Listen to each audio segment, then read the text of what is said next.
Good morning, Julia. Hey, Vodka, we are finishing the Louis VOD.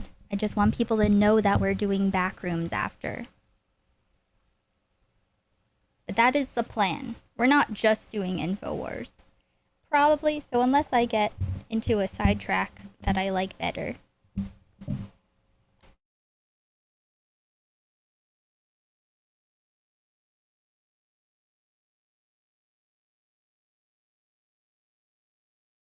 Entangled.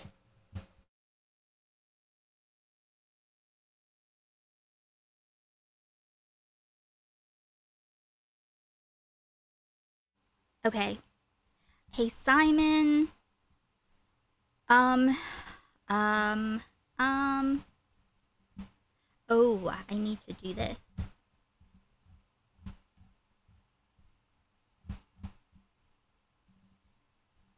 It's hot in here. It's too hot. Select frame. Let's see.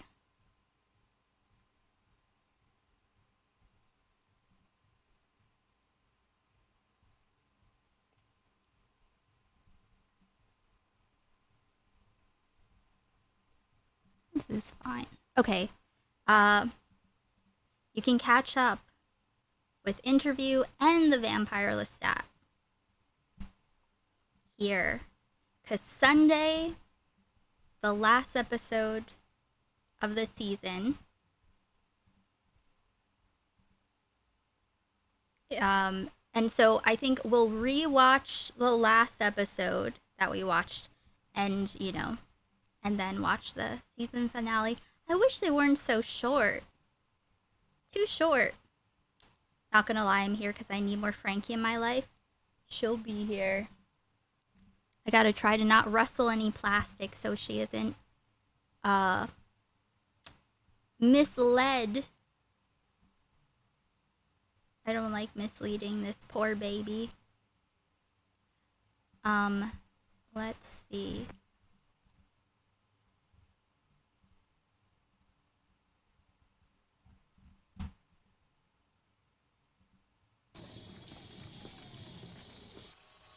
What's going on? I feel like I was just here 2 seconds ago.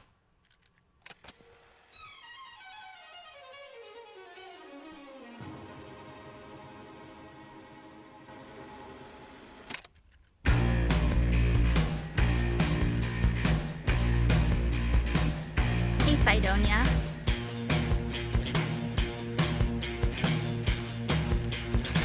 Please like the stream. Hold the phone, hit the hip, cheek to cheek. Push me away like I'm Lucifer, so to speak. My focus is on the cold, cold butter running down your neck and the sweat. Feet touch, brush hands, feathers ache. We can swing if you prefer, so to speak.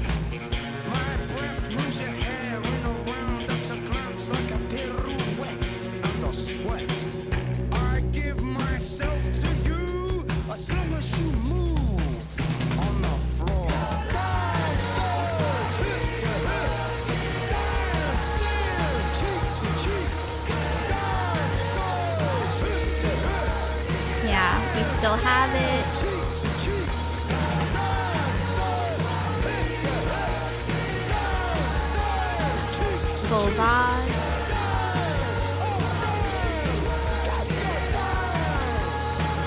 Oh god. I haven't been keeping up with Firebat at all, but I just saw goddammit Malcolm's stream title. Firebat Shaken Baby Syndrome. Oh god, I don't even want to know. Shoulders back, chest out. Hey, RP. Like a goddamn mate, so to speak. I can taste the mood in my mouth like particles of punch-drunk love and the sweat. Let me share the official music video playlist. There's a limited amount of things I can play on YouTube because of I don't want it to get blocked. I give myself to you as long as we move on the floor. We can try this block party song, see if it gets claimed.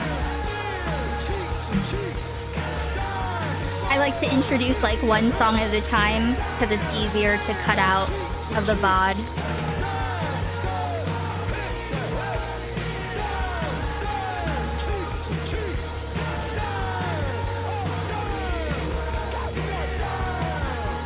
I've been really enjoying the past couple Infowars.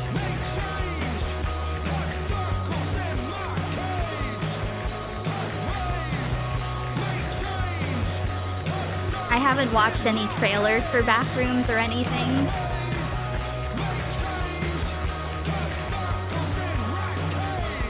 Because I love Backrooms in general. We'll see. Hey, King. Let's see if I can get away with playing Block Party.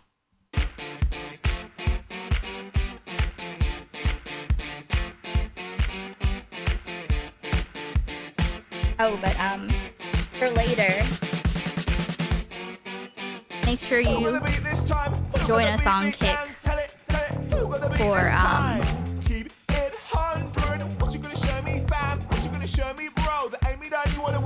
to the movie and music video review Sunday night. Should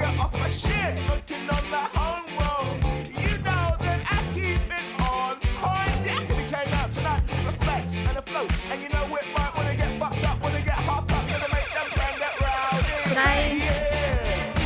think I'll take an edible now.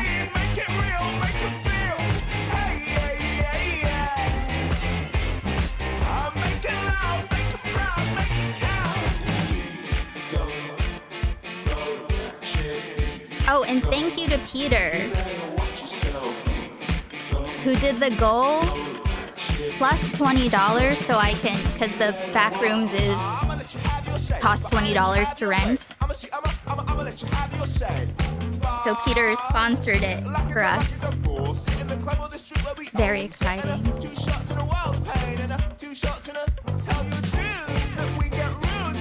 Which also brings us to 9 numbies.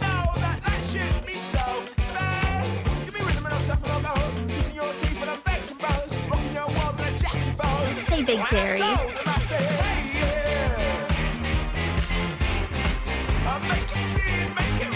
Hey, Gray.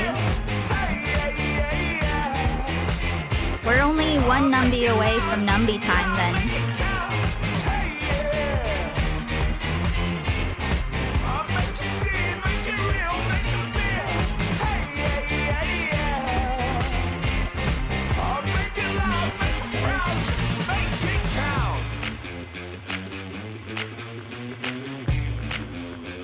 I said make it count. I said make it count. I know there's like issues with A24 claiming people making Backrooms content, you know, that has nothing to do with the movie. But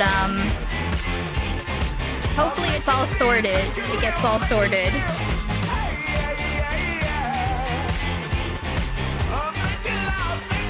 I gotta say, capitalism kills art. And you know what? I do not accept this, you know. The capitalism breeds innovation. If it did, not anymore.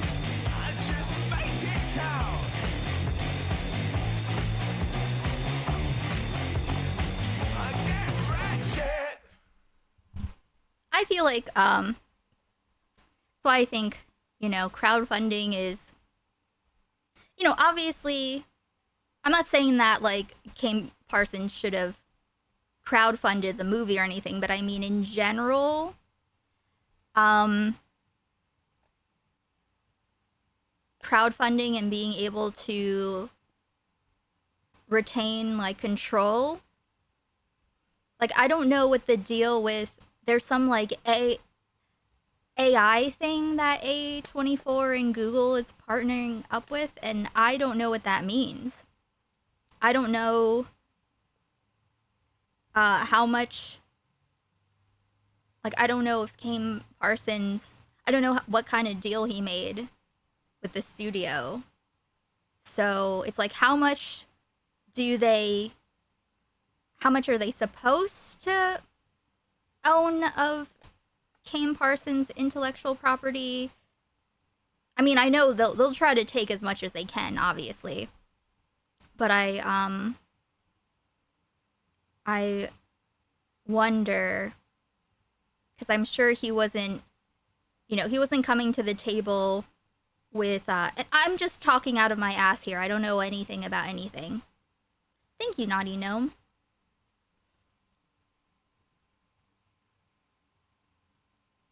This is the spirit of Frankie here. It's not like he, as like a first-time director and prior to that YouTuber, it's not like he had a lot of leverage going in. So I hope these things were considered. But yeah, it's good for people to make a fuss. Making a fuss is important. Okay, so we'll see. I'll add this to the list in hopefulness. Let's do one more song and then we can begin.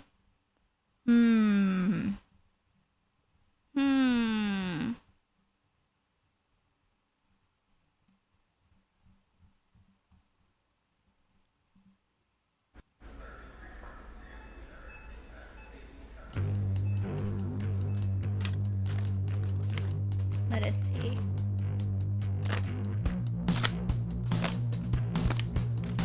I've been ripping these apart.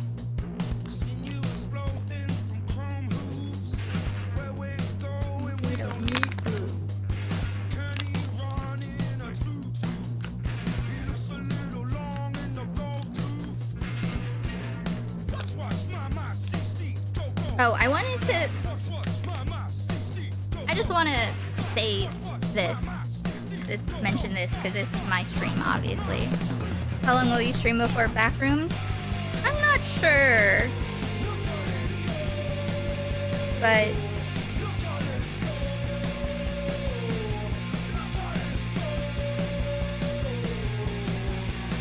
we're gonna watch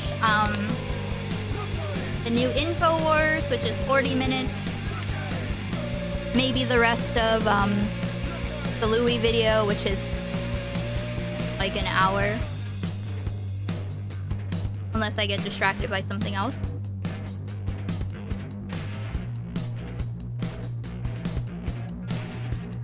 Say maybe 2.5, 3.5 hours. Somewhere in between.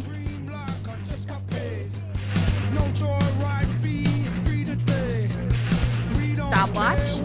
People say.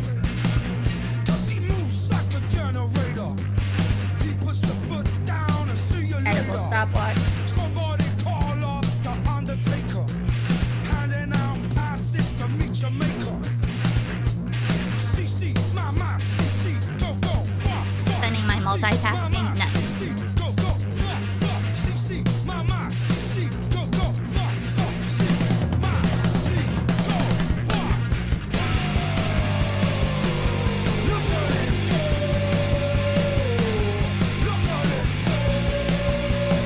Everyone please like the stream. There are 6 people who have not liked the stream, and that means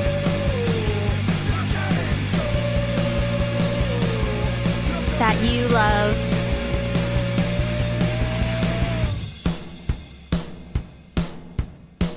I don't know, I don't have any, I haven't snarked anything yet. That means that you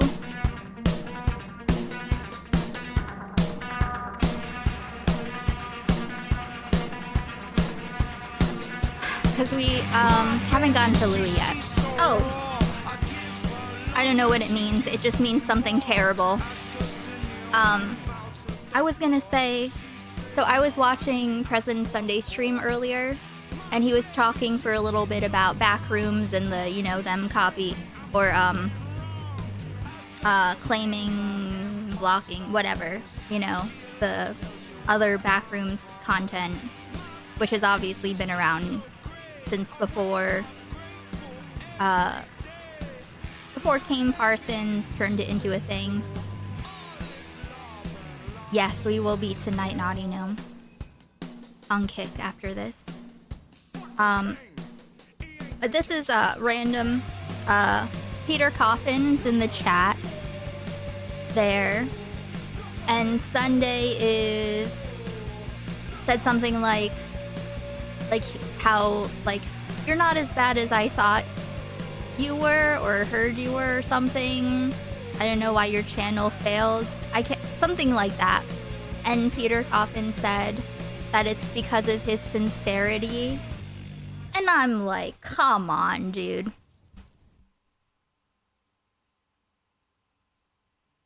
So I didn't want to talk too much. I was just like,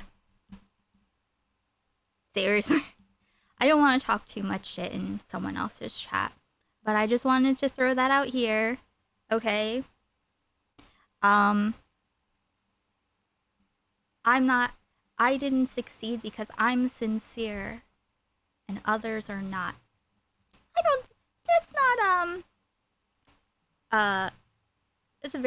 That's a cringe response. I think that I am sincere, but I wouldn't say, there are plenty of reasons as to, I think long-term people, the more fake shit gets exposed, the more people who are exposed as naked emperors, the more people will recognize sincerity and appreciate it. But I just don't like the attitude of, I'm failing because I'm sincere and I don't tell people what they want to hear. A little cringe. You know what I mean? Okay. Let's begin. Infowars. I like this guy. This old guy in the beginning. I like his bit. Infowars demon hunting. Live stream full episode. Hey, Freddy.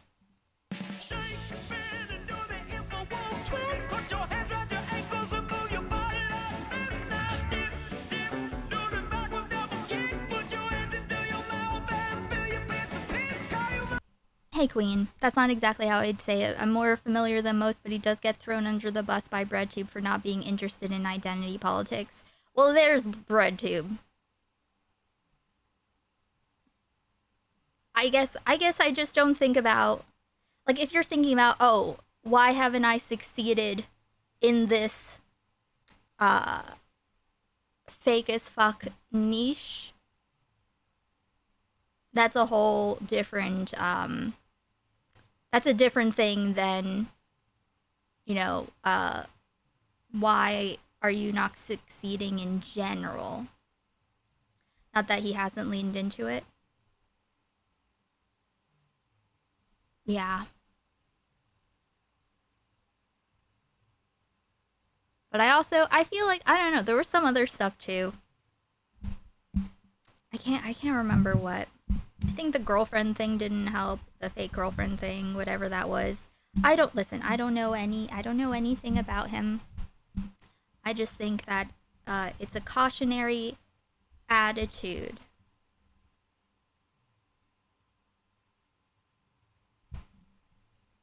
Or I could be reading too much into it.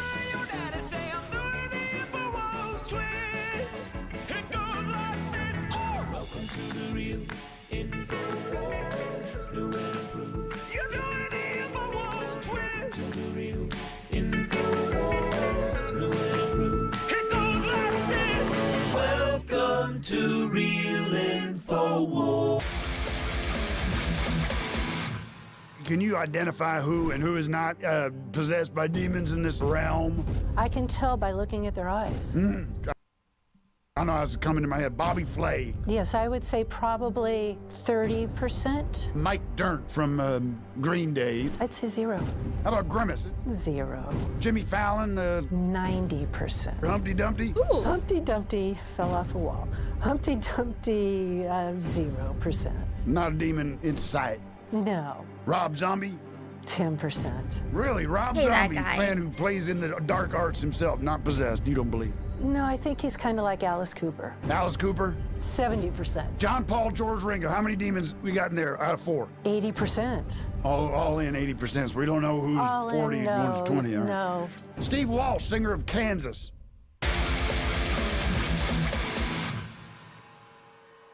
Liberals weren't content with just killing God. No, they wanted to kill traditional Christian values too. The American family is dead now, and it's all their fault. Doesn't it feel that way?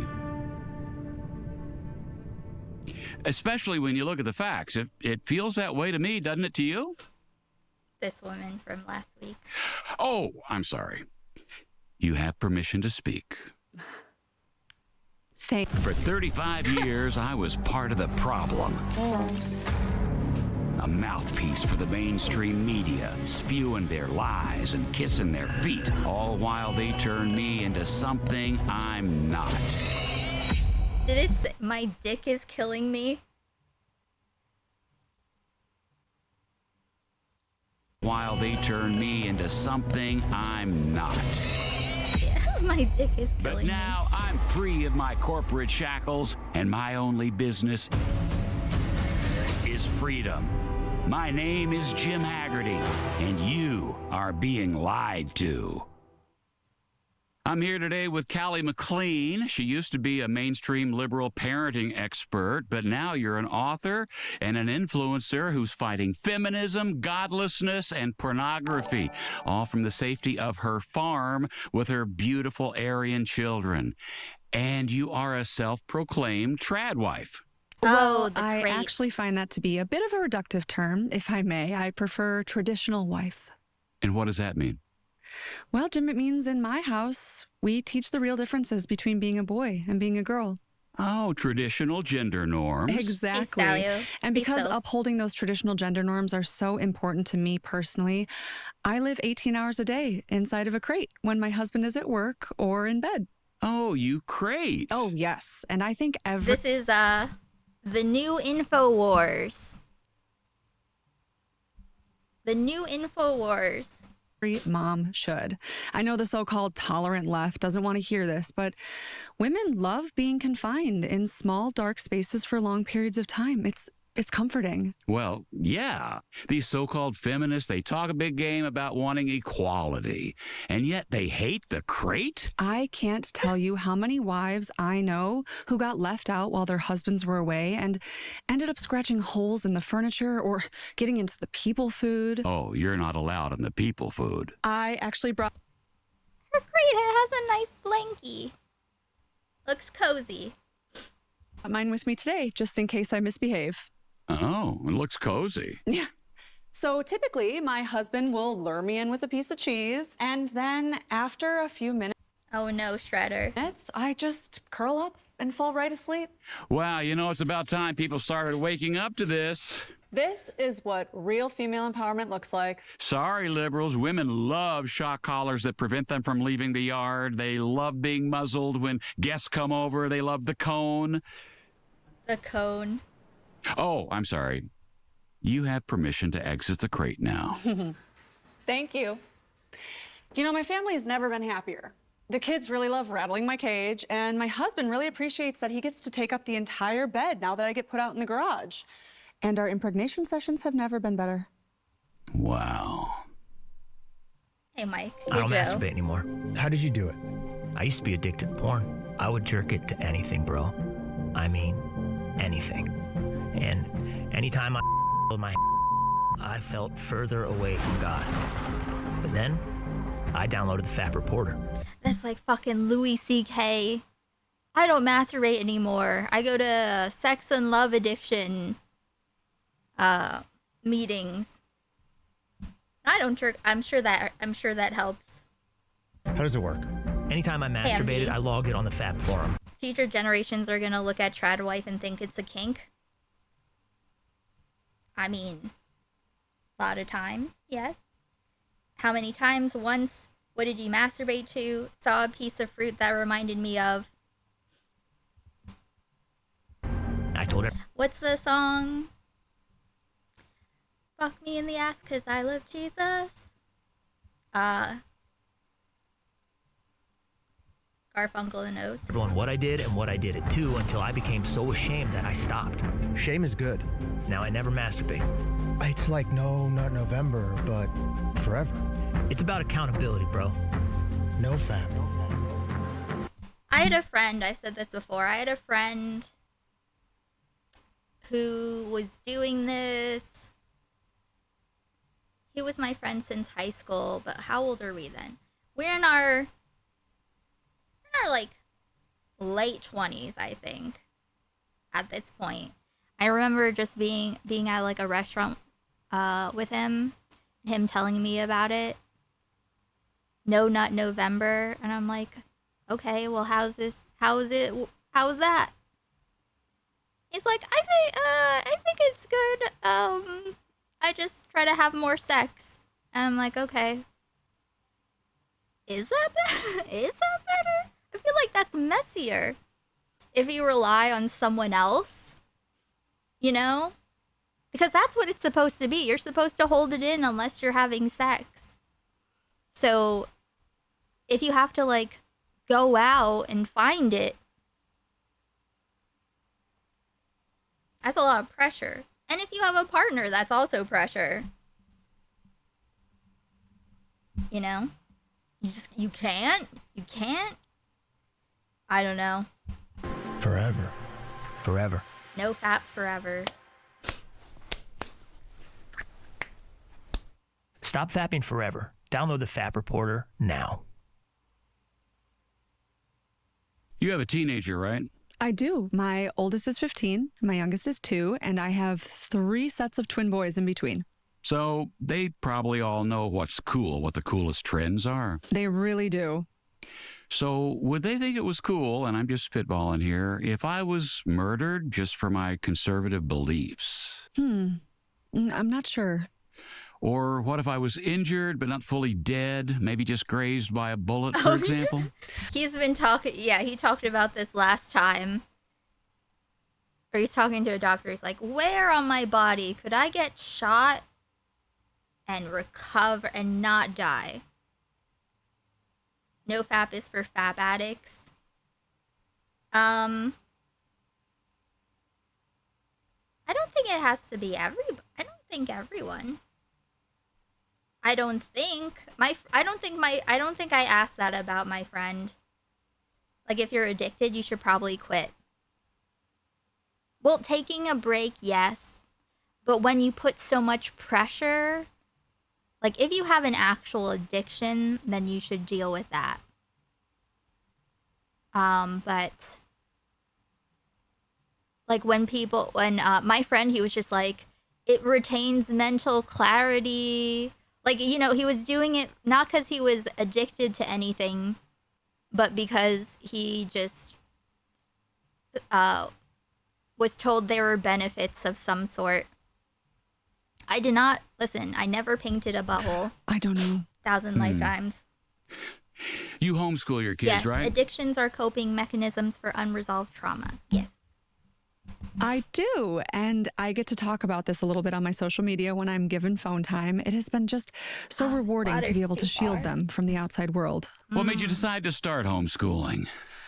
Well, school bathrooms for one. Okay, don't get me started on that. I think we can all agree that whether it's at school or in public or anywhere else, children should not be using bathrooms, period. Absolutely not. I mean, have you heard what they're putting in the toilet water these days? It doesn't even taste the same. I make all of my own toilet water out of my breast milk. And then you've got these leftist medical schools coming up with potions and treatments that are supposed to keep women alive during childbirth. You know, women are not supposed to live past the age of 25. I should have died during all 8 of my childbirths, and it is a national disgrace that I am still here today. It just feels like being a conservative parent has never been harder.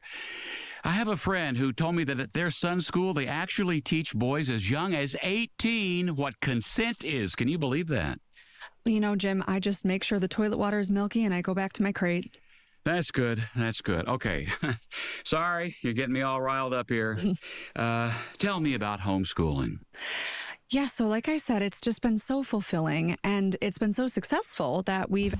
When I was homeschooled, when I was a shut-in.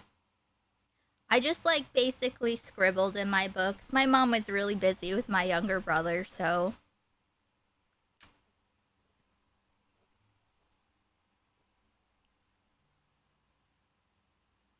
yeah.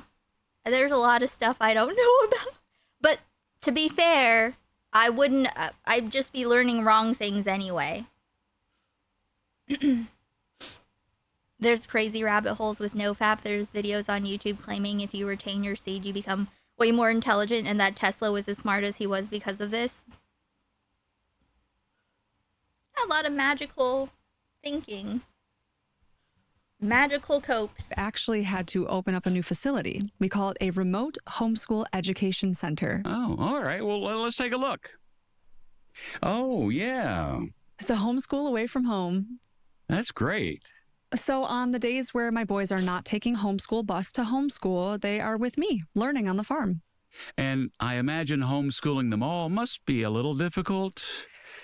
You know, honestly, the only downside that I've found is their lack of exposure to gun violence. Oh, yeah, that is a shame. I've always said that a school shooter in the hallway from time to time is good for a kid. It keeps them focused. It's great for physical education as well. So we've started to introduce homeschool shooter drills every day, which is great because when you think about it, a public school kid is only getting exposed to an active shooter situation 2 to 3 times a year. Oh, yeah, that's not enough.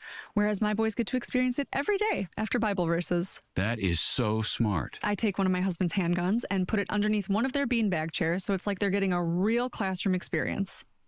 Is it loaded? Of course, it doesn't feel real otherwise. Masturbation alert. Oh, I'm sorry. I get an alert every time someone self-reports for masturbating on the FAP form. Someone has masturbated to a photo of a ham in a ShopRite catalog. Oh, Ugh. Jim, the devil's wickedness knows no end. You don't masturbate, do you? Oh, no. Not right now. No. Not right now. At this moment, no. What comes to, yeah, at this moment right now, this reminds, why did Tom ever say live on stream that he masturbates or did on his lunch breaks at work in the bathroom? Why would you say that to people?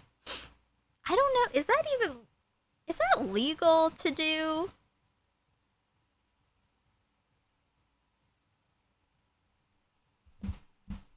When was the last time you masturbated? Wow, I can't believe no one's ever asked me that before, but it was August 26, 2012. Wretched mongrel.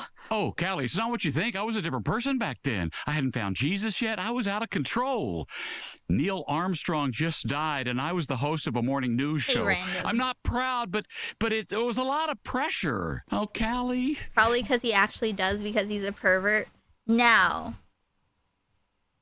is there a single person bathroom at Pizza Hut for the employees is the question. You don't have to get in the crate. 1,000 lifetimes is just lying. Oh, proud, but it was a lot of pressure. Oh, Callie, you don't have to get in the crate. Oh. All right, well, they're all masturbating to you now, so you might as well just come on out. No, I'm never coming out of here, Jim. Never until you promise me. That's where he learned, I think he might still. That's where he got his linguistics degree. Don't you know? They came out with a whole thing about the words like sizzle and different shit like that we had to start implementing into all of these scripts based on the ways that they were saying that these what it brought to mind for people and what it is that they took from these and what it is that what it is that it was going to communicate.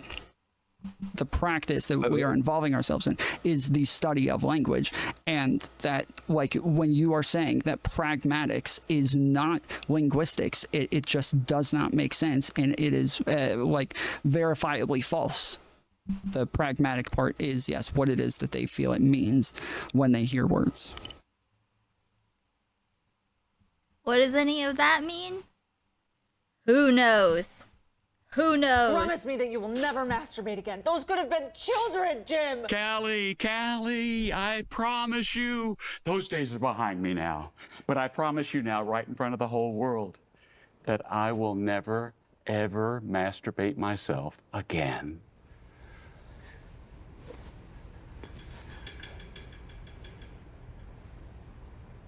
Today.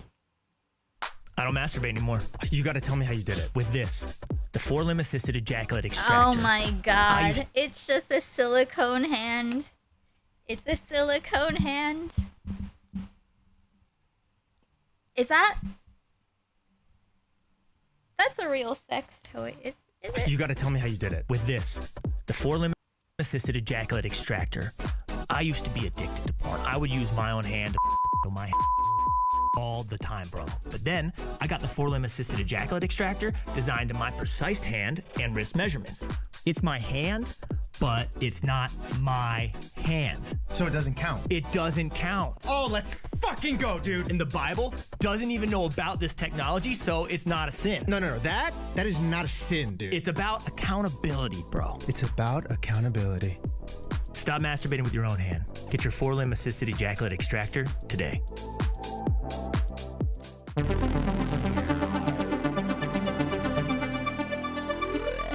God's loophole.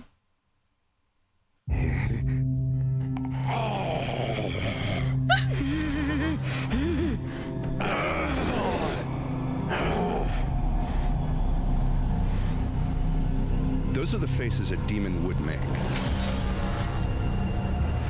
And then these 4 lesbians get out of their Subaru and start trying to kill me because I cut their brakes in the middle of the night. These are not just moral tales. Daniel. There's scientific, biblical evidence for the existence of Yoda. If you study the Bible closely, it clearly states that if you die while reading the Bible, You die in real life. is the devil a demon? Yes. The great reckoning is already upon us. Follow me, and you will not regret the life before we met. Now I have you under my thoughts. Our love goes stronger with every hour. Look into my ADK. eyes, and you will see my name is Luke. Obsession watch party? I don't know. I don't know yet. I'm just like I watched some like video essays about it, and I think I need to wait a while. I feel like I might combust in flames of rage. I am going. It's pretty arbitrary because I am like, I want to play the no means nothing video game, but someday it'll be time. Lucifer, now take my hand. Do you know who said that? Ozzy Osbourne, the Prince of freaking Darkness.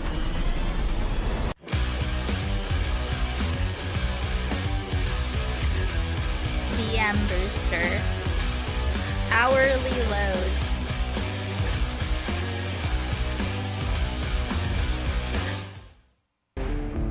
Hi. As barbaric warriors hell-bent on destroying this miserable planet you call Earth, war has nothing but respect for the brutal tyranny and unchecked power of independent journalism outlets like The Onion. In fact, I'd go as far as to say that a free and independent press is the only thing as powerful as war. My name is Blothar the Berserker, and I am an Onion subscriber.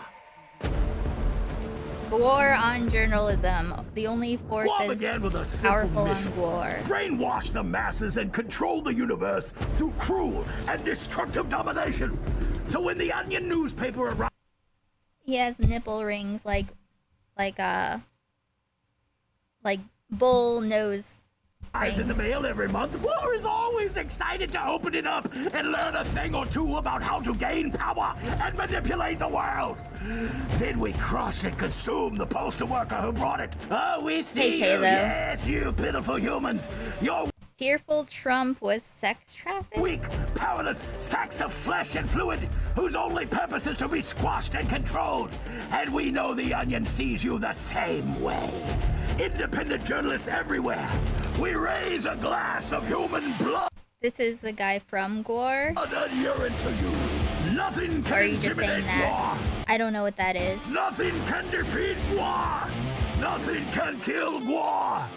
And the Onion can only become stronger as Gwar absorbs it into our power base. Because independent media Gwar is the is band. the only thing Is this guy actually from it? as powerful as Gwar. Together A rock band from the 80s where they come out dressed like this? Oh, okay. we shall rule the galaxy. I see. Not a heavy metal person.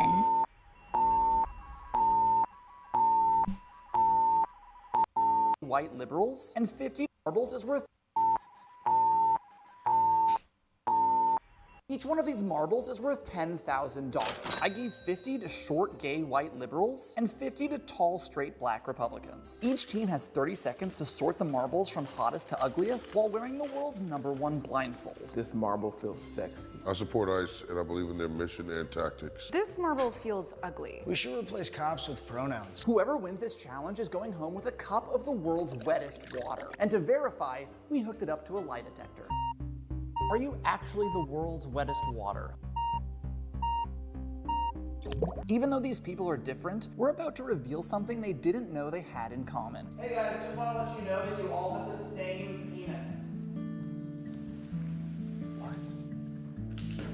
No way. Yeah, when God made you, he only had one penis that day, so he made 4 copies and gave one to you.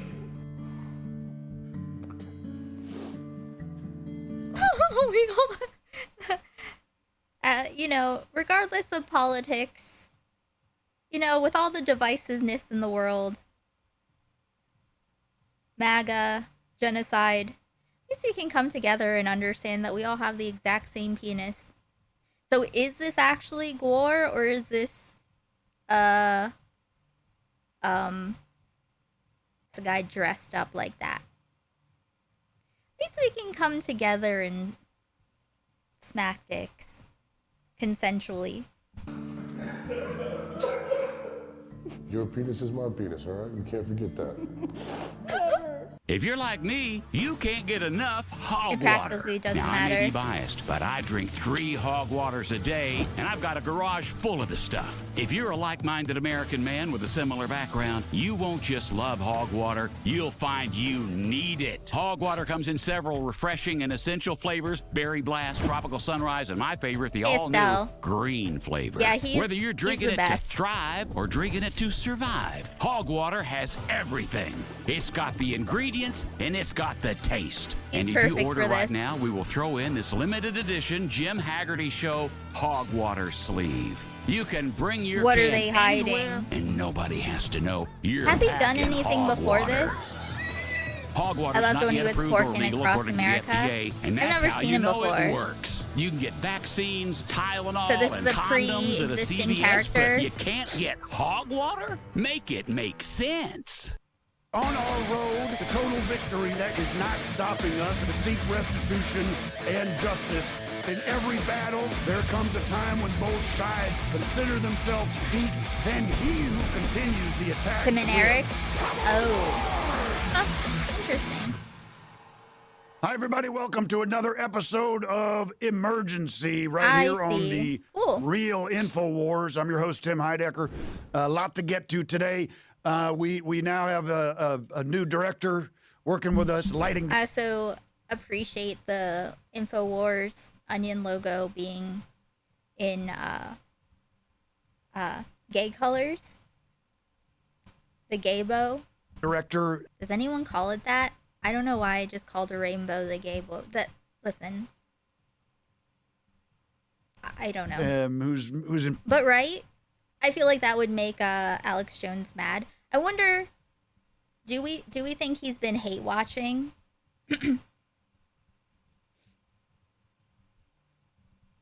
Yeah, he does do a good Alex Jones voice.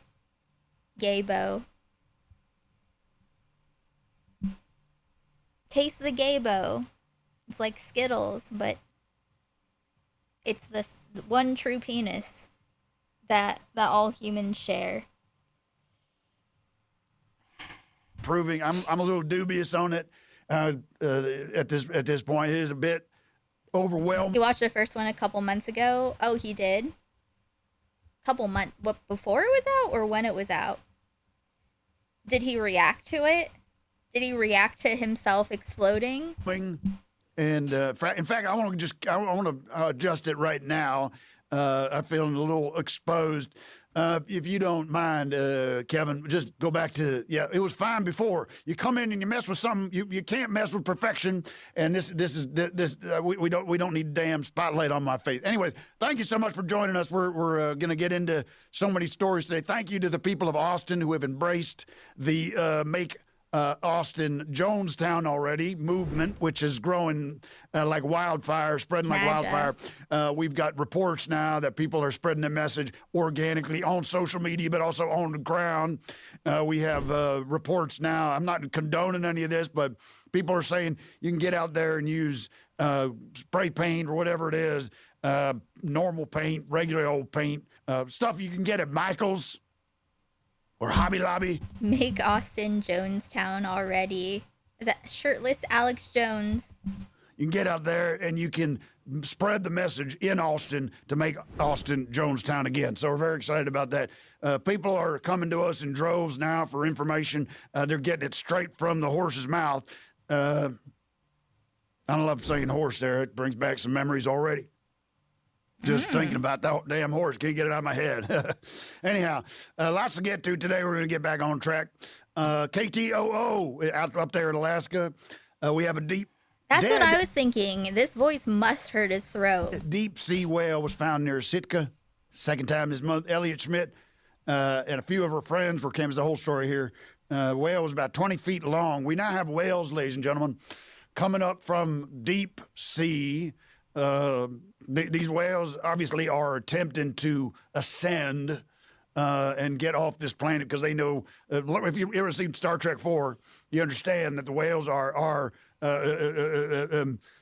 harbingers of cataclysmic events, and we'll be looking at Star Trek for signals and goalposts. As we cross them, we'll report that to you. So whales are emerging by droves. We have one here, but we're going to see quite a bit more whales ascending. Say they also had a fetus protruding from the adult. So this is a pregnant whale. Oh, wait. Do whales have fish milk? Kind of. Hey, DiGinato.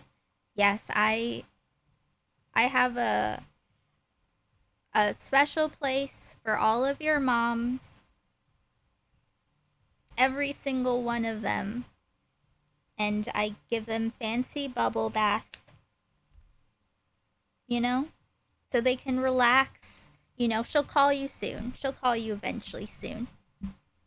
Whales don't generally give birth. So whales emerge from deep eggs or deep in the sand, black sand underneath the deep ocean, and sort of from the molten core. But we're now seeing whales are getting pregnant left and right, emerging from the ocean and dispersing into the atmosphere. She'll call you hopefully after on their this. way to heaven. We'll see. But this is a sign, like I tell you, this is a sign that things are going in the wrong direction. Another train derailment. Get to this real quick. 3 trains carrying corn derail into canal. Whales are mammals. Do they have milk? In downtown Richmond. Now, it doesn't take rocket science to find out that deep state forces within the government have taken these trains out. Because they do not want people getting corn. Leakin James Comey. Uranium 1. Donna B. McCabe, FBI, Pakistani something, Trump, Clinton Foundation, Deep State, FBI. Taking these trains out because they Hey, do not want people radioactive. getting corn. There's way too much Really? emphasis on soy. That's what and they're mammal trying to get means? soy. Is mammal in relation to like the mammary glands? Trying to derail America's access to corn. So if you can get your corn now, I don't care where you go down to your grocery store, get it online. Just Oh, that makes sense. Listen, as I said, I was homeschooled for some critical years of my elementary school, probably when I would have learned about whale milk. Whale milk is an incredibly dense, high-fat substance, often 35 to 50% fat.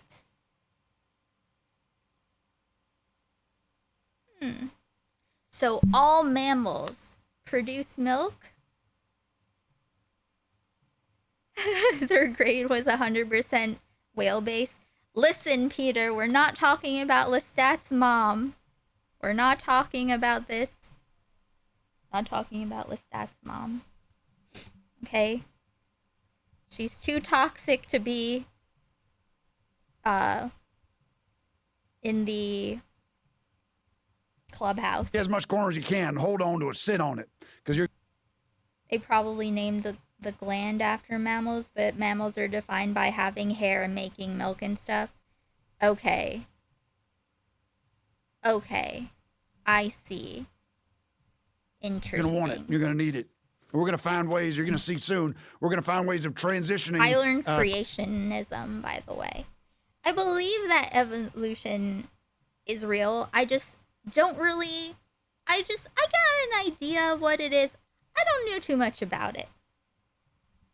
You know, I get the fundamentals of it, natural selection and so on, but that's not.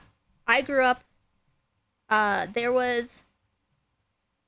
When I started, when I was going back to school, or I guess the last place that I went to before I went to public school for the first time for 10th grade. 9th grade was a one-room schoolhouse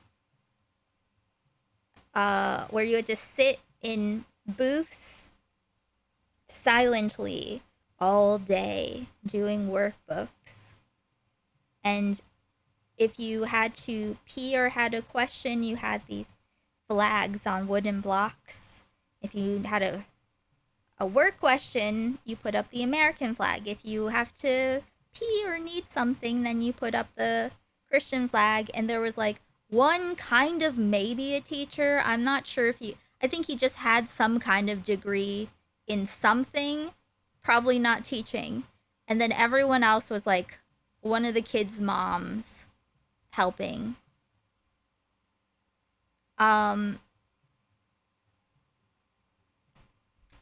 So, yeah.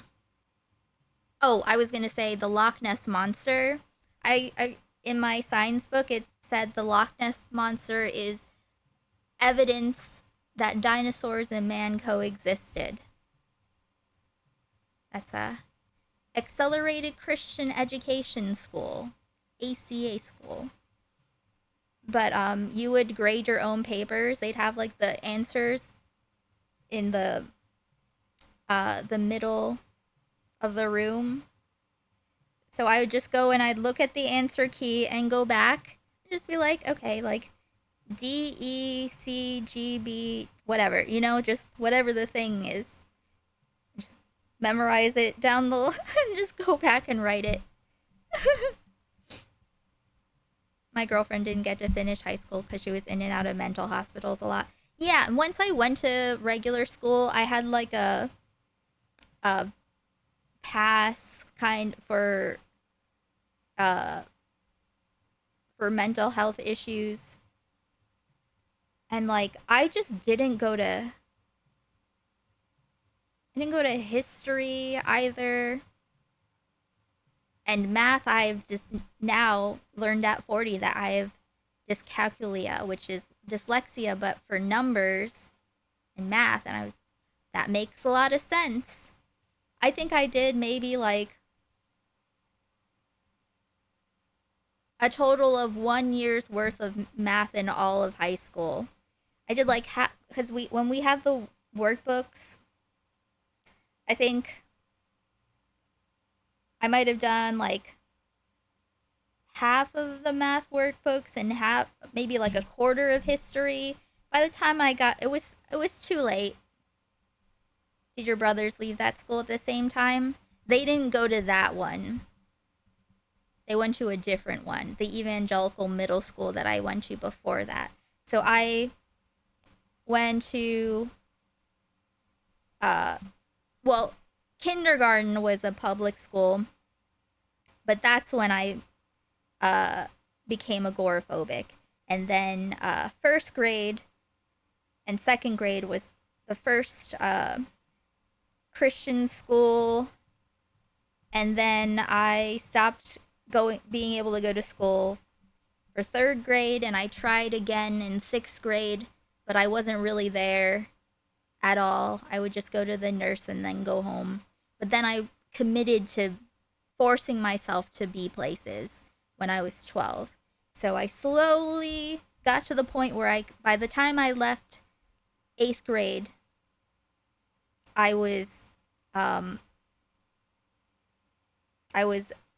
able to kind of force myself to be present outside in the world. And then by the time I was like 15, when I went to public school, I was able to like hide it, mask it all. Sam Neill? Oh yeah, he died. Yes, he did. Birds are dinosaurs, so we do coexist. That's true, that's fair and true.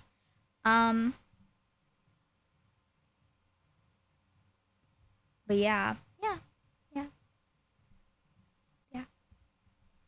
Corn into all kinds of things, using it for medicinal purposes. I have a friend of mine who's talking to him this morning.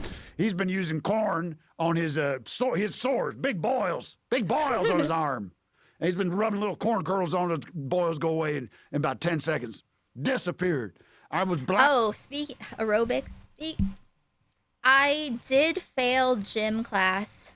I think I've said this before. I did fail gym class my junior year of high school because I just didn't get changed enough. Why?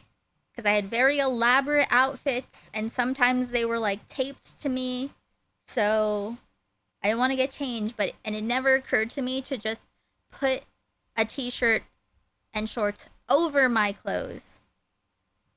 It just literally didn't occur to me. And then I had to take 2 gyms for senior year. You got to go to normal school at 15. Your brothers had to stay in the religious school. I think maybe like I think they finished out middle school at the place that we had gone and that I had started going to in 6th grade. I went to this other, I think, I went to the one-room schoolhouse because 2 of the girls that were my only friends, friends, quote unquote, went there. And I didn't realize what it was going to be like. I didn't know. I got uninvited to be at school for the last couple months that 1 year. They were like, you can finish from home. Because I was too much trouble. What did I do? I did, once, I was suspended for throwing a pencil, and it almost hit the pastor's kid. And then I was suspended for climbing out the window in the bathroom and just taking half a lap around the building because I was so fucking bored. I was gonna die. The silence. You couldn't talk to anyone. Just had to stare. Imagine the ADHD nightmare. You'd have like you're in the like long table booth things, and they have dividers. You know, when I went to public school, I was determined to hate everyone and just be tough and mean and not care. Because I was actually, I think I was like, I wasn't like super bullied, but I wasn't like liked or popular until I went to public school. And people were unexpectedly nice to me. But private school, like Christian kids are the meanest. I got my GED the day I would have graduated. Awesome. Oh, I also didn't, I'm just remembering these things as I talk. I didn't do enough history to graduate. I had to do like a year's worth of history in 6 weeks during that summer after graduation. And okay, so I think I'm still 17 at this point because I'm not 18 till August. So in the summer, I have to go to some other school somewhere else, and do, be there for like 8 hours and just go through all of the history I missed, right? And there was this last paper. I don't remember. Hey, Wade. See you soon. I think I said this maybe once before. Hey, Mobbins. So, I had this, so I was like 17. I had this gay kid friend. I don't remember how I met him. He was like one of the very few openly gay kids around. This is like, when is this? This is like 2003 maybe. There was like I feel like there was like 1 or 2 open gay kids. He didn't go to my school, but in general at my school, I went to like a decently sized public school. And there was like maybe 1 or 2.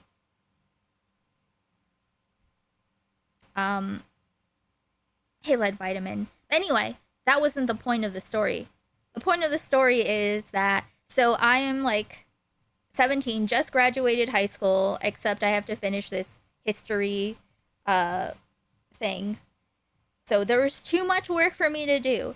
So there was an essay that there was a history essay that I had to write, and I was like, okay. I gave it to my 15-year-old gay boyfriend, and I was like, I don't know, just write something. Just write anything. It can be anything. Just write it so I have something to physically give. And he wrote this like gay manifesto, and it had nothing to do with the history thing. And I handed it in, and the feedback was that it was very insightful but had nothing to do with it, so he can't give me a passing grade. But he gave me a grade underneath passing, so I did still pass. Must have been like one of the younger people in your graduating class. Yeah. Cause I wasn't 18. I'll be 41 in August, which is next month. Less than a month from now. Yeah, there was a point in my life where I was like the youngest person in whatever scenario, because I went straight into my career from high school. So it's been interesting. I've had the experience of being like the youngest person in whatever I'm doing, to being one of the elder people in the spaces that I'm in, and it's been very interesting. Perspective. It's very interesting. Find it in my eye 2 days. What was your career? I was a hairstylist, and I'm trying to not like to be too crazy. I was like I did like advanced haircutting education and stuff too. It was in the hair industry overall until the pandemic. Leo.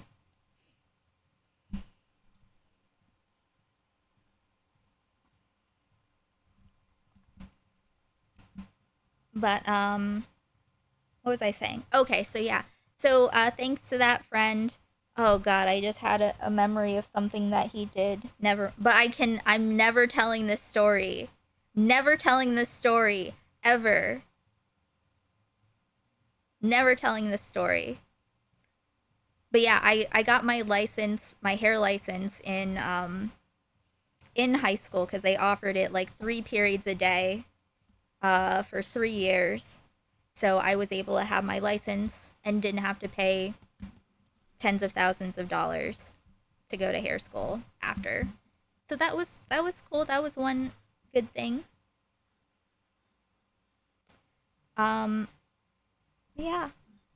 Days ago, I woke up, couldn't see out of my left eye, and I put a corn kernel in there, and sight came right back. So we're gonna have corn available to you real soon on the website.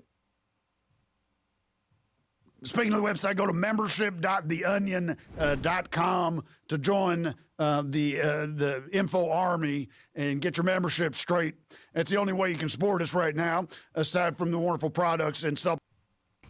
Tim Waltz unveils new retro futuristic persona after feeling boxed in by folksy image. Okay.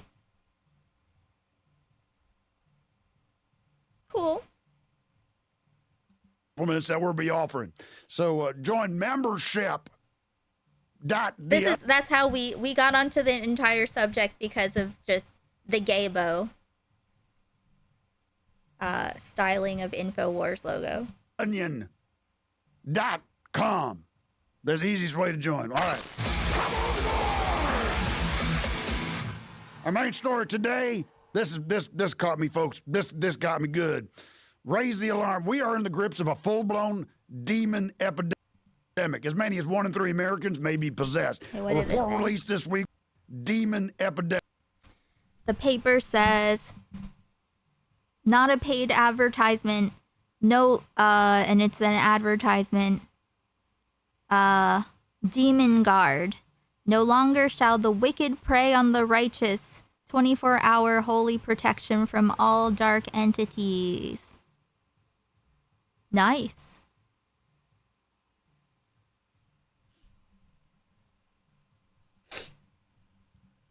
Alex Jones has exploded. As many as 1 in 3 Americans may be possessed. A report released this week by the American Society of Demonologists. I won't say dermatologists, but it is. I've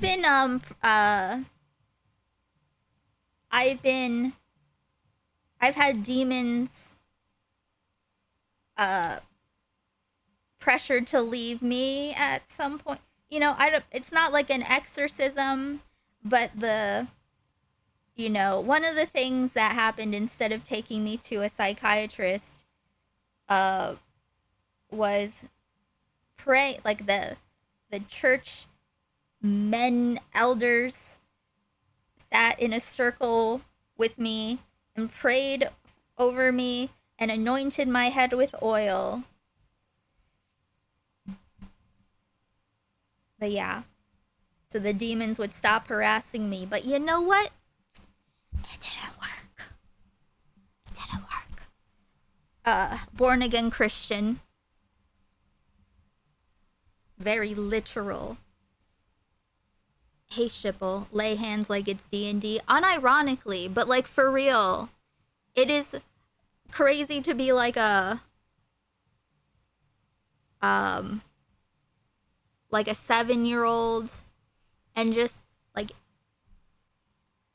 like all the adults are like this. There are no people that are not like this. This is the whole world. So that's why I have a lot of skepticism when it comes to things that I'm told in my day-to-day. Yes, exactly. Devil, get out in Jesus' name, get out! Jesus' name, get out, devil! I compel you to get out now! So, yes. It did not work. It did not. I mean, like, I think at religion, like, I wouldn't take it away from my family members that are still that. My brother Daniel, that you guys know, isn't. He's like me. But I wouldn't take it away from them. But it would have been nice if it hadn't been done to me. Or anyone else, really. It's scary when you're 7 and you realize you're the most rational person in a room full of adults. Well, for me, every room was that. So it's like being gaslit by the entire... It's like the Truman Show, except you're not like the main focus, you know? But it's like that. Like everyone is like for Jesus, and this is what the world is. 100% Jesus all the time. And being persecuted because of Jesus. I think it indoctrinates people into irrational thinking that leads to further problems in society. Yes, yes. So I think in general, there's a, when it comes to religion, organized religion, the same things, I guess.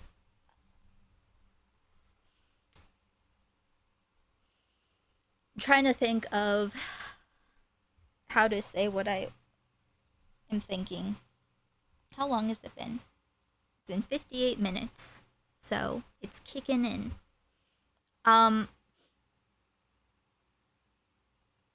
Yeah, the problem is that religions sell themselves as the answer, typically, you know, the major ones.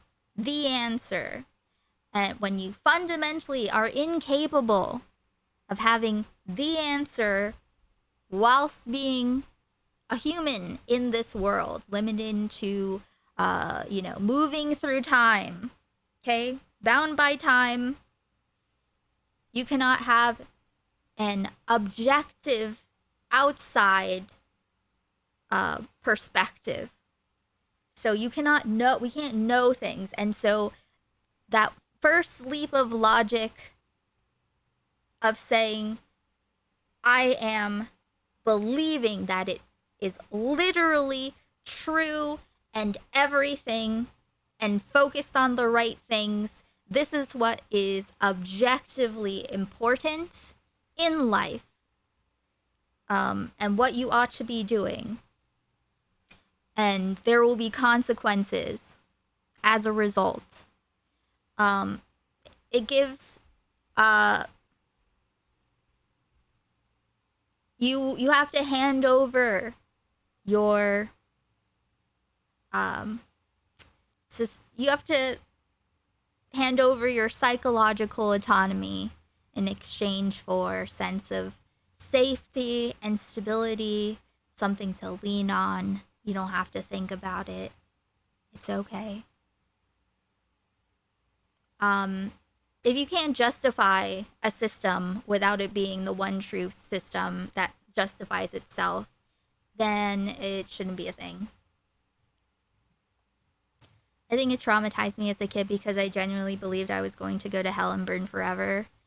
Luckily, I didn't stay religious too long. Yeah. Yep. There was that. I wasn't sure what would happen to me but I was more like focused on everyone else around me. There's this I've told this story before, but like in when I went back for 6th grade, so one of the rare occasions I actually ended up in a classroom instead of just going straight to the nursery, getting my parents to pick me back up right away. Second period, Bible class. We enter into, so I think I'm 11,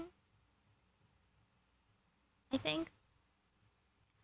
It's dark in the classroom. We sit at the desks, and then the Bible teacher has a little boom box on the desk, and she puts in a cassette and presses play, and it's just all, and the blinds are shut,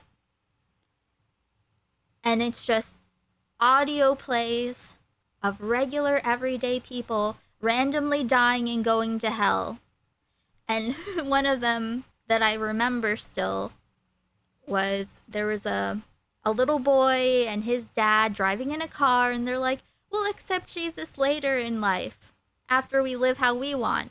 And then they get into a car accident, and then they're in hell burning, and the devil is evilly laughing. And so I ran out of the room. Yeah.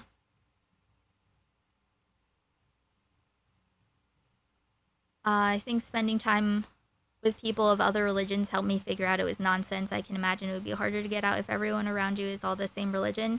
Yes, which is when I went to public high school at 15, I was able to, you know, partially put it on a back burner. Oh, like kind of, like not really. I still, my poor first long-term high school boyfriend. That poor guy.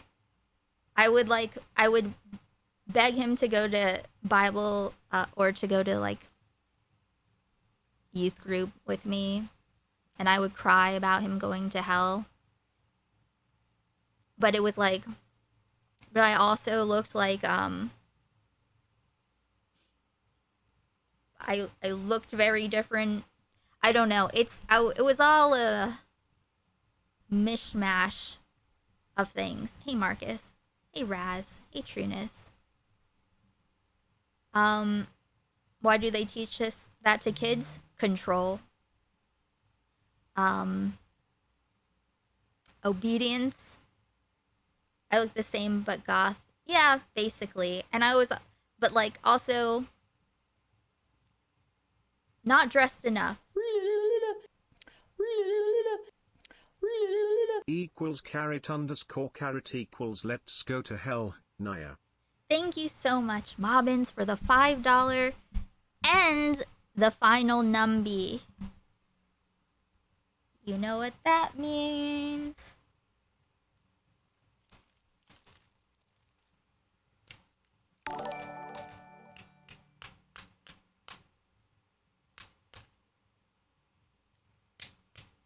Frankie.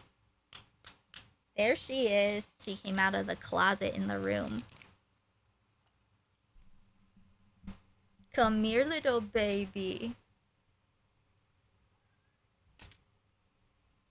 Come here, baby.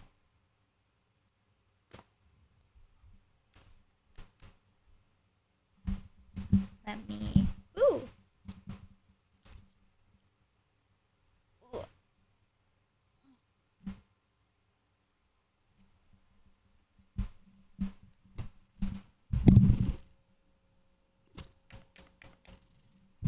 My little baby. Okay. Hey, tipster. I'm liking what I'm seeing. Numbies, numbies, numbies, numbies, give me your numbies, girl. Numbies, numbies, numbies, numbies, give me your numbies, girl. I need your numbies right now. If you give them, you get paste as a treat. Okay. Look at this beautiful baby who's getting the numby. What kind of cult did you grow up in, Envy?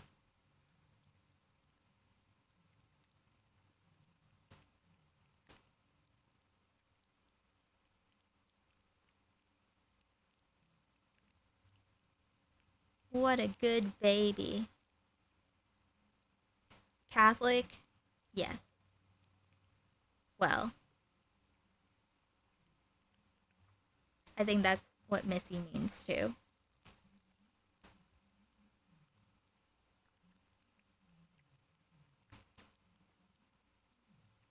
But yeah, anything that demands that you limit your scope, if a system tells you to not get more information, to not keep asking questions, and to follow something that doesn't make like logical sense for the sake of obedience, they're just trying to control you.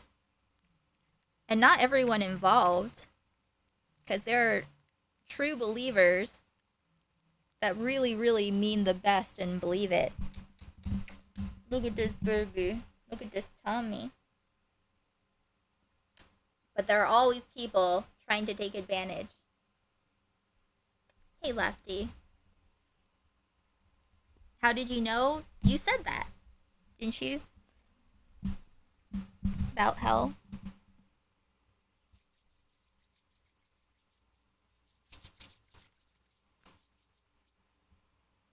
In church, they said you should strive to be like God, so when I love someone, they don't love me back.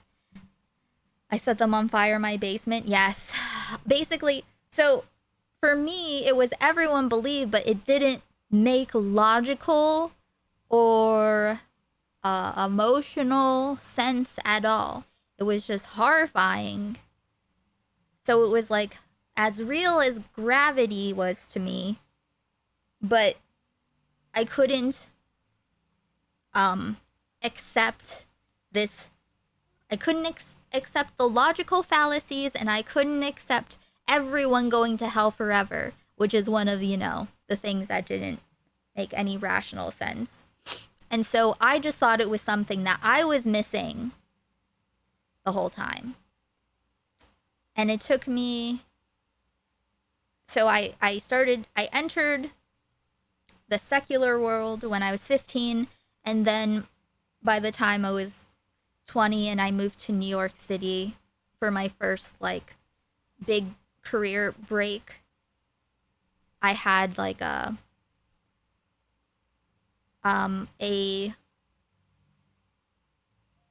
mental health relapse, like agoraphobic relapse. It was not a good time for that. And I broke up with my abusive boyfriend that I couldn't get rid of for a couple years, because I let him move in with me there because he wouldn't let me have a roommate. So he did a reverse commute from New York to New Jersey and back for work. And but I moved in with him because I logically thought, okay, if we break up when we live together, then that's you have to be broken up for real. This is my logic at that time.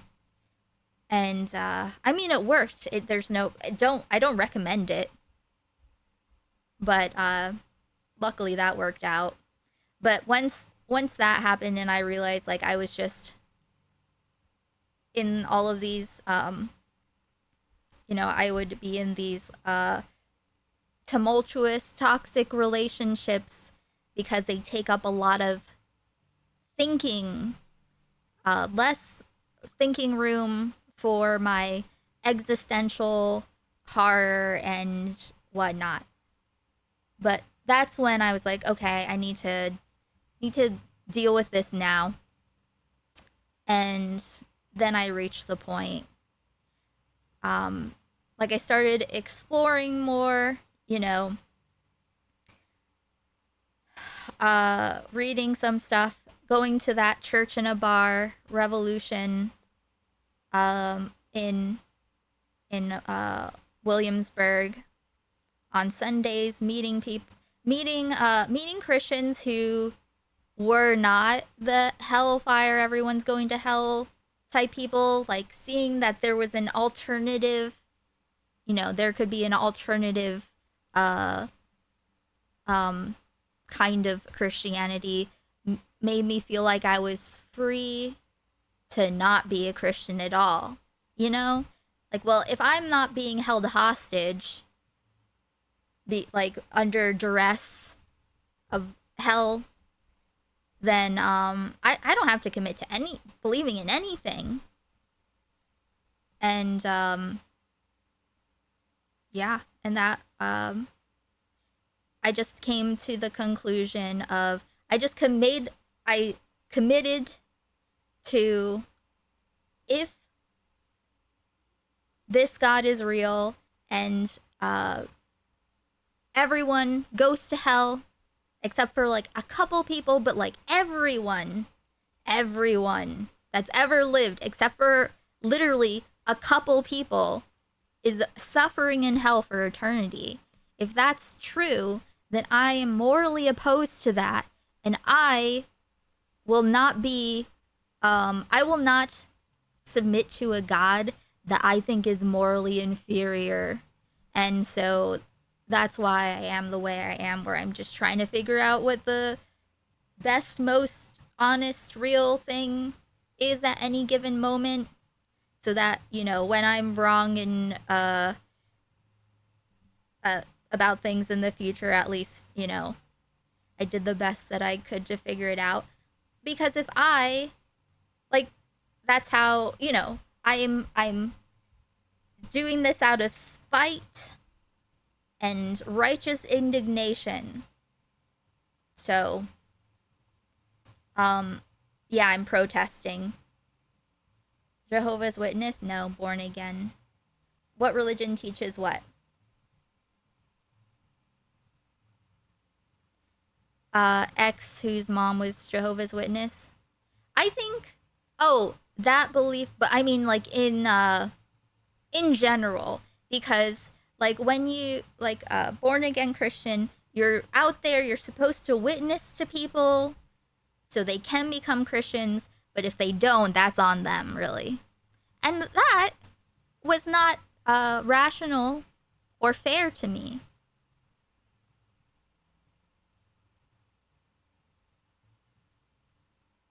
Oh yeah, Jehovah's Witness has like 1,500 people or 15,000 or something. If God is real, then I will simply acquire more and more power until I can fight God and bring about the new age of reason in man. Well, good goal.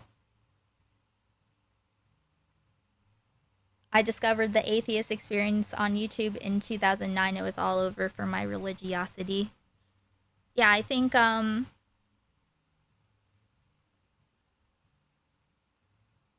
I think it's unfair, unreasonable, and just because someone gave birth to you doesn't mean that they can mistreat you. If God sounds like an abusive boyfriend or husband or something, or parent, you're not obligated, in my opinion, to accept that. Matt Dillahunty? I don't think so.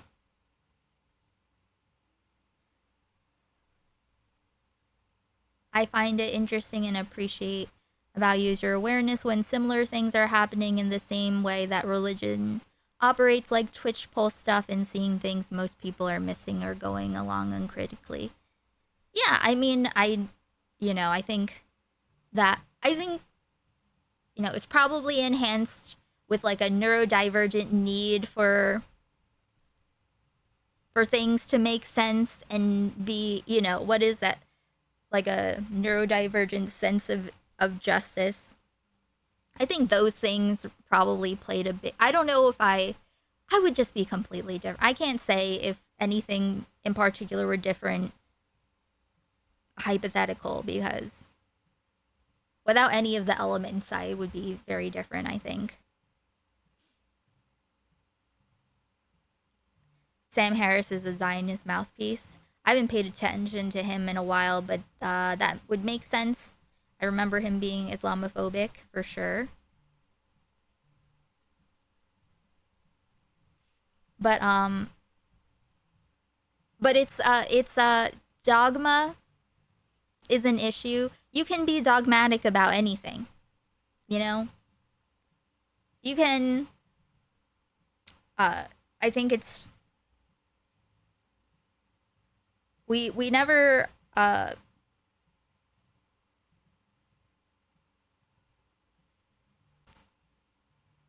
guess I try to like find things to anchor myself to for like a vantage point, you know?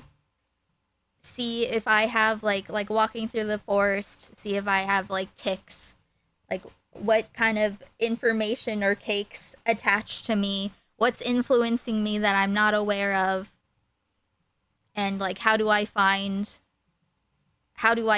it? How do I, if I don't like it, you know what I mean?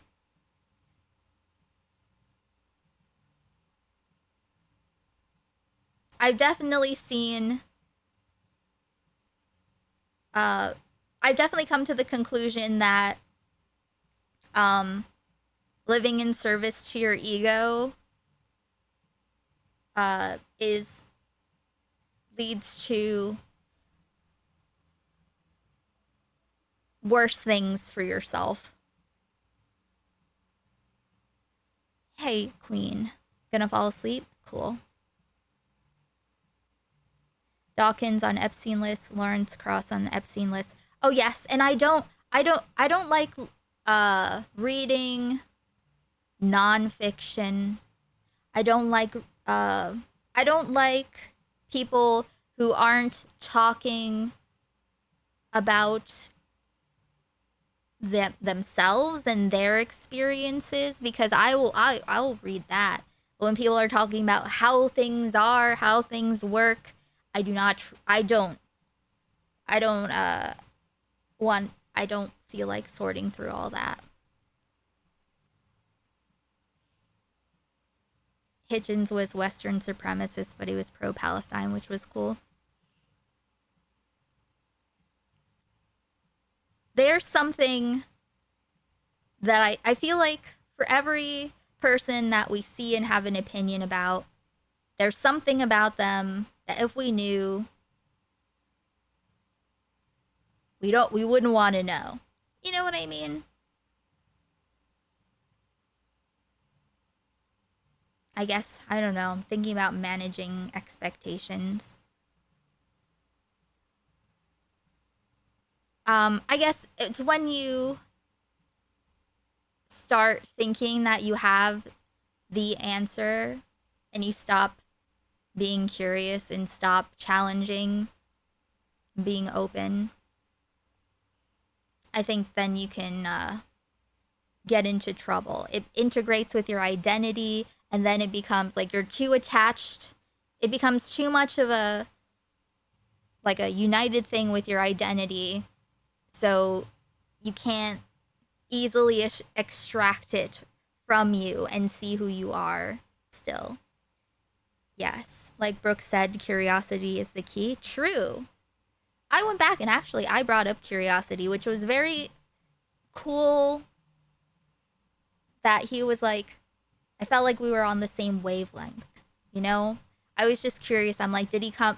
Like, I think that's where he took the story from. Or like, you know, the spring point that led him back to that story. Hey, Just Belmont. 1 in 3 Americans possessed. No wonder Tucker Carlson was attacked by demons while he slept. True. Very true. but we're all susceptible. And you can do that. I also wasn't prepared, so I got into another kind of magical thinking, religious belief in my past relationship. Just believing that I knew who this person was, and I knew for sure that they were.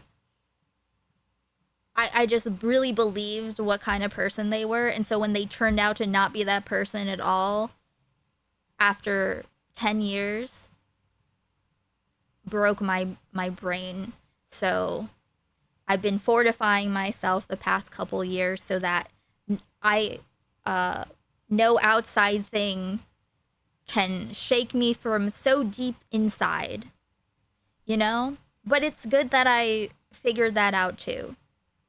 I don't want to have these weak points that cause me to turn away from things that are true or real, I don't want to have to avoid or deny something as cope,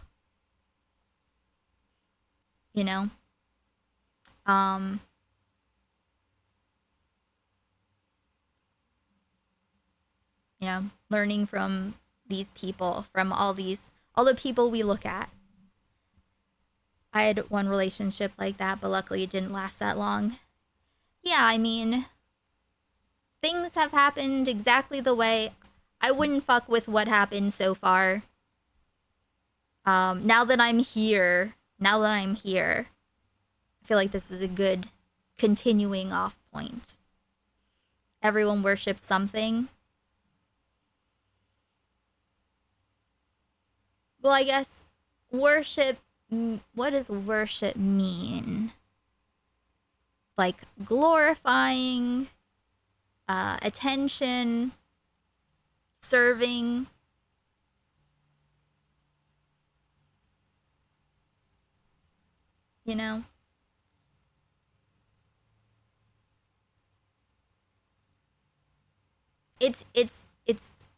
It's easy to want to sink into having some sense of secure in knowledge of anything. But like I said before, we fundamentally as humans don't have access to objective information. So, but here's the other thing. Growing up and in this, and just in general, it's said as if that's a bad thing, but that we wouldn't be able to be what we are. We wouldn't be able to be individuals as we are. If we could step outside of ourselves. So, that's another thing where I don't know. I'm very stoned now from the edible, but I get very antagonistic at the prospect of someone trying to shame people for human things.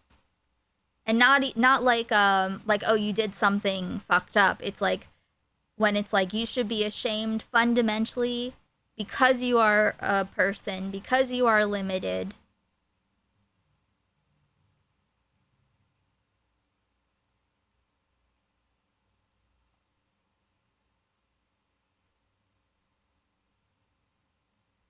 You see it online with parasocial relationships, yes. But at the same time, like we all have like an idea. When we like see someone often, we have like an idea of what we think this person is within a range. I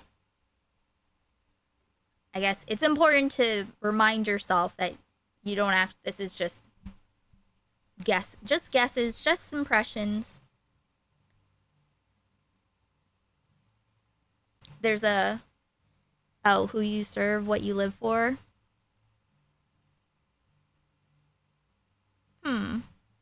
There's a documentary, I think, on Netflix about the daughter of the BTK serial killer and her having no idea her dad was a fucking serial killer. I haven't seen it, but it sounded interesting.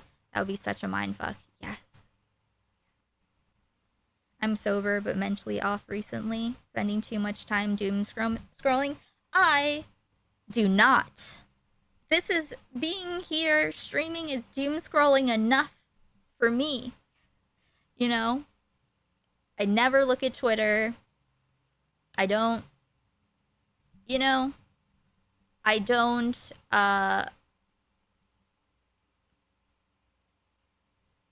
like, when I know that in a situation, anyone will say anything. There's a person saying literally anything. You can find a person that's saying anything on Twitter. So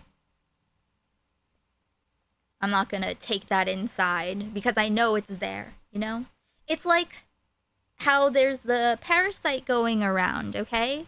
I have apples in my fridge. They're probably fine. Am I willing to consume something that will incapacitate me for weeks? No. I will just not, you know, unless I actually boil them or do something, which, let's be honest, I probably won't.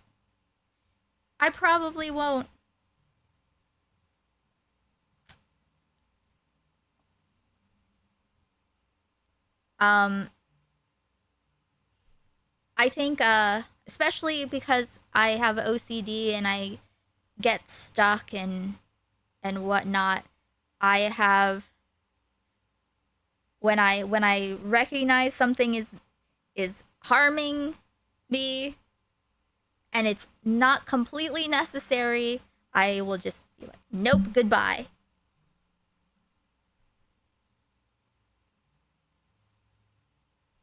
What happened to the fucking apples? You know, there's the parasite and you have to be wary of fruit and vegetables. I think it's like, I think they're narrowing it down to lettuce or something, you know, because of, thanks Trump for dissolving regulations and downsizing or whatever the fuck that isn't keeping track of the feces on vegetables and stuff.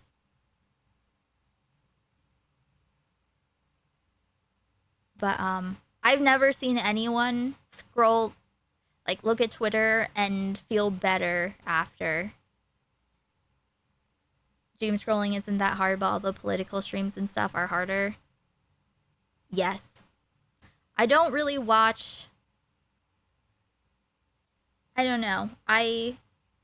That's why, like, I've been watching things on Kick, music video reviews, TV shows, films, etc. Like, we're watching Backrooms on Kick after this.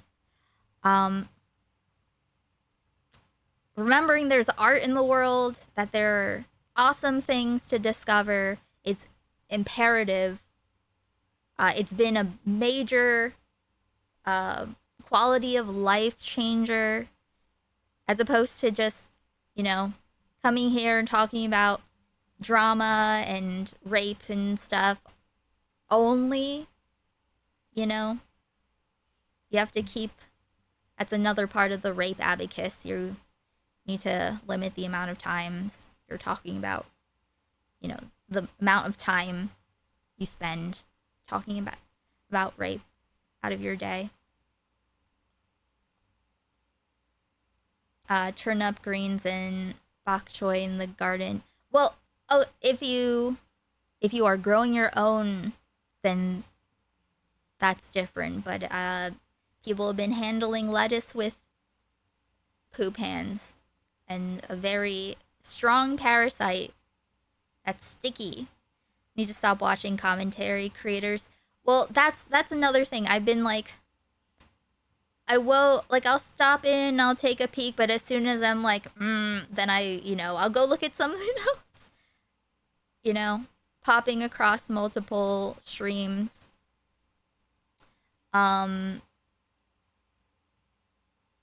There's a lot of rape, though.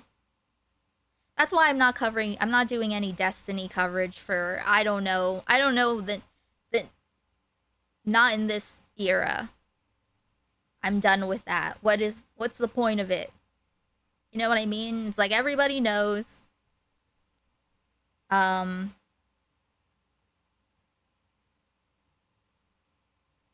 no point in just like looking at his disgusting face and seething. How bad is it there from the smoke blowing in Canada because of the forest fires? I haven't looked outside. So I don't know, actually. Hey, post-hominid. Gotta let yourself get excited about things like gay vampire romance. Sunday. It's the next episode.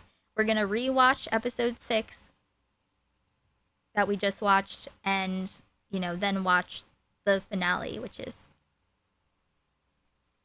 episode 7.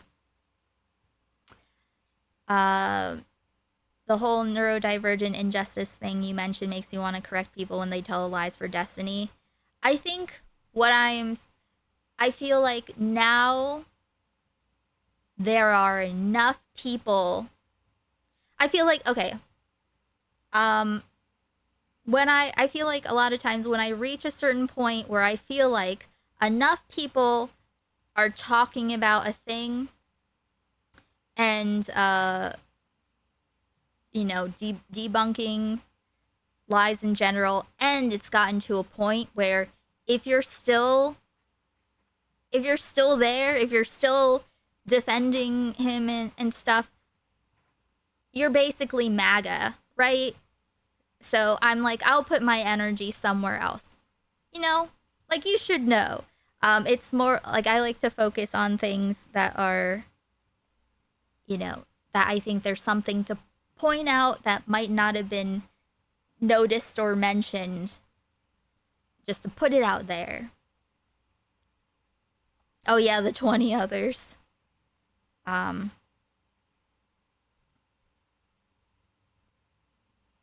don't get the obsession of creators needing to be in the good graces of a sex offender. Must be a capitalist bargaining gimmick I've never understood.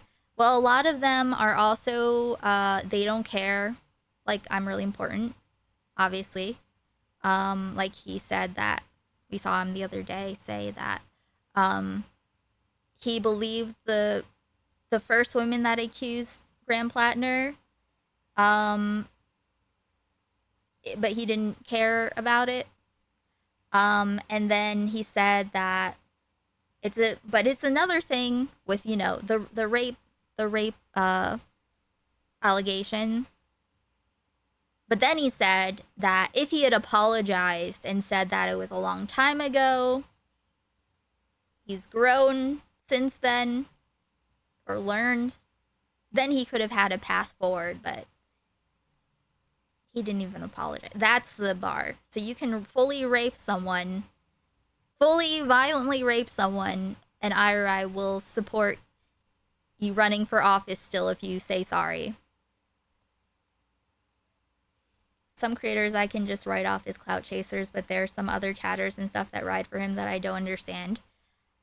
I think of it also, I'm sure there are reasons. I think it's also,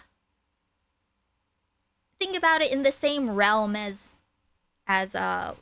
religiosity, belief systems, people who are in a dogmatic worldview, where it's like the logical fallacy itself validates the logical fallacy.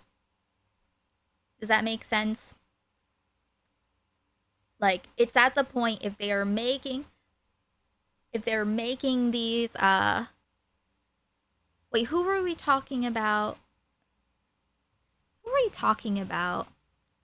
When people were making, there were some people in chat making. Oh, was it for what IRI was saying? There were a couple people that were trying to sweep for what IRI was saying at the time.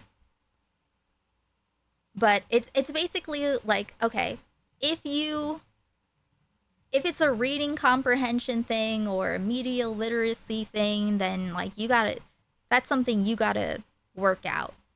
You can look at it, you can think on it. If you still come up with a different conclusion, that's fine. It just is, I can't help you with that. Does Destiny really have that clout magnet still? No, he doesn't. He doesn't.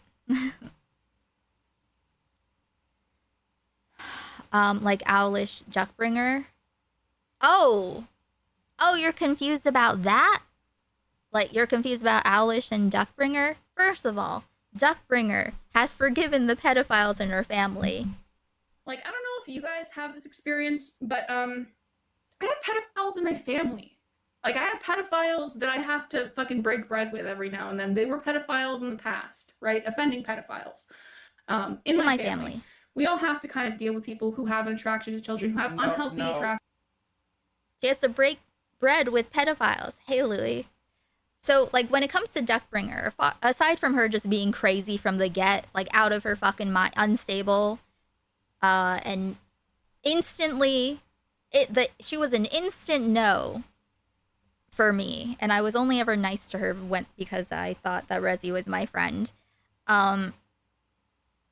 So, aside from her being unhinged, her going onto this stream, you saw her defending food shops to me, right? Missy, were you there? She's someone who is willing to lie for her own purposes. Like, she doesn't have any integrity. And she's forgiven pedophiles in her family. I don't know, it's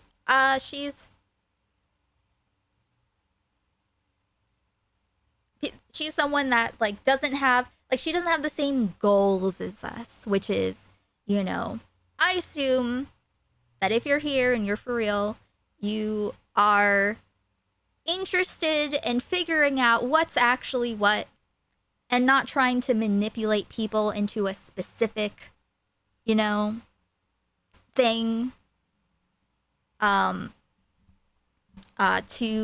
like, willing to lie about things to service your own ends.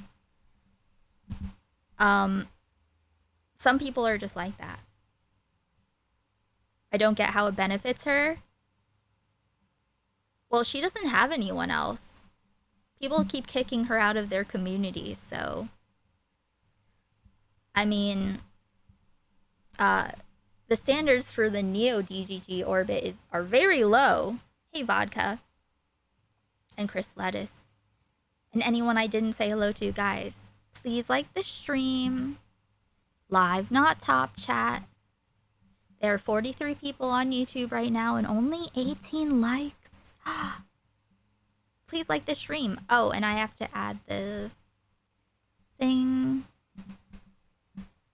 to the goal.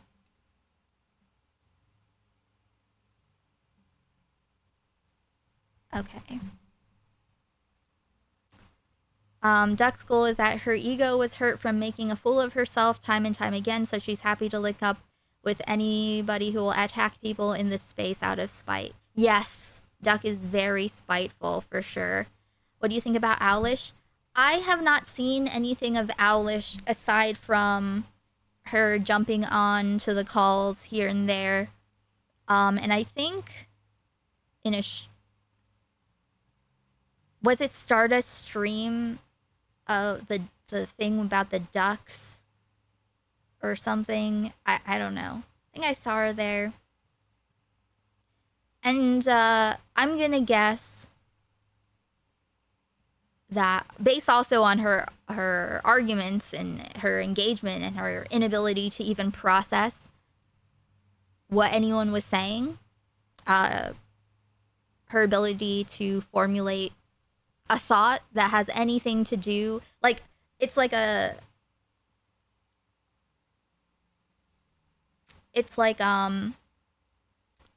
rubber knife, like a prop knife versus a real knife. Like handing someone a prop knife to actually cut something, that's not, you can give me something in the form that presents as if it's an argument or a point or a statement, but this is fundamentally, I can't do anything with it. It's not actually a knife. Thank you, Techno, for the 50 kicks. I will add it to the goal. Very base, very pog. Thank you, thank you.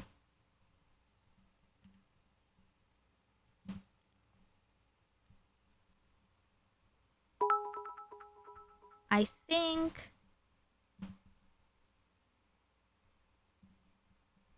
but yeah, Owlish seems dumb. Maybe wants to be accepted. Like, I think that maybe she just, I mean, I don't know anything about her, but I assume that, oh, what's that movie? What's that movie where it's like these guys go back to a college and like have to do something with a frat, but it's like they do, they try to recruit people for their fraternity. However it works, I don't know how it works. And they start off with all the rejects lining up, and they have to take everyone in and shape them up. You know what I'm talking about? Not Revenge of the Nerds. Not Dazed and Confused. Think of a lesser movie. Like a lesser movie. Like a... Not necessarily a Van Wilder. Old school. Maybe. Yeah, maybe the Will Ferrell one. That's also... Yes, that's possible. It could be that. That's Neo DGG. That's literally it. You know what I mean?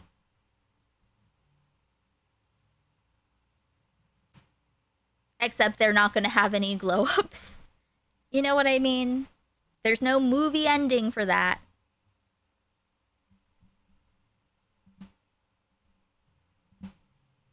Let me see.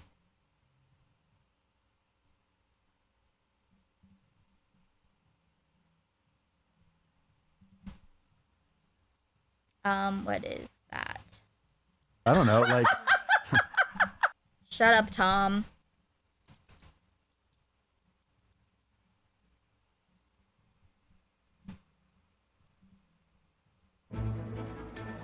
Excuse me.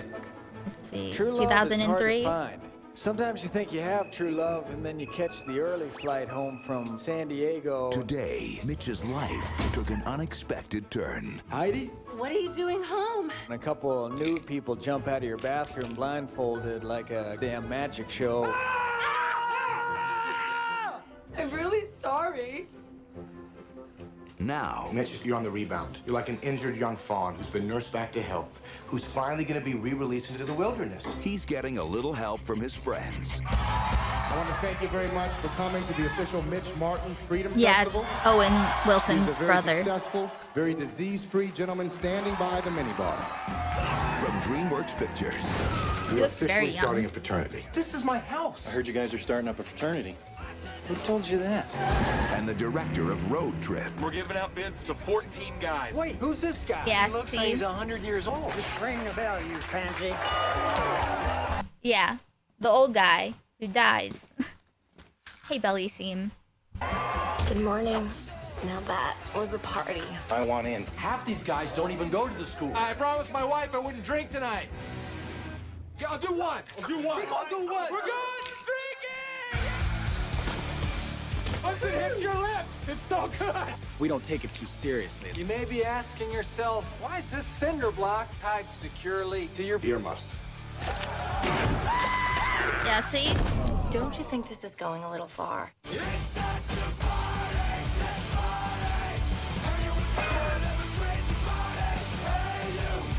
The recruit. Frank, just pace yourself. Sorry. Luke Wilson. I get the feeling you have a entirely distorted view of who I am. Will Ferrell. What's going on? If you tell anyone about this, I'll kill you. I'm kidding. We'll come back by tonight. Okay, sweetie? Okay. Let's go! And Vince Vaughn. There's my wife, always smiling. Hi, honey. Judging, watching. Look at the baby, look at the baby. Be careful. That's the most powerful trank gun on the market. Yes! Ow! That's awesome. Old school. All the fun of college, none of the education. How many guys are there? Okay, wait. Old school.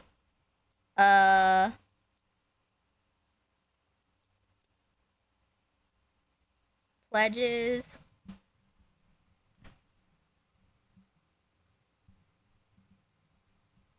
The cinder block test. Congratulations, Okay, gentlemen. so these are the guys. All right, this is Neo DGG. Take a look at their faces. Congratulations, gentlemen. You should all be very proud of yourselves. Each And compared to like the usual frat people, you know what I mean? The ones that they'd want to pick. and every one of you has been handpicked to represent This is 2003. our inaugural pledge class.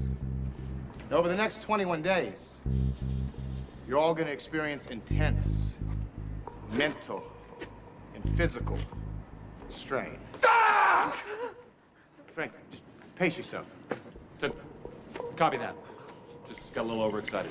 Sorry. At this point, you may be asking yourself, why am I holding this 30-pound cinder block in my hands? You might also ask yourself, why does this cinder block have a long piece of string tied to it? And finally, why is the other end of this string tied securely to your penis? And like most of them are just fully grown adults, middle-aged men. Is DG Cheers defending Destiny as he doxes them? Yes. And the answer, ladies, is trust. This is your first test. Spanish! Do you trust that we've provided you with enough slack so that your block will land safely on the lawn? Sir, yes, sir. And Blue! Yes, sir. Do you trust that I do not want to see you die here tonight? Sir, yes, sir. Blue, you're my boy! Thank you, sir. About face! Step to the edge! Pledges! Prepare to release! 1, 2, 3, release! Oh!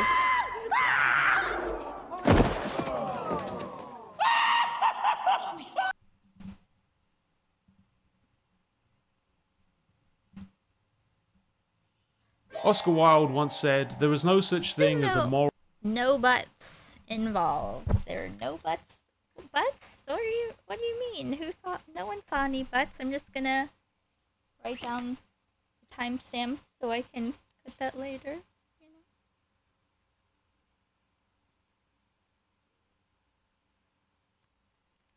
Mm-hmm.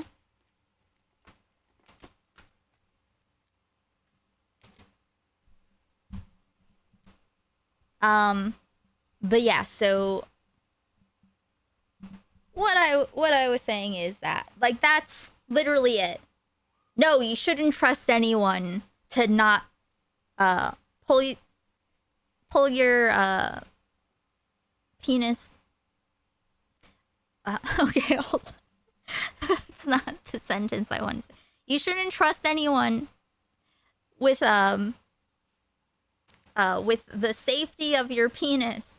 Okay, you shouldn't trust some dudes to have left you enough slack. You can't trust them to measure the height correctly, even if they were trying to. You don't know. Why would you? You don't need to put your blind faith in anything, okay? You know, you can't, there's only so much education that an educated decision can possess. You just do your best. But definitely, this is definitely something you should not, hey, Cooney.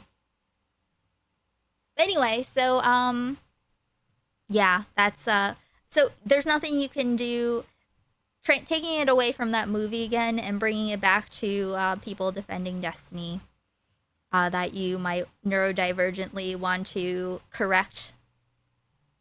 It's to the point where, like, listening to someone like Owlish, it's just so, and like, cause Food Chops has been like, my understanding is that she's been like, kind of training them how to do, you know, these, neo-DGG women, how to be a proper meat sack, and just take up space and noise, drown out the narratives. Just the level, the garbage tier level of argumentation that is presented as if it's acceptable is useless. It's like debating MAGA.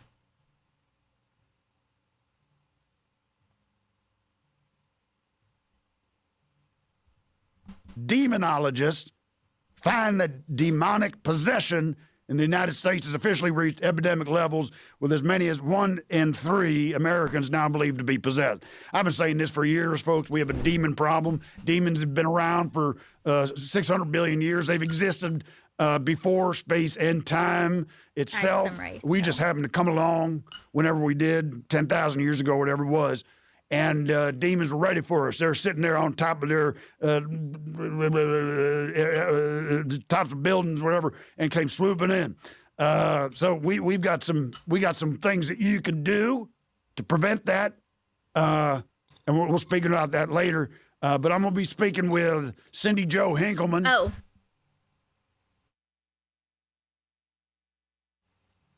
With someone like Owlish or any of those shit tier people, a helpful thing to let go of the neurodivergent hold of need of correction is understand they're fundamentally lesser. You know? It's like arguing with a bot. Who is an expert. She's a demonologist. She's going to explain to me what we can do about it and how we can identify demons out there in everyday life. We'll be right back.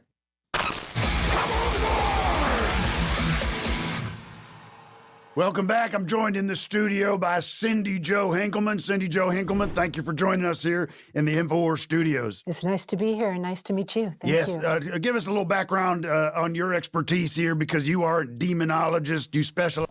Oh my god. Wick is the fucking worst.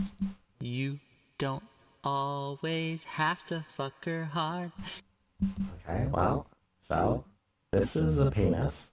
And you don't have to touch it if you don't want to, but if you do, here it is. For ya. Lies in demonology. I do, and paranormal activity. I've been working in this industry for about 25 years. Demons are among us and real. And I worked on about 10,000 cases. And Wick is relatively harmless. I'm trying to remember.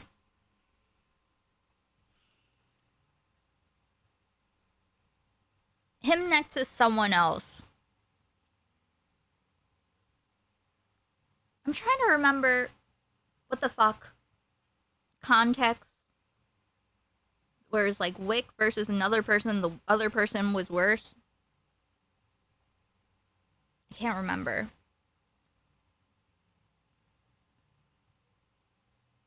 But yeah, he's his own kind of suck. He's another person who doesn't care about what's true and is willing to be dishonest in service of his own ends.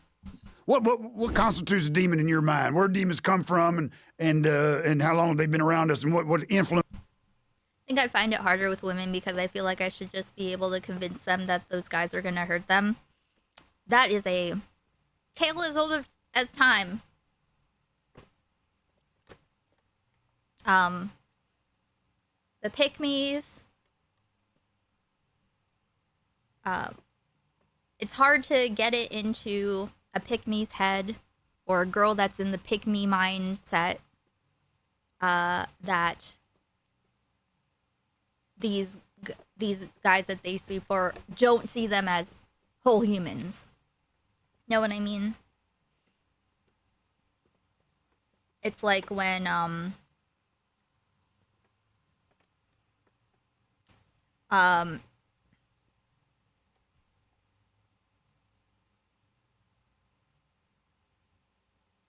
I feel like when I don't want okay, maybe I shouldn't say that. We know plenty of all kinds of pick-me's in these spaces of different varieties where they are trying to,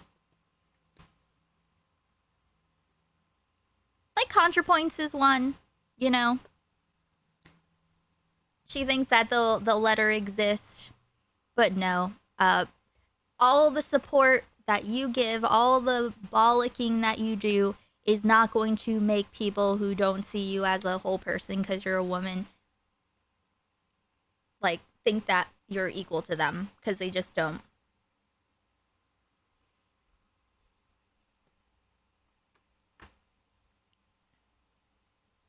When Destiny docs on Wick's stream, it was naughty in his words. When Wick was doxed, he needs scalps from everyone.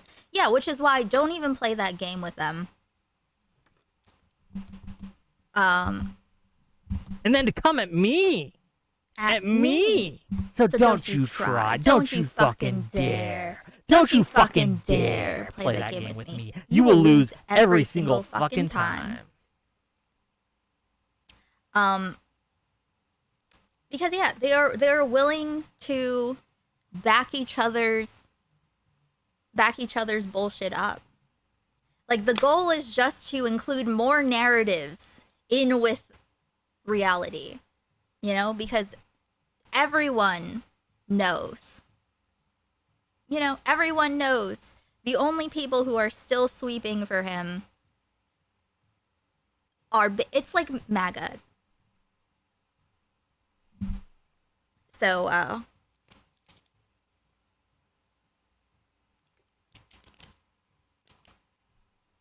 but I feel like we're opening up the spaces, we're getting further out into the open ocean.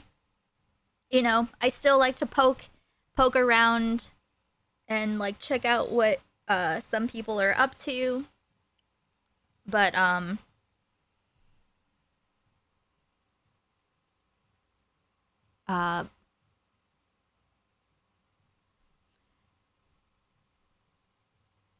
but yeah, so I'm just figuring out, like, oh, I don't have to, like, keep that specific mindset. I'm used to really, you know, I'm really used to babifying things, to framing things in a way that leaves room for people who have no idea. And who are used to, like, edgy spaces, but I feel like we're beyond that now.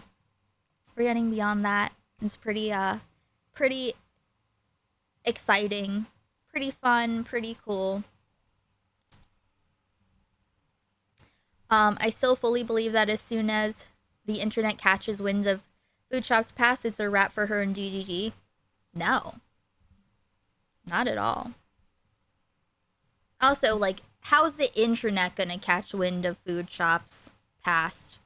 Like, will she ever be anyone that anyone cares about the past of? Like, Destiny doesn't have a... Destiny is not anti-Lolly. Everybody knows. They don't care. There's no standards. It's like Ethan Klein with his lawsuits. Like, just because terrible people with a lot of power, money, and influence decided that standards weren't going to be a thing anymore, it doesn't mean that we have to go along with it. No. And everyone else being shitty and not having standards doesn't mean it's any better when you do. We're not grading on a curve. So whatever you want on your paper trail, you have to make peace with it, because the space is just going to expand more and more. You won't be able to,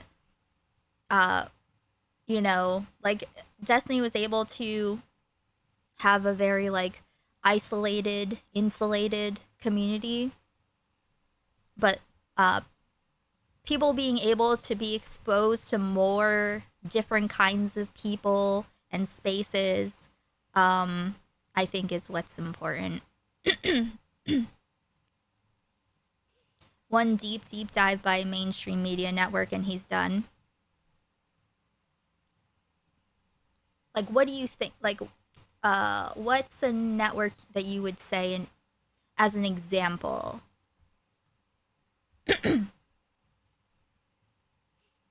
I guess. Because he would also have to be relevant enough where anyone would even know who he is. And also, again, we'll continue watching the Louis doc after this. But Louis thriving. He's still thriving. He's just mad these guys will thrive and then just be mad that they don't have control over the way people remember them. Like, don't remember me for my deeds. Remember me how I want you to remember me. Oh, Erudite and Pearl are going to debate. Daily Beast level minimum. I don't think that'll make a difference. You know? Like, Destiny would have to be exposed to a wider audience. Like a mainstream... Like, he'd have to be in the mainstream. Like, a known thing in the mainstream.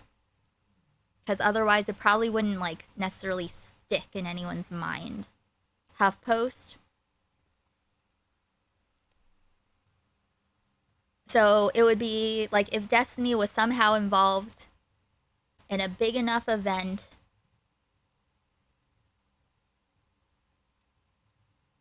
where, you know, people are already... He's already visible to people. And then they find out about what he did. I think that would make sense. It still wouldn't end him, but even if it was exposed to a wider audience, he'll always have his loyalists, as they all will. That's the thing. Trying to change hearts and minds is a losing battle, in my opinion, for me. For me, in my neurodivergent stickiness. I try to just, you know, it's better for me if I can just put my point of view, my thought out there, what people might not be missing, and then however they engage with that information is up to them.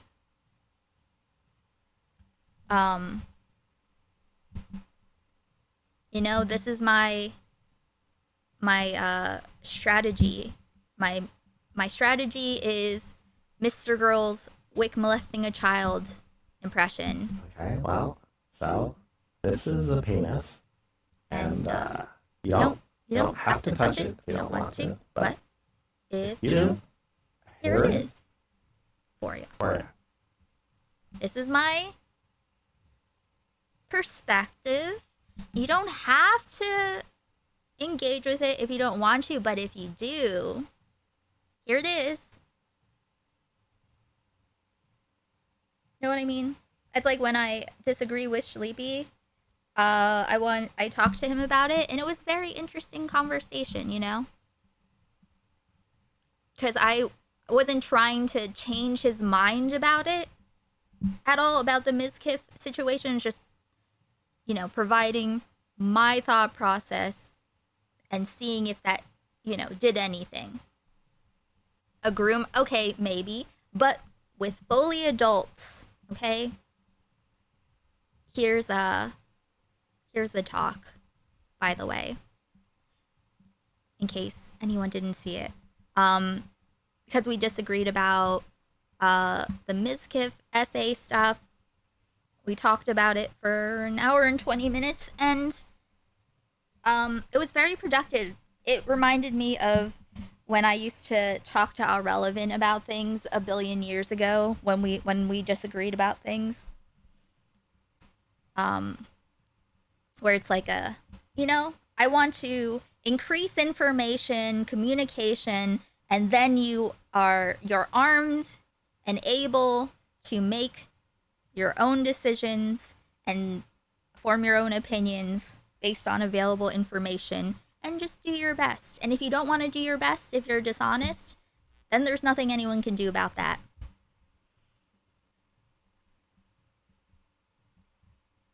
Okay. Influence they have on everyone. Demons have been around since the beginning of time. If we go back to biblical times, there are demons in the Bible. There are demons everywhere. Medieval times, they've always been there. People haven't known what they are. It's good you have that attitude. I get too emotionally invested. Well, so do I. These are like lessons I've learned over the past 6 years. You know what I mean? I can get way too close to stuff and too emotionally invested to, so I have to put boundaries for myself, be aware of that, because it can be unhelpful also. And we don't know where they come from. They come from somewhere very... I know Peter has never been emotionally invested in anything ever. Come from hell. Do they not come from hell? They have not risen up from hell? Possibly, but they could come from other places too. They could come from other dimensions. They could come from, they transform. Some of them transform. They start as something very simple, and they turn into something very dark and very powerful. Now, do demons have the capacity to possess human beings? Absolutely, absolutely. And they can possess a human being to the point where they want to hurt someone they love. Now, can you identify who and who is not possessed by demons in this realm? I can tell by looking at their eyes. It's always all about the eyes. Let's give you a couple names here. See how we do. All right. Find out who's demon, who's not. Okay. I don't know how it's coming to my head. Bobby Flay, cooking expert. I was watching him this morning. Bobby Flay. Is he a demon? I would say partially. Yes, I would say probably 30%. All right. What about Tom Carvel, the originator of the Cookie Puss, the Carvel ice cream? No longer with us. Yeah, I would say 60%. 60%. Yeah. O.J. Simpson? 100%. How about Mike Dirnt from Green Day? He's a bass player in Green Day. I'd say 0. How about Grimace? This is a fictional character in the McDonald's universe. 0. So no demons in Grimace, all right? No, I don't think so. Jimmy Fallon, the late night talk show host. Jimmy Fallon. 90%. Big demon influence. Then. Yes, yes. While we're at it, James Corden, disgraced late night talk show host from England, kicked out of this country because nobody cared for his sensibility. 40%. Fictional nursery rhyme character Humpty Dumpty. Humpty Dumpty fell off a wall. So Humpty creepy. Dumpty, 0%. Not a demon in sight. No. Rob Zombie. 10%. Really, Rob Zombie, man who plays in the dark arts himself, not possessed. You don't believe? No, I think he's kind of like Alice Cooper. It's an act. Alice Cooper? Well, it's more like 70%. Okay. John Paul, George Ringo. How many demons we got in there out of 4? Oh, 80%. All in 80%. So we don't know who's all 40 in, and who's 20. No. All right, well, that's very interesting. Let me ask you one other question, because we have reporting the news that Alex Jones has been killed and has been replaced by a clone. And that's been now verified, by the way. We have confirmation. Do you have the ability to tell me whether he has ascended to heaven or has been demolished to hell? Can you, with your expertise, can you give me your feelings on whether or not he's burned in hell right now? Well, I can take a peek into hell and see if he's there, if you'd like. Okay. It's a risky thing to do, but if you want me to take that chance. I don't care. Just get down there and find out if he's in there. Okay.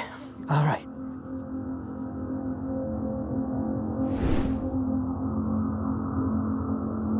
It must. Folks, if you're joining us, we are waiting for Cindy Jo Hinkleman, expert on demonology, to emerge from the pits of hell, where she will have an update on whether or not Alex Jones is down in hell.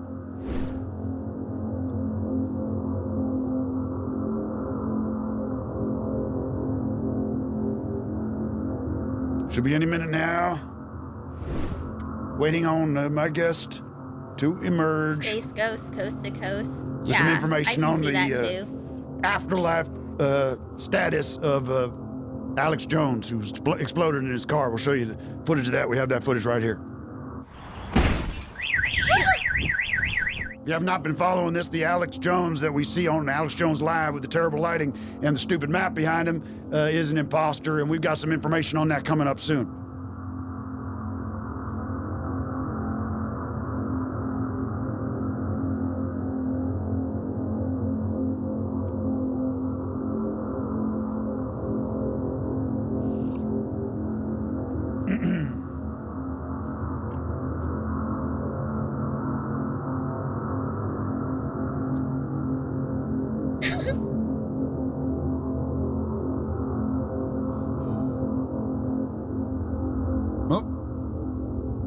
Cindy Jo Hinkleman with us now, coming back from her trip, mind trip to hell. You need anything? Need some water or anything? What can you tell us about your journey into the river, down the river Styx? I saw him there. And what's odd is it looks like he's enjoying himself. Ooh. You're saying Alex Jones is down in hell having a gay old time down there? I don't know if I'd call it a gay old time, but he's definitely not miserable.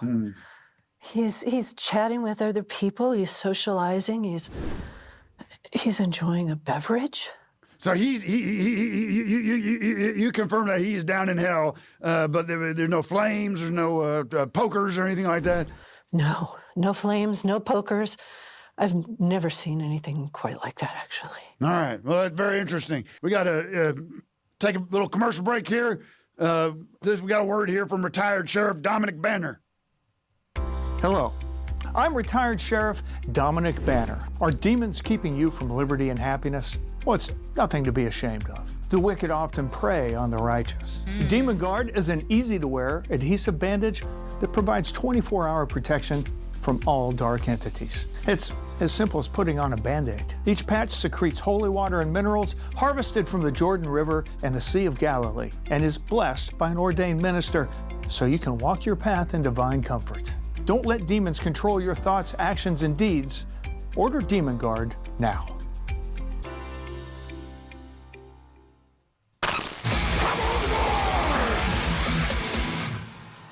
Let's go to the phone calls and see who's out there who might want to chime in and ask you questions or find out about whether or not they're possessed by demons. Hello, Tim. Who's this? Hey, this is Phil calling in. All right, Phil, where are you calling in from?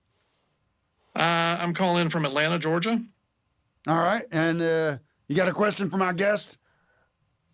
Yeah, I did. I've been possessed by a demon now for quite a while, about 6-7 years or so, and his name is Belphegor, and he came to me kind of like you suggested earlier. He swooped down in front of me from the top of a building and promised me, if I did his bidding, great wealth and riches and orgies and things. But I'm kind of wondering now, that all sounded good to me originally.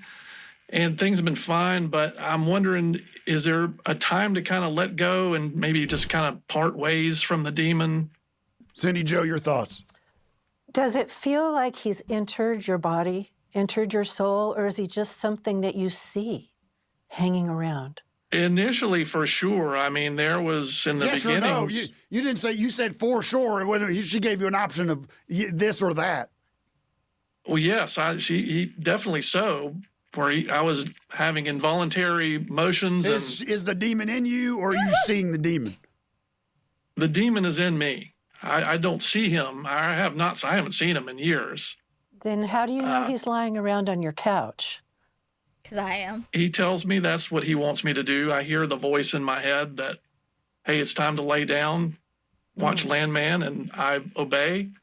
Because that's sort of what I was told to do. Is there any way for Phil here to get that demon out, or is he stuck with him? You're not stuck with him. You just have to take control.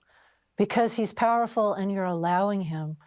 It's just like in life. If you allow someone to control you, they will do it, and they will take advantage of you. All right, Phil, be a man, pull your pants up, and if your demon inside of you is telling you to watch Landman, well, then sit down and watch The Price is Right. Put that demon in its place, and you're in the driver's seat, Phil. You got to make those choices, and don't listen to that demon. Then the demon's going to get sick of you and head on to somebody else. Well, I agree.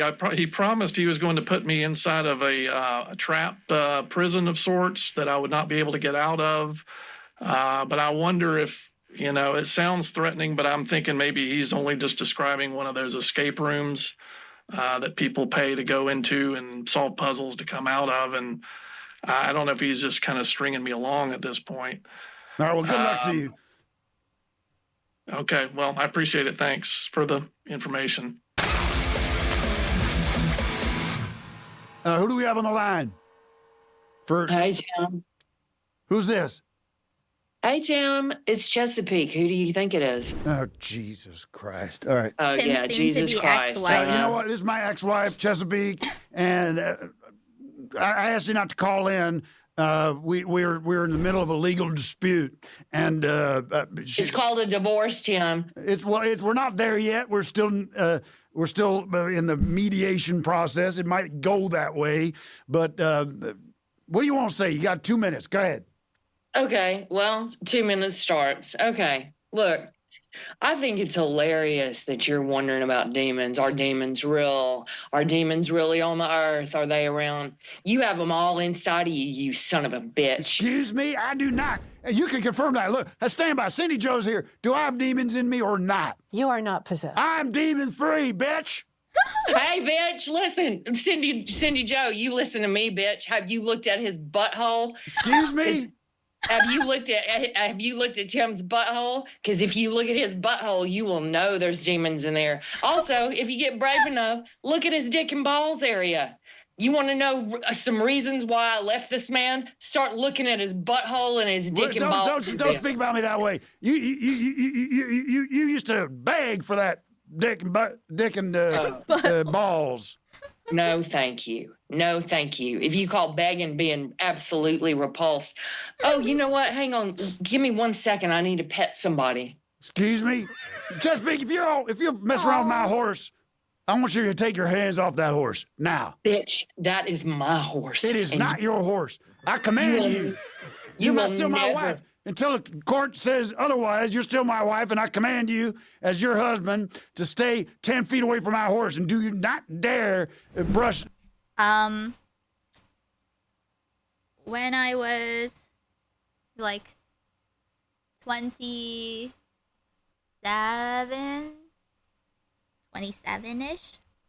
I had a roommate that I didn't know, but we went to the same church growing up.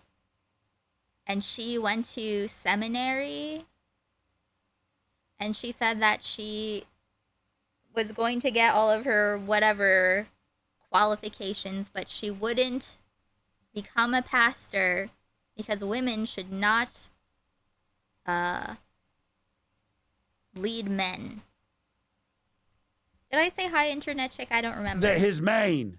I will hop on him like Lady fucking Godiva. I will go right in front of your house with my titties out, and I will say, remember when you used to have this? I'm meaning my titties and the horse. You evil fuck. Fuck you. I'll see you. I'll see you in court, bitch, and that horse will be mine, so help me God. If you, okay, you want this horse to be yours? It's going to be cut up in pieces, and it's going to be on your plate. All right, that you crossed the line. I told you if you cross the line, that will make things much harder for you. And you've gone and done it in front of my guest. I swear by I stand by the gates of hell and watch you burn, bitch. You know, get that? Cindy Joe, listen to this.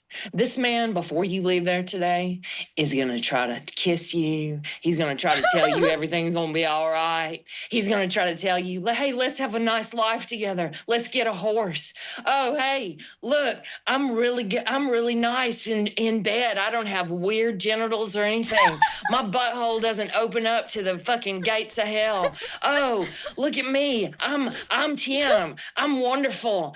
He's not, Cindy Joe. The second he gets near you, you're gonna feel like a fucking reverse electric shock. He's evil to the core. Get out while you can. This woman's nuts. This woman has lost. She's been crazy since the day I met. I am not physically attracted to Cindy Joe. I'm not gonna make move on her. And we're going to end this conversation respectfully. And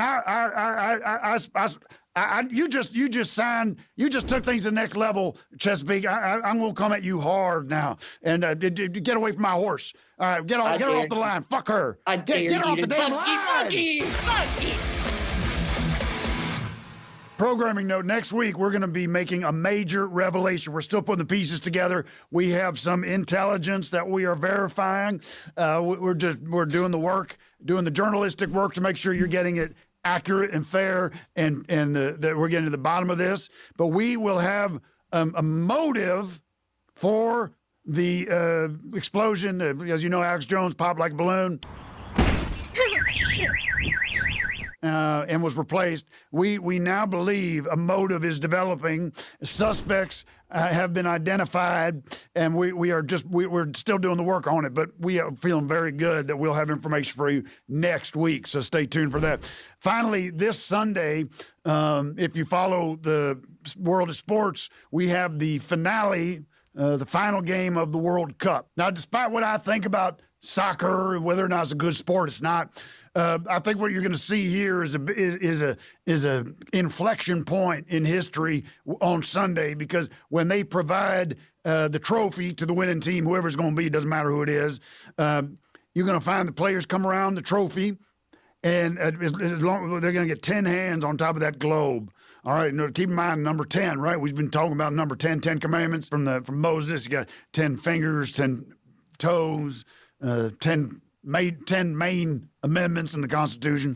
As soon as those 10 hands come upon the globe, it's going to set up a triggering device within the trophy itself. It's going to set up a big dirty bomb. Everybody in the stadium's good as dead, and everybody in the area, including New York City, is going to be gone. World Cup That's trophy happening will Sunday night, explode, right after the killing game. millions.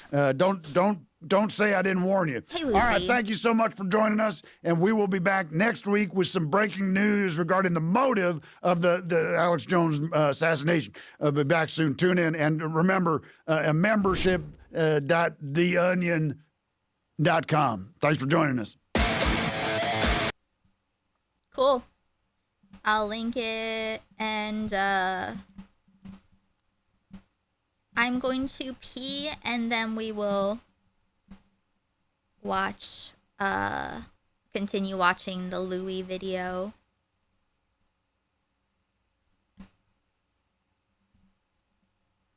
Okay. Is there any other song I want to experiment with adding?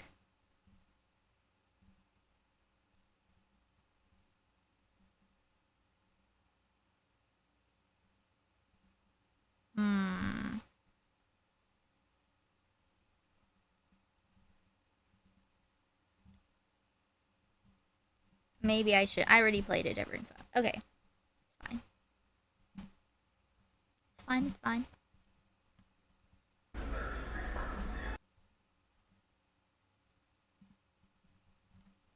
One moment.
Thank you.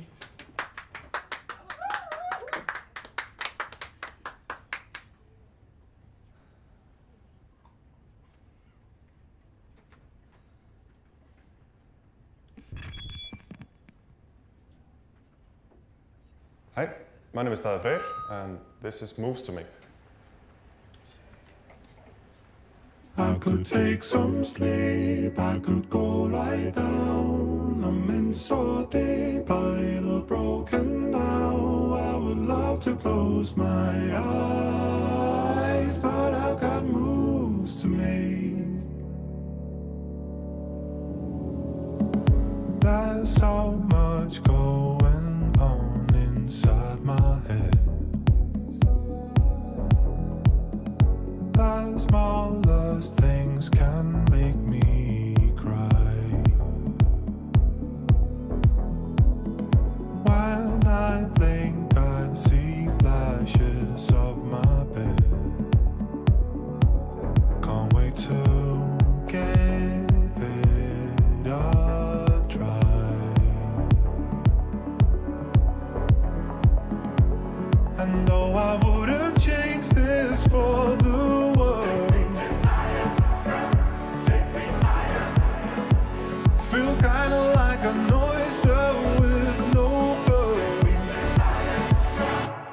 could take some sleep, I could go lie down. Week after week, it's a constant sound.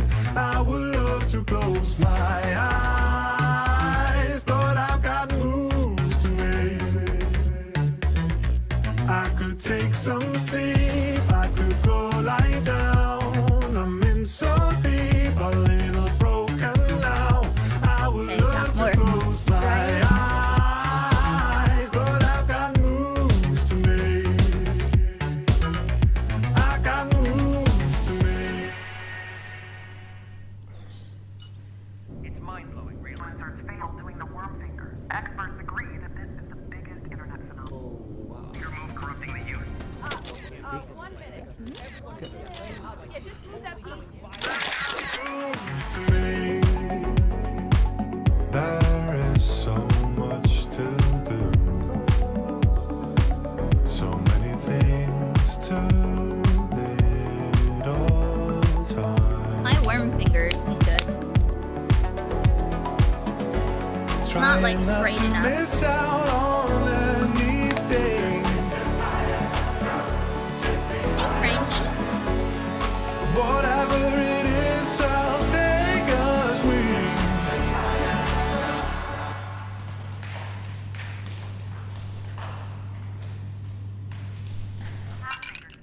A recent accident causing a broken finger has raised questions whether it is safe to do the worm fingers or not. Investigations by the police have yet to start, but according to a local politician, Is it easier? Frankie? Is it easier? Not really easier. Hi, Frankie. You want to do the worm finger?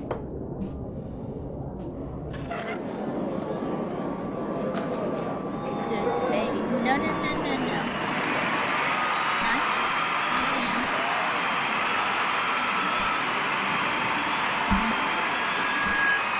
I could take some sleep, I could go lie down. Week after week, it's a constant sound.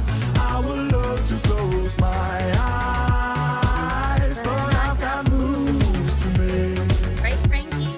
Look at her. I could take some sleep, I could go lie down. I'm in so deep, a little broken now. I would love to close my eyes, but I've got moves to make. I got moves to make.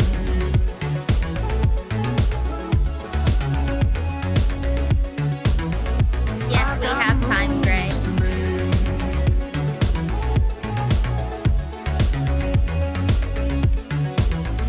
I got moves to make.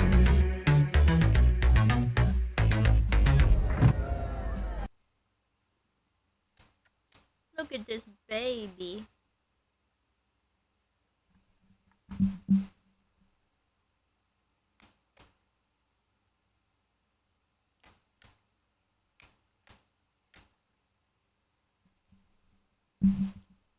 What a wonderful little baby you are. I don't know if she actually likes being here or not, but this is how we are. Just how we ended up. Okay, we're gonna continue watching Bluey. You don't.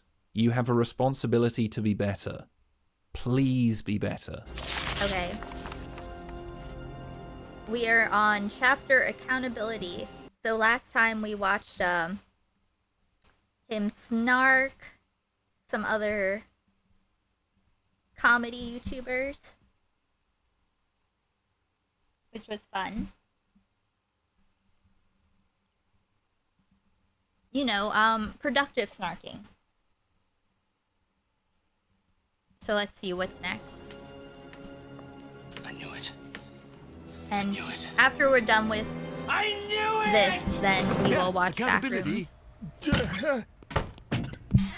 We've held people discussing CK to account, but what about those who were either told about CK's behaviour or had more than enough information to put 2 and 2 together? There's a Guardian article about CK's friends ignoring the warning signs, and I agree. Jon Stewart said after CK's cancellation he didn't know. I didn't know. What if I did? That's the thing that bothers me. What if I did? You did. Stewart was asked about the rumours in 2016 and mockingly dismissed them. I wanted to ask you about the last interview on your show, which I think was Louis C.K. Yeah. From my memory, I think that was after some of the rumors about Louis C.K.'s alleged harassment of female comedians. So the internet said Louis harassed women. So there was first a Gawker article, and then there was a couple of tweets by people. And I know this is all internet That's stuff. pretty authoritative. I know that this is how... You know who you're talking to, right? I just wanted to know if there was any sort of discussion about that on the show, if that was a thing on your radar. No. I didn't see the tweets. Sarah Silverman didn't publicly address the allegations until the article released, even though CK performed similar acts in front of her and her sister. Likewise, her Jim sister. Norton. Norton said he asked CK about the rumours and CK denied them, but there was a point where Norton should have showed just a bit of initiative. Norton heard CK tell all They his don't care. stories about exposing himself. He heard CK say the words, "I was desperate to flash someone." He heard him tell the story about breaking into his neighbour's apartment to masturbate into a pair of women's underwear he didn't know. I totally forgot about that. Oh my god. I totally forgot about that last video.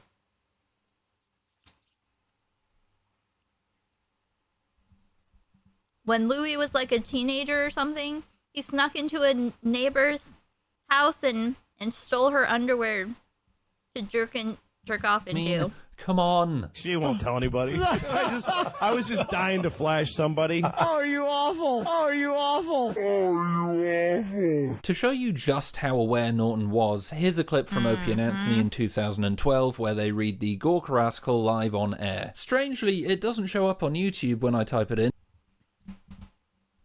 They read the Gawker article. Which beloved comedian likes to force female comedians to watch him jerk off? Gawker blind item Live on air. Strangely, it doesn't show up on... I hope that Jon Stewart didn't know. I hope that he just didn't take whoever that was seriously because of... If this is a blind item, and I don't know what the case is at all, and that person bringing up tweets, I could see him not taking them seriously, but... You know, I have no idea. Anyone that knew and didn't say something should be ashamed. Say or do or anything. YouTube when I type it in, even though there used to be a couple copies floating around, which is just so strange. Thankfully, I downloaded a copy before it was taken down. Phew. Just remember, Gawker doesn't name CK specifically, instead dropping hints in his direction. Male comedians are weird. They jerk off all the time and then go on stage and talk about jerking off. But our nation's most hilarious stand-up comic and critically cherished 2012. sitcom auteur adds a thrilling twist to his escapades. I'm going to guess Bob Saget. He traps unsuspecting women in his hotel room and makes them stick around until he's done. Sitcom. We've heard from several sources that this shameless, funny man whips it out at the most inopportune moments. Oh, wait. They like giving their shit away by using words. Shameless. Shameless. But there's no comedians on that show, is there? Well, Louis had a special called Shameless, but that's not his vibe. Well, I mean, that's not his vibe. Again, we thought it was subversive. But isn't this Anthony guy I don't remember what Red Bar used to say about him. But not good stuff. His most hilarious and cherished sitcom. So this guy had a really big sitcom. Seinfeld. Yeah, you got a big Seinfeld, Saget. Why do you keep saying Bob Saget? Seinfeld? No, not Seinfeld. I think that they're pointing to Louis. Yeah. I don't think it's his vibe. I think based on But Louis how we not a- know him, I don't think that's him at He all. wasn't on a sitcom. It's Louis. But that's not really considered a sitcom. Yeah, I is mean, it? and also Lucky Louie, and this new one, yeah. But I don't think it's Louis. It says critically cherished, and that's what it is. Yeah, it's critically cherished. Beloved? No, I don't think that's Louis C.K. And nation's most hilarious stand-up is what every website. Yeah. I mean, because it sounds insane to do, and it sounds insane to get away with.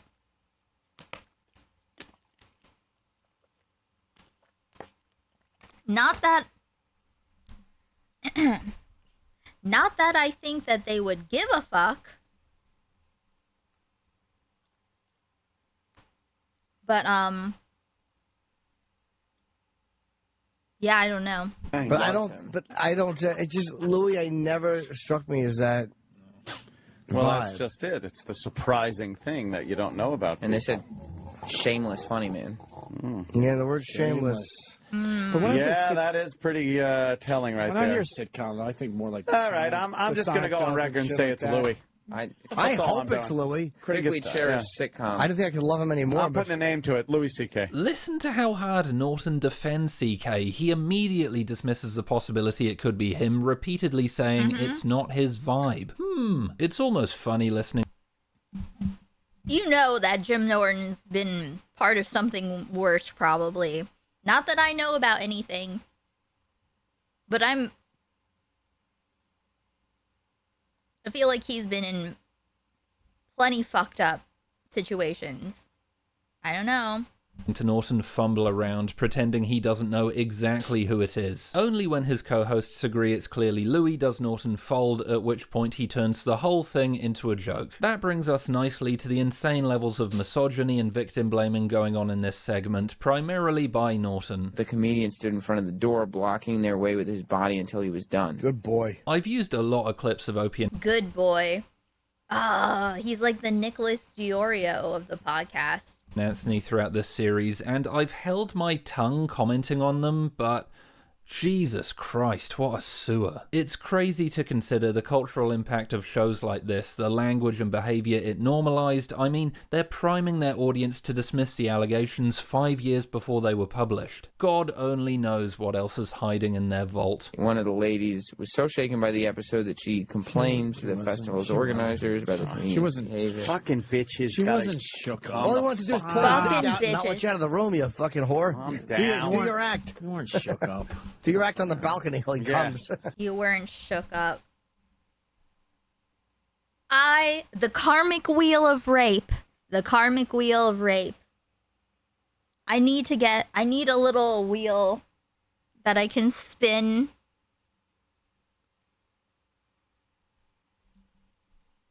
My aggression. They're trying to knock him down lately, huh? Yeah. I don't know if it's him. Yeah, What are all these whores trying to knock a man down when all he wants to do is a sex crime? You know, that's illegal to do. It's illegal to flash people, and it's illegal to force them to watch you masturbate.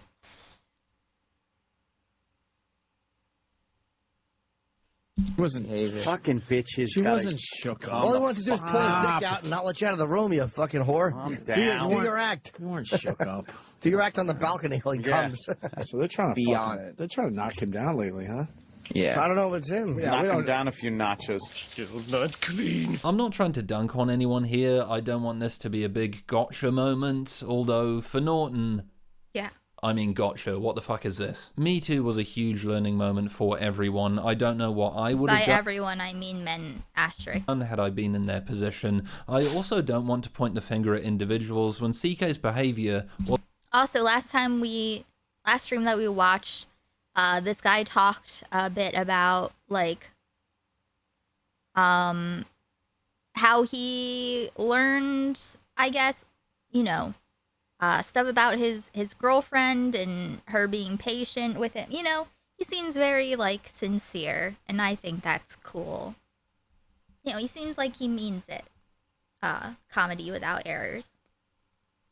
an open secret. Bonnie McFarlane even said CK openly joked about it, which It's the different. They don't see women as people. They just don't. They don't, and that's the difference. It's horrifying in its own right. Even though we all knew about Louis C.K., everyone knew. Everyone in comedy knew about it. I did not know, but a lot of people that I know in showbiz who aren't in comedy did know. Yeah, it was like a thing. He joked about it at the Comedy Central table once. Bonnie McFarlane and Allison Rosen. 2018. For everyone, I don't know what I would have done had I been in their position. I also don't want to point the finger at individuals when CK's behaviour was an open secret. Bonnie McFarlane even said CK openly joked about it, which is horrifying in its own right. Even though we all knew about Louis C.K., everyone knew. Everyone in comedy knew about it. I did not know, but a lot of people that I know in showbiz who aren't in comedy did know. Yeah, it was like a thing. He joked about it at the Comedy Central table once. It pissed Supposed me to be off. a joke. Blaming individuals distracts from the cultural and systemic Central table once. It pissed me off. Blaming individuals distracts from the cultural and systemic problems that incentivize people to... Don't listen. It's not his own fault. It's not his own fault. He's just a little sweet boy. Remember, until this, he didn't know that the world was a dangerous place. Stay silent. That being said, these people should have done better. I like Stuart, but man, it's appalling how he disregards this question. I've been in Q&As like this, and I can imagine how stupid this person would feel for bringing this up, even though the question was a good one and the rumours were, in 2016, very well known. Reactions like Stuart's, this giggling dismissal, are part of the problem. I didn't see the tweets. Stewart later said after this interview someone from his team did a bit of digging, but you have to wonder how much digging was actually done to come to such a definitive answer. Digging around in it and finding that some people had done, it was hard, but we were all assured, like, no. But we took somebody's word for it, and maybe that's... Digging into... That's like when people get in voice calls with like Beckett, you know. That's why these things can't take place like completely privately. That's why you can't just do all this stuff in the dark and then just dismiss it. That's an error on our part. Who? Names. There's Silverman. And it sucks, and some of our heroes will be taken down, and we will discover bad things about people we like, or in some cases, people we love. But then I remembered something I said on this very show, that if it's mentionable, it's manageable. So I'm gonna address the elephant masturbating in the room. I don't want to say Silverman's response is disingenuous, but there is no way she was discovering CK's behaviour. In my opinion, her reaction to the article wouldn't have been shock, but the sad realisation these were pieces of a puzzle she didn't want to put together. Silverman says if it's mentionable, it's manageable, but that doesn't count for much when she's mentioning the problem after it had become global news. Then there's her... What does that mean? If it's mentionable, it's manageable. What does that actually mean?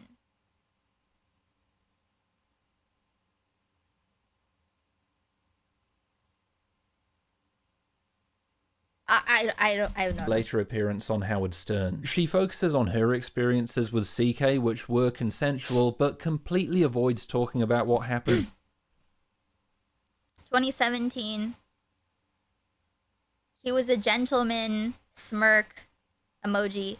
He always invited me to wait outside the motel room door if I wanted. I usually did, but he made it clear that masturbating was going to happen each morning, naked on the bed. Sometimes I just read a book in the corner. I did not enjoy it. Finn. Oh, this is her sister. Yeah, that's fucking disgusting. Listen, it was consensual. She could have left the motel room that they were in. Cool. With her sister, which casts CK in a much darker light. I don't know, it makes me wonder if she was... Establishing a pattern of behavior helps victims speak up, so I did. I can't say if I did the right thing or not. I hope so. I will add one more thing. which is that I was verbally told that my presence and refusal to continue a sexual relationship was responsible for the behavior. Oh. So did they have a sexual relationship that she ended? And since she was there and she wouldn't do it?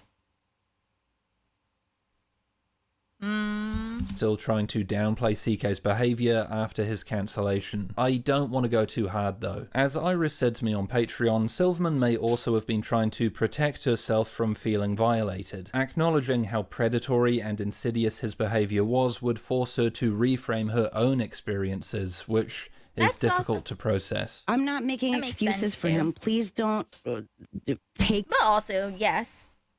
Yes, that's a true thing. If you can yap about it, you should do something about it. I feel like it's maybe a little bit more Hollywood than that. There's a is that a Hollywood PR thing? That's just what it seemed like. But yes, I think her, Whitney Cummings, and other women comedians that have been around for a long time. Brian Callen showing Whitney his penis a bunch. But yeah, listen, I imagine having to reframe all of these situations with people that you probably consider friends now. Also very different culture pre-Me Too, yes. Yes. I remember back in the day when I still thought it was 100% my responsibility to dodge the dicks, you know? Take care of myself. Protect myself. The rape abacus. But, so yeah, I can understand that, but that's not, it's not good enough. It's not enough. This that way. But, you know, we are peers. We're equals. So, you know, when we were kids and he asked if he could masturbate in front of me, sometimes I'd go, fuck yeah, I want to see that. Norton is... Which is fucking... That just sounds like cope. That sounds like pick me cope. The rape abacus. The rape abacus has two sides to it. Okay? There's one for men and there's one for not men. And the not men side of the rape abacus is the math and the formula you have to put together to navigate the world safely without getting raped and murdered or any other bad things. The man side of the rape abacus is doing the math, figuring out the formula of how much they can get away with before, you know, without getting in trouble. You know? Those are the two sides. Obviously, the man side of the rape abacus is not all men. The men who are it's for the men who pick up the rape abacus. Non-men can't help you deal with it. If you're not a man, you're walking around, you're gonna have to deal with these things, and you're gonna need tools to navigate. The man side is when he doesn't see the other person as a person and just a whole, and it's like, how much do I need to do in order to not get in trouble? Sarah Silverman was married to Kimmel, and I mean Adam Carolla's bestie, she probably saw all their dicks, yes. Because a lot of things can happen, you don't have to be traumatized, right? But then you look back and you're like, oh, that was a bad thing. Depressing, yes. But it's helpful.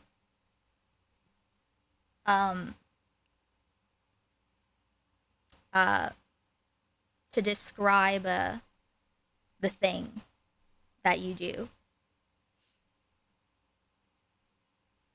But you know, it was very liberating to realize and that it's like, yes, the rape abacus is a tool that you need. It shouldn't be, but it is there. It used to be, this is your responsibility. This is your rape abacus. This is your responsibility. You know, for everything. But yeah, so I think just talking about it, pointing out that it's bullshit is important so that other people who are also on the vulnerable side of the rape abacus can have that reinforced. Yeah. The worst example. He knew straight up and played. Oh, but yeah, but Sarah Silverman. So you can be like, there can be things that happen, and you're just like, you don't care. But just because you don't care doesn't mean it's not a crazy thing to do or a fucked up thing to do.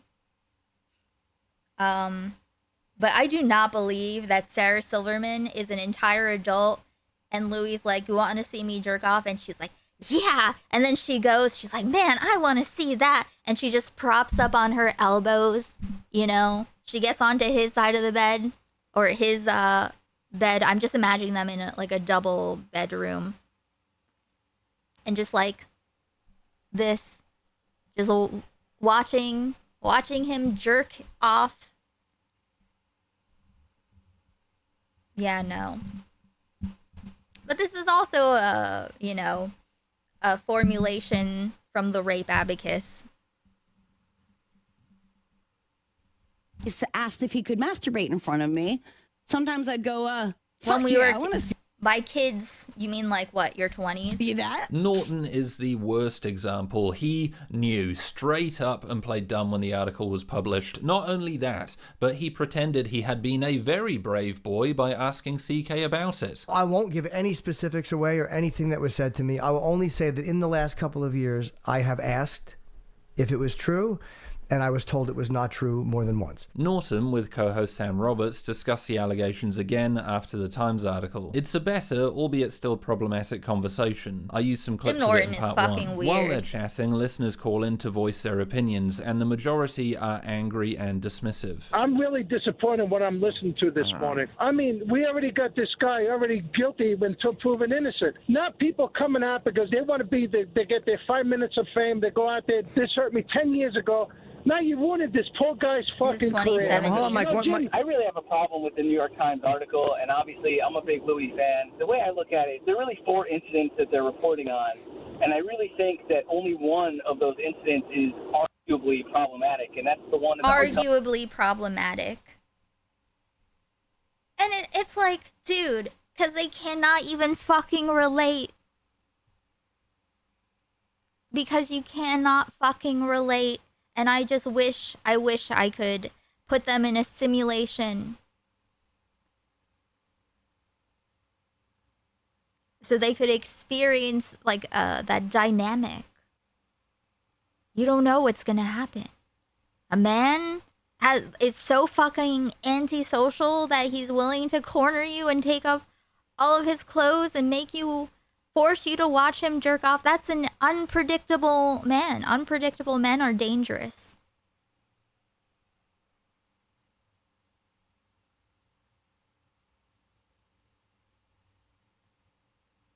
They can't imagine being in a situation like that where they're like vulnerable.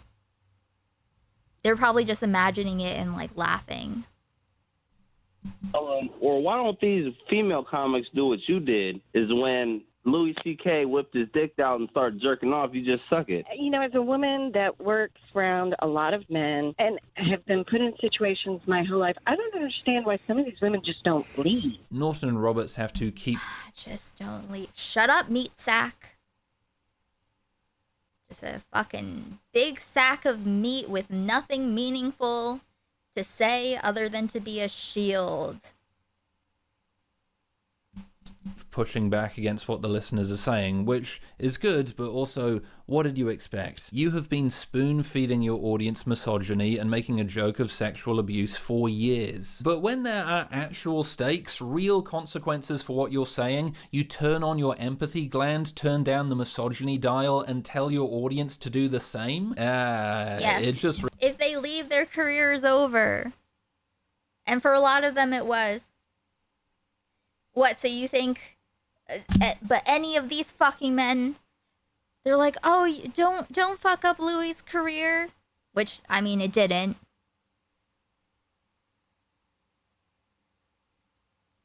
Hey, kick cells. There's no way to smooth over what Louis C.K. did without making yourself look like an accomplice to a predator. Yeah. They just... they can't imagine themselves in that position, and they don't care, and they don't see women as people. They're just like, oh, Louis' legacy, his good name.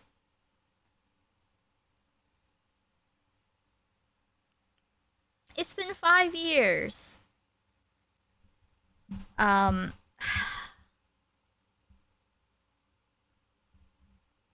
But yeah, can you imagine if one of their careers were in jeopardy because of something like this? Because someone did this to them?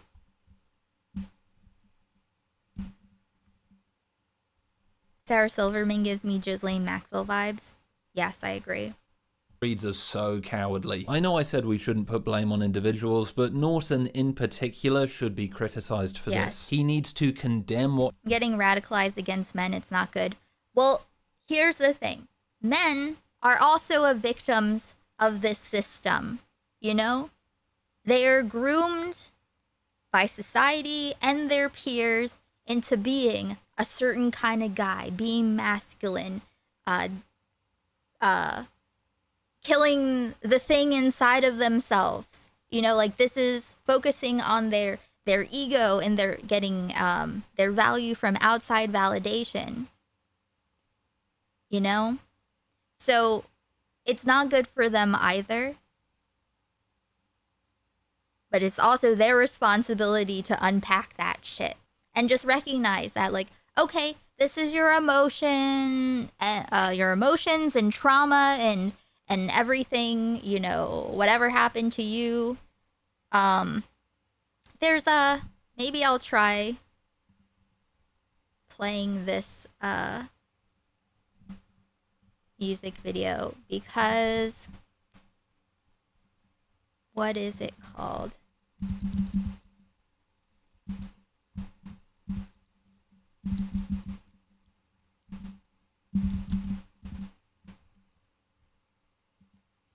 Generation. I watched this music video. I don't know. I think I'll play. I don't know if it'll get claimed, but if it gets claimed, I'll remove it afterwards. I saw this and it really made me think about, like, how, like, the, you know, the toxic shit that men do to each other, like, groom each other, but it's still your responsibility. And the thing is that they have to understand, like, everyone has issues. It's just, it's been, the focus is on the issues that matter, or the issues of cis-het white men. Those are the issues that matter and are represented everywhere, okay? And everything else is, like, a little further away. You know, and onward. Step down and continues to go down. So these are things that are real and are problems, but they think that it's special extra problems and need to be focused on versus anyone else's. But this Generation Storm starring Young Lean.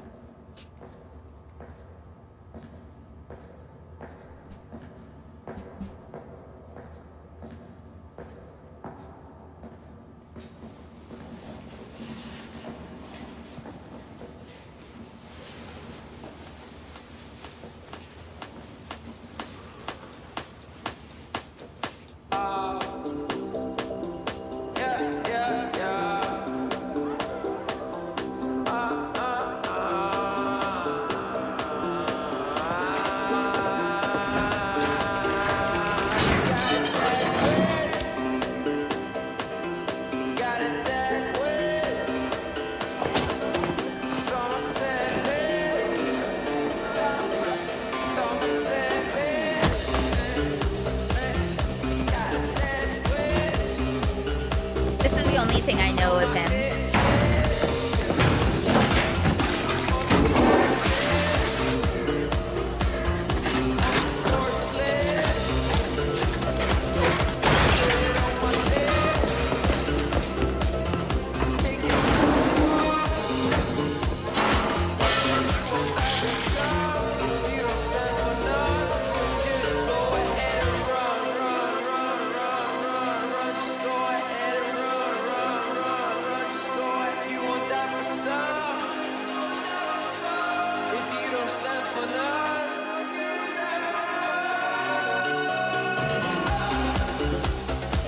Him a million.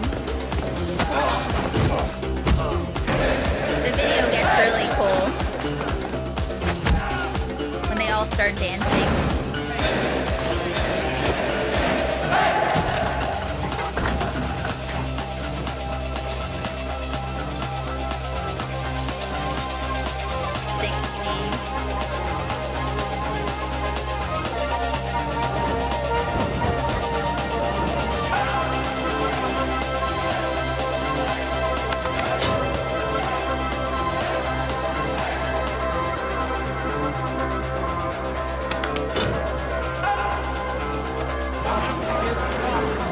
Yeah, the choreographies, it becomes awesome. Shut the fuck up!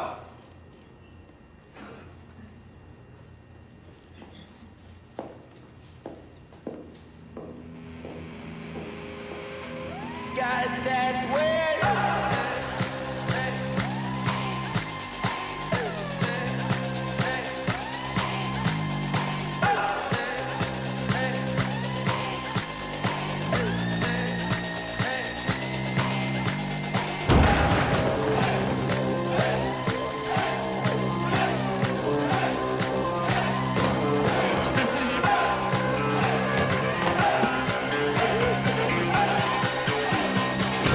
Got it that way.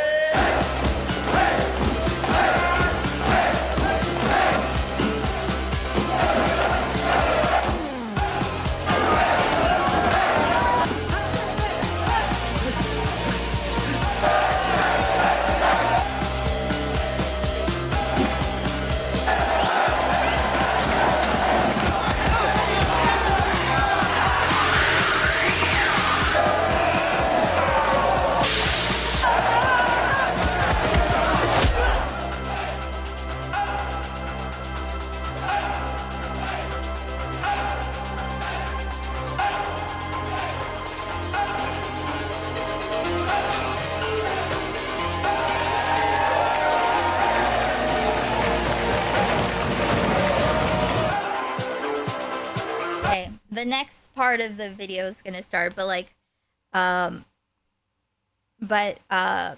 I first watched this, I was like, this would be hell to go through, like this dynamic of what boys do to each other, you know, the messaging in society and what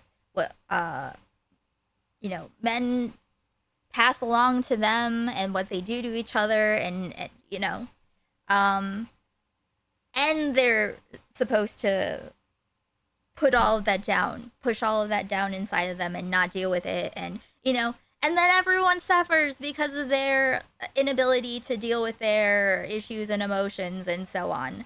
So really, it's the sense of responsibility, like validation, but also responsibility. It's not everyone else's. So, but yeah, the issue is everything in society is primarily catered to them. They are the default setting, and everything else needs to be taken in consideration in relation to them. I know how to help that because they won't listen to women. I think that you can't change anyone. You can only put things out there, and you can plant seeds, and maybe it'll blossom in the future, maybe it won't. But if you feel like it, you can plant a seed. But yeah, you definitely can't. You can make, I guess, like comedy without errors. He talks about how like he was completely, you know, in that mindset, but because of finding love, because how much he loves his girlfriend, and he does see her as a human, you know, and wanted to unpack that because of her. He gets it now. You don't get it until you get it.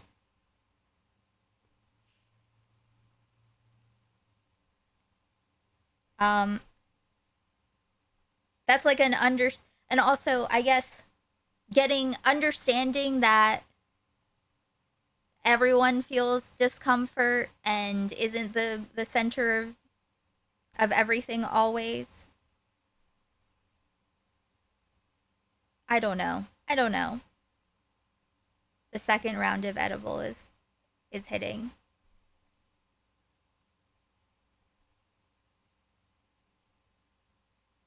I guess I'm feeling more now like since we're expanding out of the more commentary space,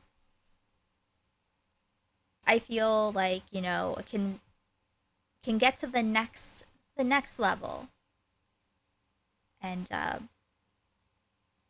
not infantilizing and not oversimplifying. But yeah, let me play this video. Watch the video if you can.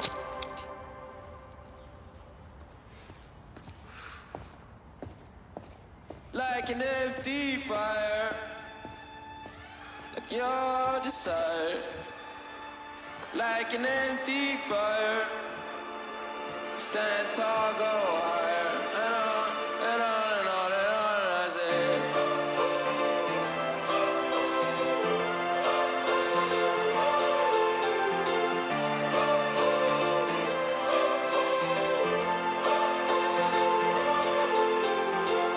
We stand united through the storm.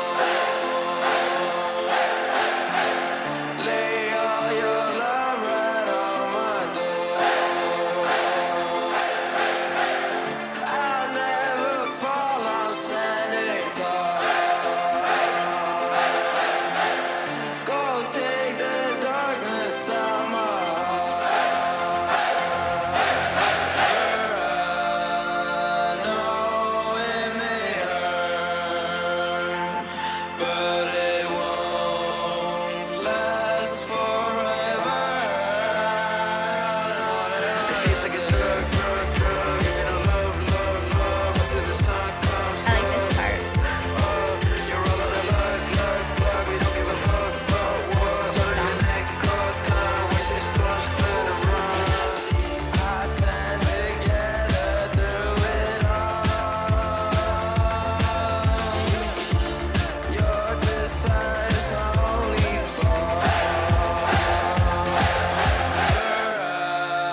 I'm kind of over a commentary at first. I was trying to learn from it. Well, I definitely, from being in, entering Twitch poll and, entering, the whole road has been, a lot of learning, a lot of experimenting as far as like, how looking at people, thinking about, what I think about a thing versus what I, trying to demonstrate, taking situations as opportunities to demonstrate that I do care about the things that I say and I do mean it and be intentional, and give other people room. Like, I was just seeing how people develop and seeing where a lot of people ended up. I'm like, okay, I gave a lot of people room to be edgy, be whatever. Room for them to have to figure out their own shit and reveal themselves as they grow. And really everyone was pretty much exactly face value. Can't count how many times I've watched that since it was introduced in the review streams. We'll see if it's something I can actually play or if I have to remove it from the VOD. Yeah, it's crazy. It has affirmed me. It's really been affirming, but like there's not a whole lot left. As I've been waiting for this to happen since day one. Been just trying to get to a point of being ready to put myself out there for the larger ocean, and not trying to cater to anything specifically in present, communities and whatnot. But yeah. But I'm very glad that things. I'm glad that I could see the results. I'm glad that I'm still here, and I'm grateful for the support that makes it so I can be here. And I know that the people. Okay, it's just disheartening to see people who are full of shit all over the place, being flagrantly full of shit. But, time will continue on. Information will continue to be released, exposed. People they're not going to be able to run from their paper trail. And I do believe in the future that people are going to be able to see more clearly the difference between like someone who's being real and sincere and people who are trying to manipulate.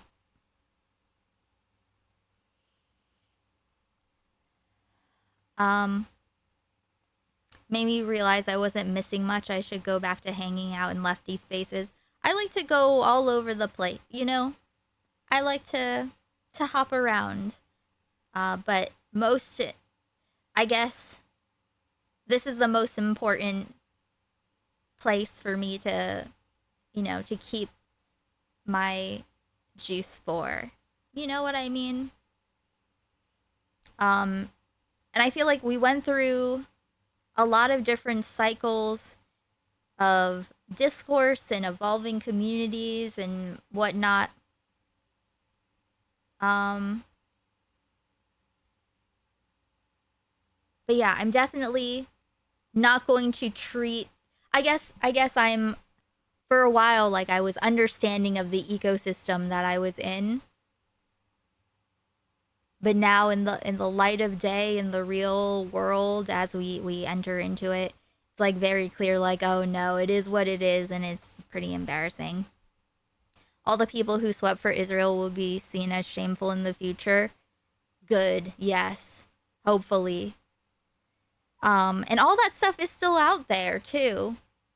All the stuff is just, they say it on stream and it's out there, which is why it's important for us to remember. We bear witness and we put it on the soundboard and in alerts. Oh, yes. Okay. So that we do not forget, you know, so we aren't, more people aren't tricked by a person. I think really it's just people need more information. Like, information is always good, a good thing for someone to have. More information, more context, unless they're trying to do something manipulative with it.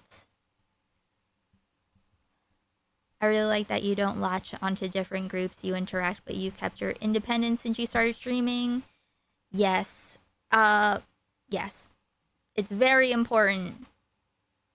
If I feel too sucked in, I'll, you know, back in Twitch days too, when people would get all in the toxic discourse or a certain realm of it would get to a certain point where I felt like the engaging in a certain discourse was just destructive, and I didn't, you know, I don't want to play that game.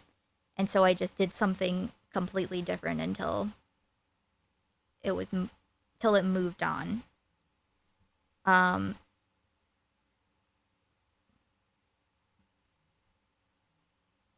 I did have a friendship arc where I was trying to introduce different people to each other and have them be friends.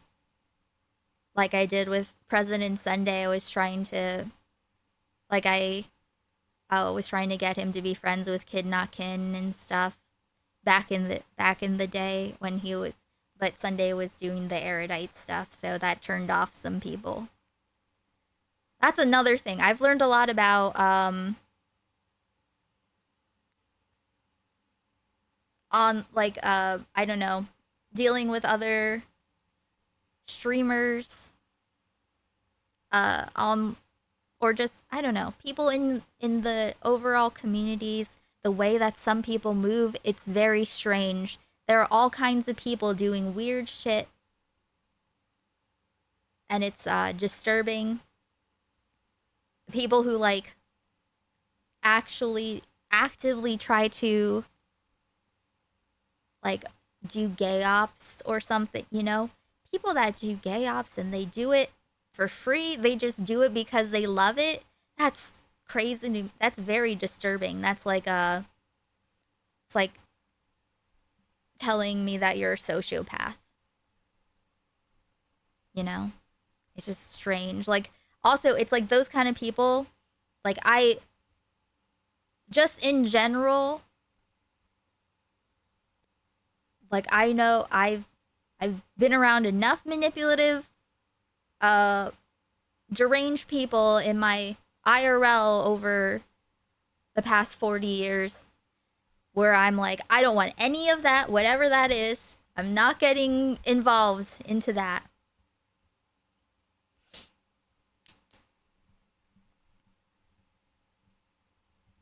But yeah. What he said, he needs to acknowledge his awareness of CK's behavior and do his part to fight back against a culture he played a role in creating. There was never a name to it, and I had heard about two women. I didn't hear that it was a comedy team. I had heard that it was two women, but I never heard it mentioned in a menacing. And this is years ago. Gawker has a tweet that says, "Which beloved comedian likes to force female comics to watch him jerk off?" Wow, which guy would love to pull that off? Jim Norton. To put it simply, if Stuart Silverman or Norton spoke up, it would have added validity to the allegations and resulted. Oh God. Today I had a conversation with Gamma where he basically said I shouldn't complain about misogyny because women in non-Western countries have it worse. Exactly. Do not talk. Listen.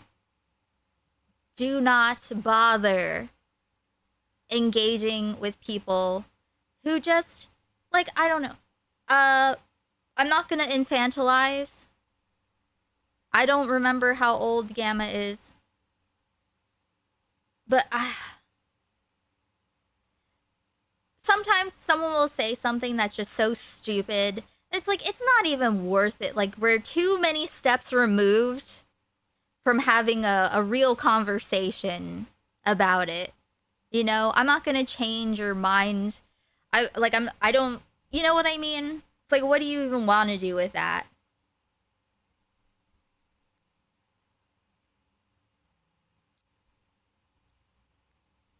That is such a, you know, ugh, that's such like a shitter thing to say. You know, I just can't take that seriously at all.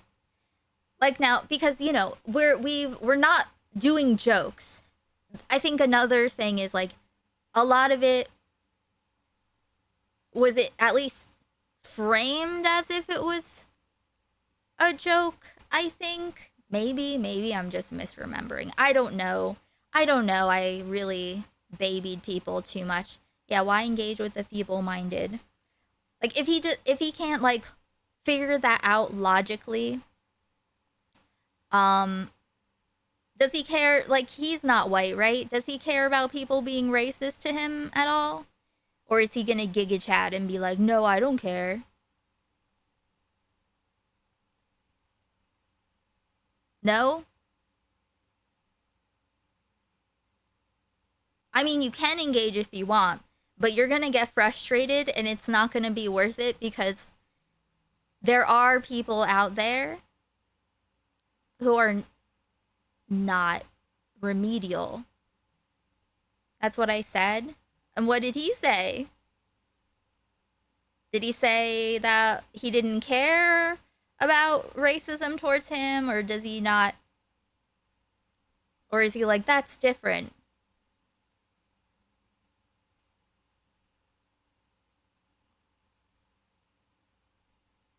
I have to put on my comfort song with all of this.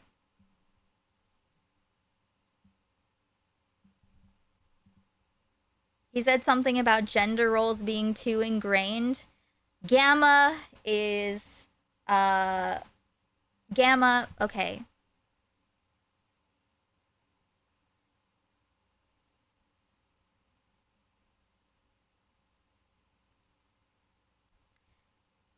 So he's saying that it's reasonable.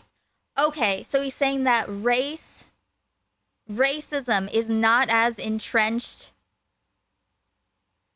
in society as gender roles. Is that what he's saying? So he does get upset about racism.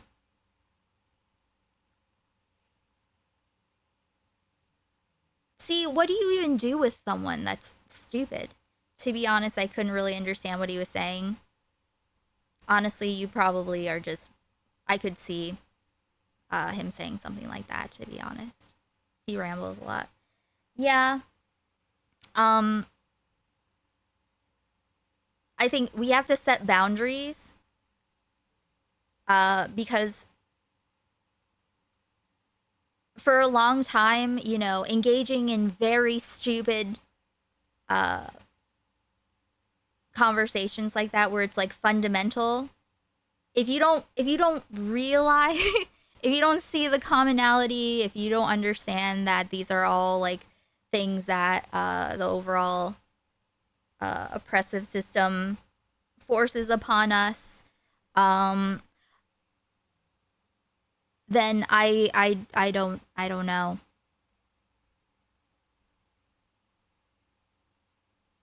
I gave a lot of guys a lot of room to be ignorant idiots.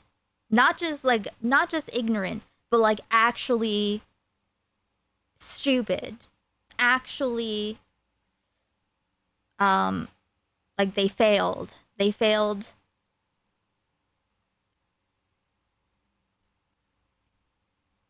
like the comprehension test. So it'll just be frustrating if you keep having those conversations and not for like any particular reason, you know, because it'll make you feel crazy. An issue is that the fact that anyone would that people do agree with Gamma, that is a thing, that there are people who agree with him, and that's sad. It's sad. It's a sad state. It's interesting that Gamma thinks that that his feelings should be considered, but women's feelings should not be considered. Okay, well, I don't know what his ethnicity is or what racial category he is placed within, but I'm gonna say wherever it is that he lives, I'm pretty sure it would be worse somewhere else. I think you tried, but it was only you trying. People need the simulation thing. You're right. Seriously. The Karmic Wheel of Rape simulator. Also, it's like if you're stuck playing with kindergartners, you're not gonna have the time to engage with people who aren't children and who won't like throw up on your clothes, you know? You won't have to sit in a tiny chair and like hunch down to be at their eye level, you know? It's uncomfortable. You go home and you're like, why do I feel so dirty? You know? Yeah.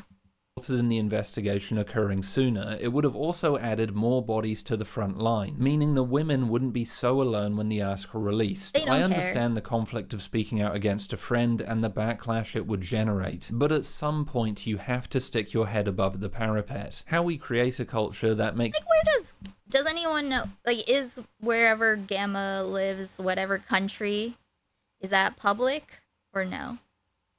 I feel dumb now, but during the conversation, I thought maybe I was just misunderstanding him. I think that, you know, especially a lot of these people that spend a lot of time just like talking to, like being in Discords and stuff, you know, engaging with you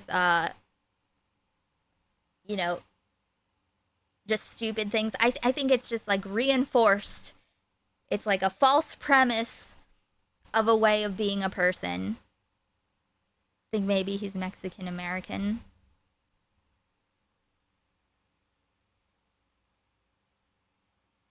I mean, in that kind of scenario, you could be like, well, why are you complaining about racism? You could be in an ICE camp right now. I think maybe that would be a thing that you could respond to Gamma with. I know he's Hispanic. Then I think that works in general. So you can complain about misogyny because you live in the West.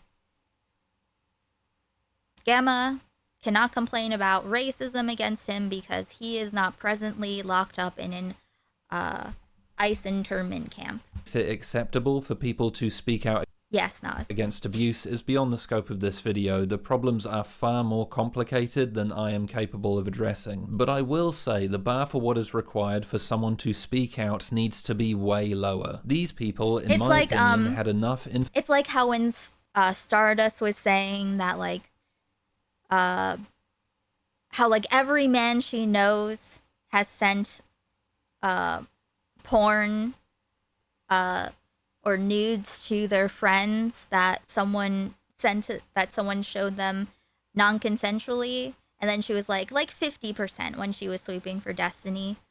And it's like, okay, 50% of people that you associate with, that's your crowd. Those are the people that you fuck with. That's who you feel like you're on the level of. I am not there. That's not where I am. I am somewhere way far away from that. You know? Information to do something. By not doing anything. But yeah, we are not the same, me and Stardust. So. You are prioritizing your comfort over victims of sexual violence. Your inaction reveals your position. More than anything, we need to admit there were warning signs. This didn't happen out of the blue. Nobody was shocked. The people that say they were are lying or were so uncritical of their friend they couldn't see what was right in front of their faces. It needs to be okay. But yeah, can you imagine though, if you didn't have IRL friends and you were one of the people that like are always on Discord and only talking to people through Discord. Hey, Jeek. That was hilarious. Also, I don't think she has IRL friends, so saying 50% basically means Destiny. Yes. Maybe Mr. Girl. I don't know if he's ever done that. But yeah. But yes, if you have like a limited circle, then you think that the world is representative of, or you think that it's representative of the world. But no, it's not. If you look around and feel embarrassed to be a part of whatever's going on, there's more out there.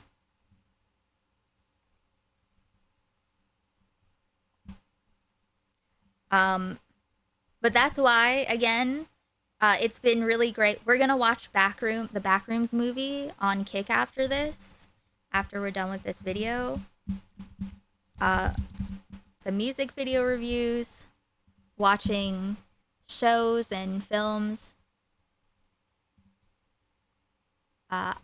There's so much stuff on my Patreon, and everything there is at free tier thanks to the paid patrons, except for the substance because it got flagged.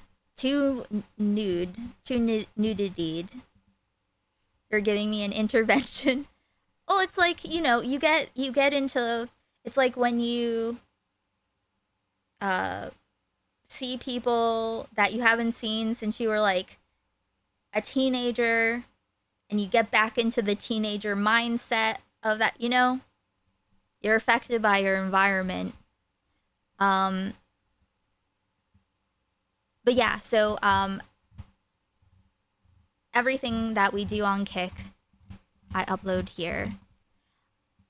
And so doing this, especially music, just remembering that there are things that people create that while people, you know, are with all the derangedness that we see in drama, commentary, rape stuff, and it makes you feel crazy. So you go out and find things that don't have to do with pervertry. Even if you find out that someone involved is a pervert, there's more than just that. But okay. Continuing. To admit we should have done better in the hopes we don't make the same mistakes again. I want to know who that is. Sounds like they're pointing to Louis. I'm only thinking that because of the word shameless. Yeah, I thought of it when they said nation's most hilarious stand-up comic and critically cherished sitcom. Plus, hilarious was the name of his other special. Well, maybe.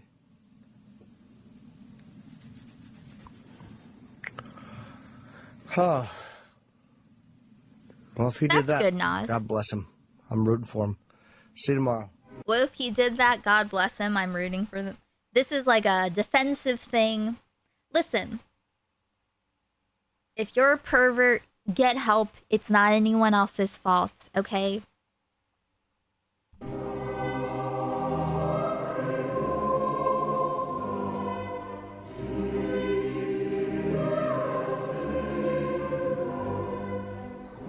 Listen, don't let pride get in the way. Don't let pride or fear. That's my I make my choices, you know, keeping in mind that I don't want to be ruled by fear, and I don't want to miss things and have a limited perspective because of ego, because like ignoring things because they're inconvenient or uncomfortable. So try to notice that as that happens, because it's a weakness. If you ignore information, if you alter reality to protect your identity and ego, which is reliant on some external thing, that's a less good way to live. You give an example of which part? I'm trying to remember what I even said, to be honest.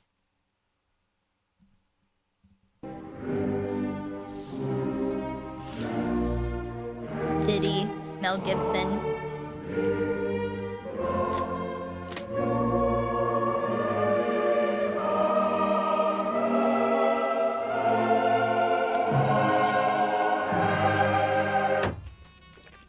Separating art from artist. Separating art from artist is a go-to phrase for CK fans. Whip this bad boy out and absolve yourself of any internal strife about continuing to consume his work. Simply place art over here, an artist over there, and yeah. Now, I realise how complicated and divisive this topic is. Navigating this discussion at this point in the video series makes me feel like an exhausted sloth wandering into a professional game of paintball, so give me a bit of leniency here. But it is obviously situational. You may want to consider the severity of the artist's crimes and whether the artist is still alive. Oh yeah, and use your resources. Don't be like Queeman, refusing to bring pictures of hair that he likes to his haircut because it makes him feel gay. Ego and ignoring things because they're inconvenient or uncomfortable. Like, someone like, you know, like people will have to, when they, have inflated their egos and, tied it to some external validation that it becomes a core of their identity. Like they get successful, they get a lot of praise, for whatever specific thing that the world appreciates about them because it's valuable, because they're attractive, or because they're or they create things, they're, you know, or just they're influential, famous for whatever reason. People who are admired for or propped up because they're useful, as far as like advertising, you know, people when they consider the value that the outside puts on them to be directly connected to their inherent value and identity. So that's like a vulnerability. It's like in this, people turning a blind eye to Louis, to any of these rapists that Comedy Without Errors is putting on the screen. You know, like when there's, I'm trying to piece together what I was trying to say. But basically, so you have to like protect and shelter your ego, because if it shakes up the system, if it shakes up your worldview, if you aren't being validated by this thing and like feeding into it and being a part of that toxic thing, where I say this a lot, so I'm too stoned to explain it. Yeah, external validation, or just a belief in a thing, just needing something to be a certain way, and so you're unwilling to receive information or something. You will turn a blind eye to something because it's inconvenient to whatever you have going on. Like if someone pretending your friend did nothing wrong so you don't have to confront the actual issue is an example. Yes, and or if someone contacts a person's partner and shows them evidence that their partner's cheating on them, and the person who's being cheated on doesn't believe it, and they're like, fuck you to the messenger, like that,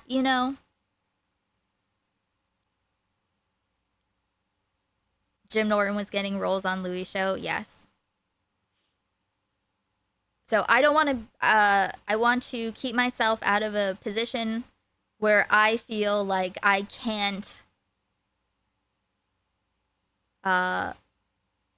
say something or acknowledge something, be honest about something, because my interests are too tied to it, or my identity or ego is too tied to it. Like, not even just like believing the bad truth, but like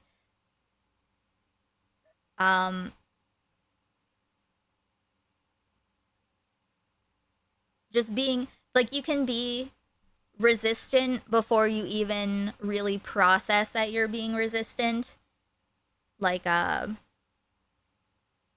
so I guess I just feel, if I feel resistant, like if someone says something, if I'm on a whole thing and someone suggests something else and it's not like stupid, it's not just like a stupid thing, it's like, it's not like a dumb thing like what Gamma said, but I feel like a certain kind of way, like I feel, I just try to track my feelings of what is this connected to?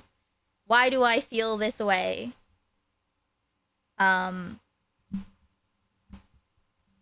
It's for my own sake. I don't want to be compromised in ways that I don't have to be. But I'm also able to be independent. I've learned my lesson from being tied to other people. I specifically do not want to be tied to anything, anyone that I can't collaborate with and walk away from. I mean, what anti-trans organizations are they directly funding through their work? Has it bring into a profession? Okay.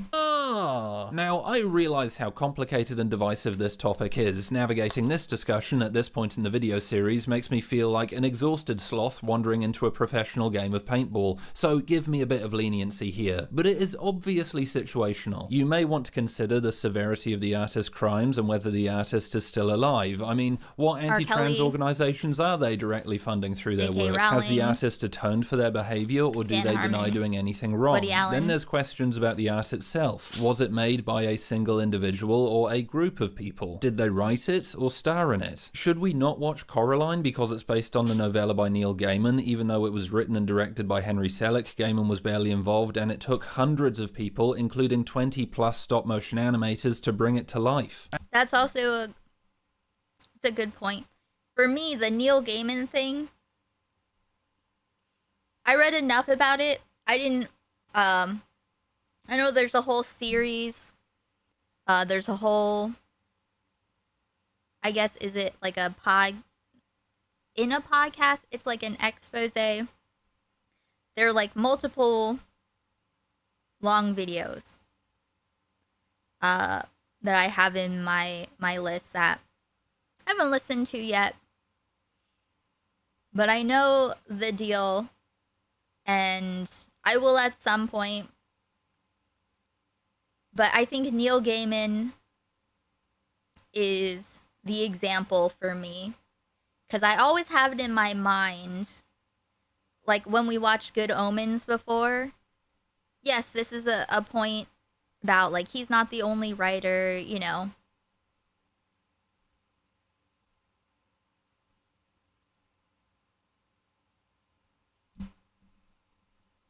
It's the whole "you made me angry" thing. Nobody makes you feel any kind of way. It's a CBR thing.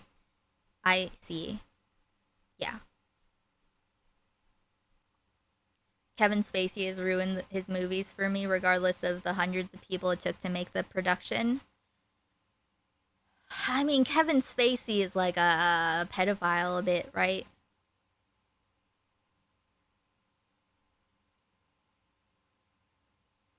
I feel like once, I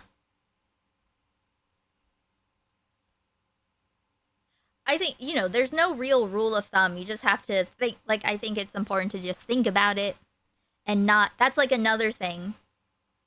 You know, like, this guy was, initially on Louis' side and intended to disprove it, I think. But then when he, the more he looked, the more he was like, oh no, it's worse than I thought or knew. If you have to turn a blind eye to something and deny that someone did something in order to still enjoy their work or be able to look at it, like feel comfortable looking at it, then that's not a good reason. You should be able to acknowledge reality, whatever it is that you do. At which point is an artist's work no longer their own? Then there's more questions. How abstracted is the art from the artist? But also, I will say, a difference between Neil Gaiman and Louis C.K., I would say, despite obviously worlds and creativity and everything. Neil Gaiman, like, these stories and stuff, they're not him talking about himself, or like whatever amount of himself he puts in. I don't know, but these stories, like writing Good Omens with Terry Pratchett, I think that another thing is someone like Louis, his comedy is literal, like, he is the product and he is spoiled, you know? Like, it's everything. It's like he's been masturbating in front of us this entire time without our consent, and we had no idea. So I think if Neil Gaiman was like, if he made like a show based on his own life, I wouldn't be interested in that. But I know, just thought experiments. How clearly can their behaviour or beliefs be seen in the art they make? This, in my opinion, is a dangerous argument. Perry Hosser, for example, is abstracted from the life of J.K. Rowling, but her beliefs are still present. They are simply beliefs be seen in the art they make. There's people, including 20-plus stop-motion animators, to bring it to life. At which point is an artist's work no longer their own? Joe. Then there's more questions. How abstracted is the art from the artist? How clearly can their behaviour... I think that these are things to think about. These are things to consider, but you can't, I think you have to make your own decision. Or beliefs be seen in the art they make. This, in my opinion, is a dangerous argument. Perry Hosser, for example, is abstracted from the life of J.K. Rowling, but her beliefs are still present. They are simply obscured, which means we're more at risk of internalizing her bigotry because we're not thinking as critically when we watch it. Oh, yeah. Yeah, that too. It's like, when you see it it's hard to not see it. Salvador Dali's paintings appeared detached. Like if Neil Gaiman was an actor or performer or something in something, then I'm like I don't wanna look at the rapist. You know? That's another thing, I guess. Another aspect. From the horrors of his life, yet the dreamlike imagery still alludes to his misogyny, cruelty, and Hitler not thinking as critically when we watch it. Salvador Dali's paintings appear detached from the horrors of his life, yet the dreamlike... Just looking at...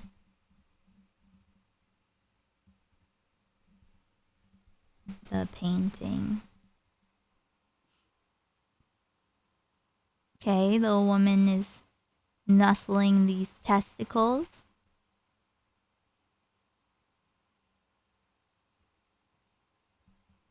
All right. Imagery still alludes to his misogyny, cruelty.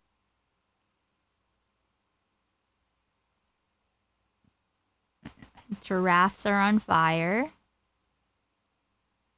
A naked woman is being encircled by telephones.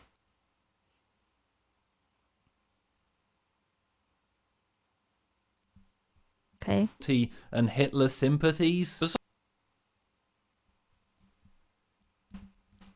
Like imagery still alludes to his misogyny, cruelty, and Hitler.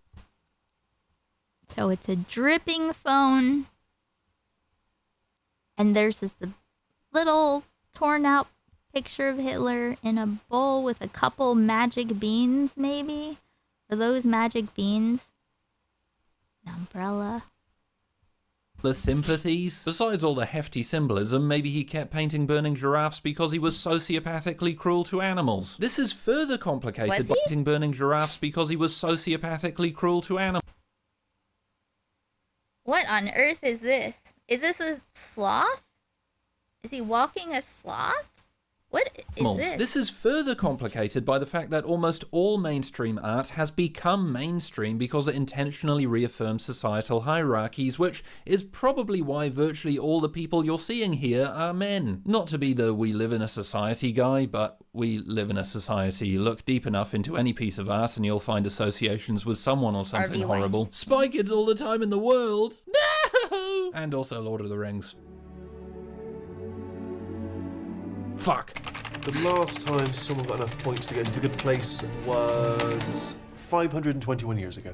It's all so deeply grey, a sliding scale of hugely variable factors calibrated to each individual's particular morality. But I do think we can still at least roughly decide where CK sits on this spectrum, which leads us to the big question. Can we separate the art of Louis CK from Louis CK? Despite everything I just said, the answer, in my opinion, is quite clearly no. I mean, you could make a strong argument that CK's work and life were more entangled than any artist in the history of the world. His show was called Louis. He also ticks every box on the problematic checklist. He is still alive and working. His behavior was severe. He never apologized properly or tried to make amends. He had authorial control over his work, almost all of which featured him playing a version of himself where he dedicated large chunks of time to discussing the very thing he was cancelled for. Yeah, separating art from artist is subjective, but CK feels like a rare case where it clearly can't be done. Let's bring in our next guest, comedian Louis C.K., whom some might describe as an aficionado of masturbation. Comedian/masturbator. A man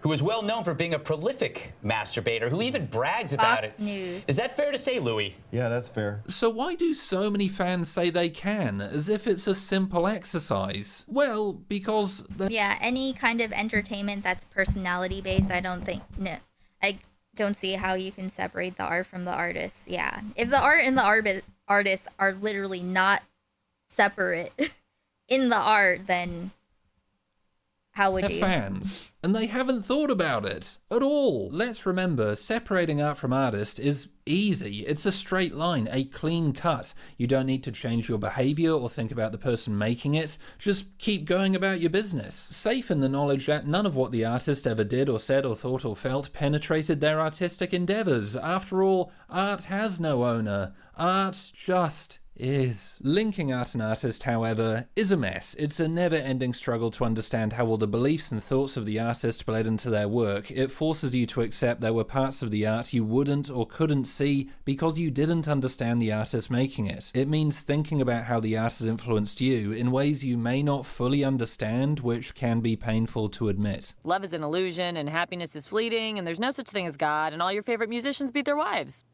Allegedly. As we've seen in the YouTubers section, many would rather avoid this work. Podcasters and commentators continue to laud his genius while his behaviour is ignored and forgotten. I don't think it's coincidence the ones who advocate hardest for the art-artist separation know the least about what he did and use the little they do know to excuse or justify his behaviour. Some people have tried to take away Louis' legendary... It's like FD Signifier and Max Landis.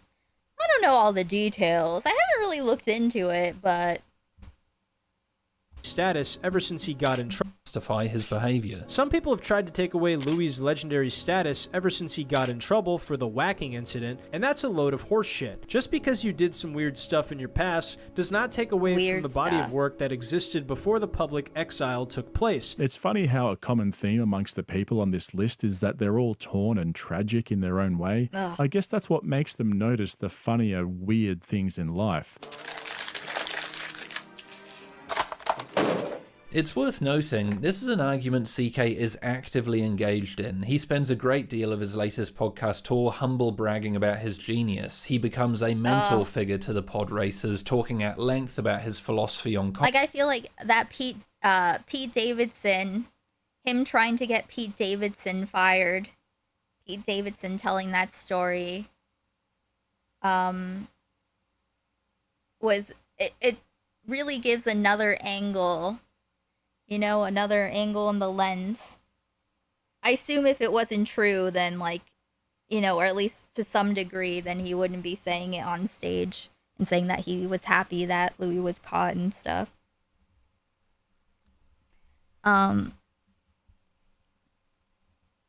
yeah, that really just showed he is just a fucking pervert Karen. I've never seen BoJack.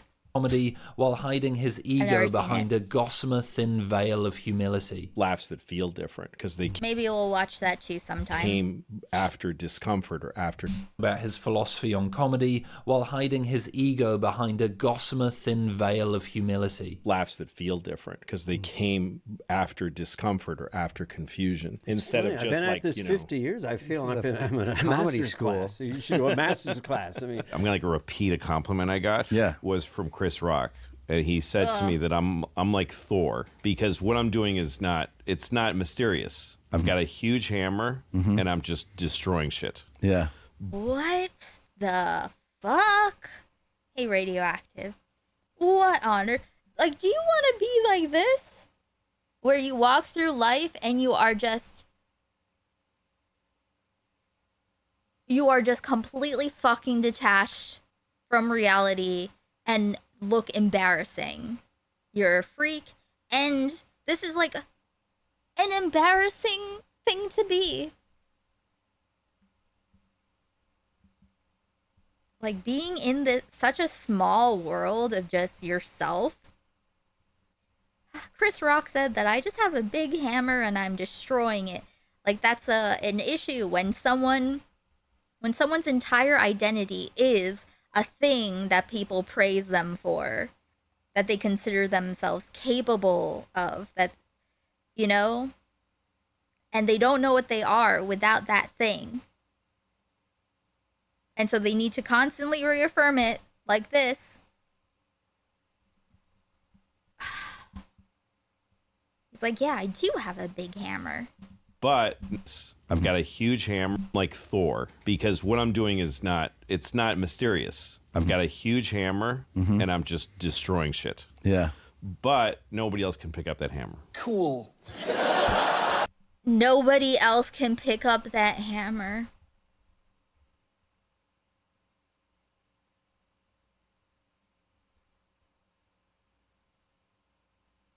Louis will never have the same like mainstream, I guess, influence that he once had. he's got a huge hammer and he shows it to women. I'm gonna guess that he doesn't. Seems like a humiliation thing.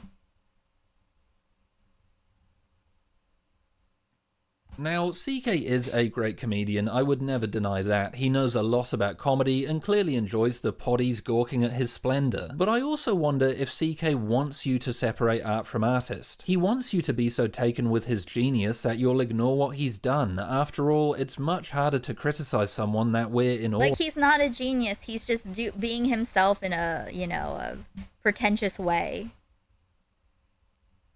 This wasn't just supposed to be your life story. Wasn't Chris Rock also an Epstein flyer? I'm not sure, but I wouldn't be surprised. That's a large part of why he goes on these podcasts, because these guys will happily do the separating for him. Today's guest is one of the greats. There's nobody like him. Yeah. Once in a generation mind. It's like, okay, does that change? What does that actually matter?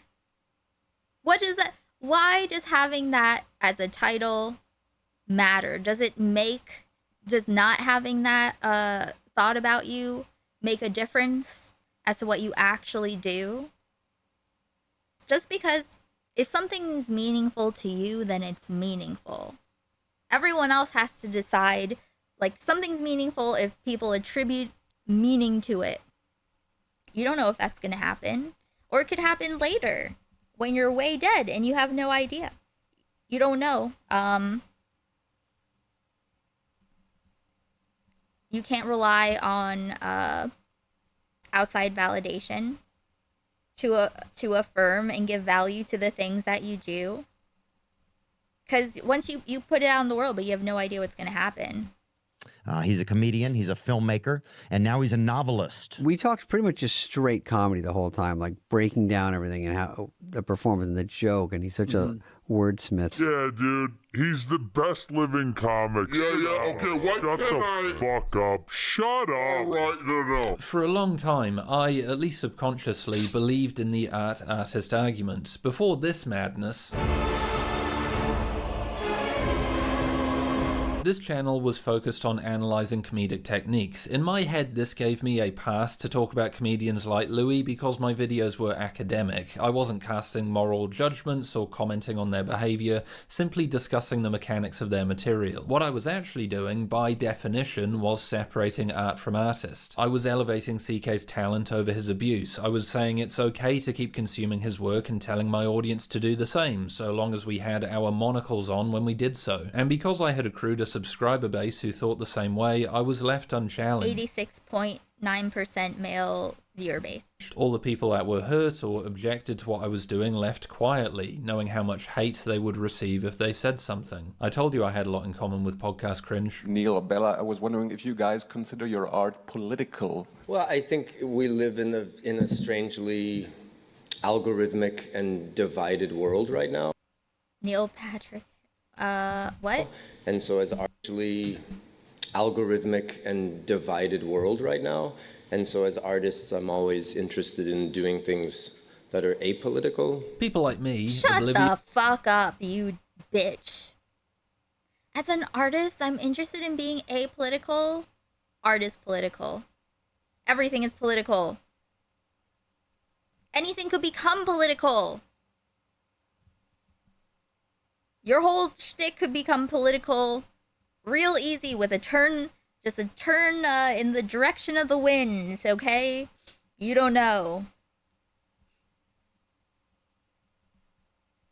Straight, predominantly white men have the luxury of not thinking about this stuff because it doesn't affect us. And when we choose not to think about it, or as Neil says, make work that is apolitical, we prop up the dominant cultural systems at play. I thought I could keep consuming CK's work without commenting on his behaviour. What I was actually doing was platforming an abuser, and condoning his abuse by not talking about it. I did it by not thinking about it, and I got away with it by not thinking about it. This mindset is shared by a lot of men like myself. I have a lot of mates who still watch CK's content. They've watched all the parts of these videos and sent me some really lovely messages about how it's changed the way they think about Louis and comedy. After a few minutes, however, they'll admit they still think CK is the greatest of all time, and although they really don't agree with what he did, they're going to keep watching his stuff. They've even booked tickets to his show, and what are they supposed to do? Not go? Yes! There's this deep-rooted entitlement, an assumption they don't have to change, and they're not even doing anything wrong. I really want to challenge this mindset because it's possibly the biggest reason CK continues to have an audience. The people coming to CK shows aren't a bunch of anti-woke trolls screaming his innocence from the hilltops. They're regular people who care, just not enough to change. We're with you! Yeah! Like IRI. You know, if only Graham Plattner apologized for raping that woman, he'd still have a path to winning the vote. So long as we don't have to grow or change or stop watching this thing we really like or really do anything in any way. But you got it, yeah. You got it. You only need to look at Kanye to see the apathy some fans have towards the transgressions of an artist. Kanye's infractions are larger than life, pantomime horrid. Yet less than a year after dropping HH,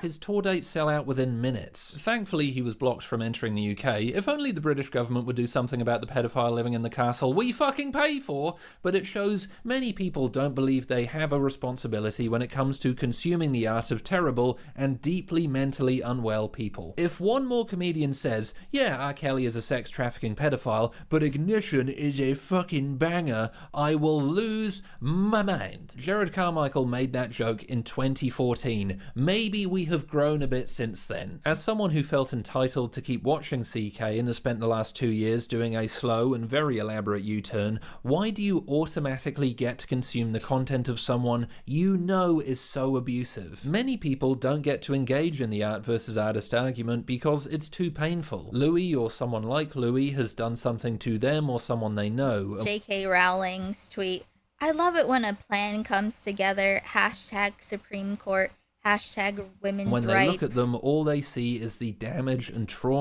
April 16th, 2025. They caused. To even have a choice comes from a place of privilege. As Jessica Hewen said, for someone to come up to me and say, I don't agree with Chris Brown beating Rihanna, but I'll still support his music, usually, but not always, tells me a lot about someone's personal history and attitude towards domestic violence. CK's fans need to recognize this. Believe it or not, you have a choice. That's like, there's so many better comedians. It's, especially now, as there are more platforms and people are able to, make content of whatever kind and reach audiences more directly, and, exposure to other people, and it's not just the same people who are who are picked by the industries.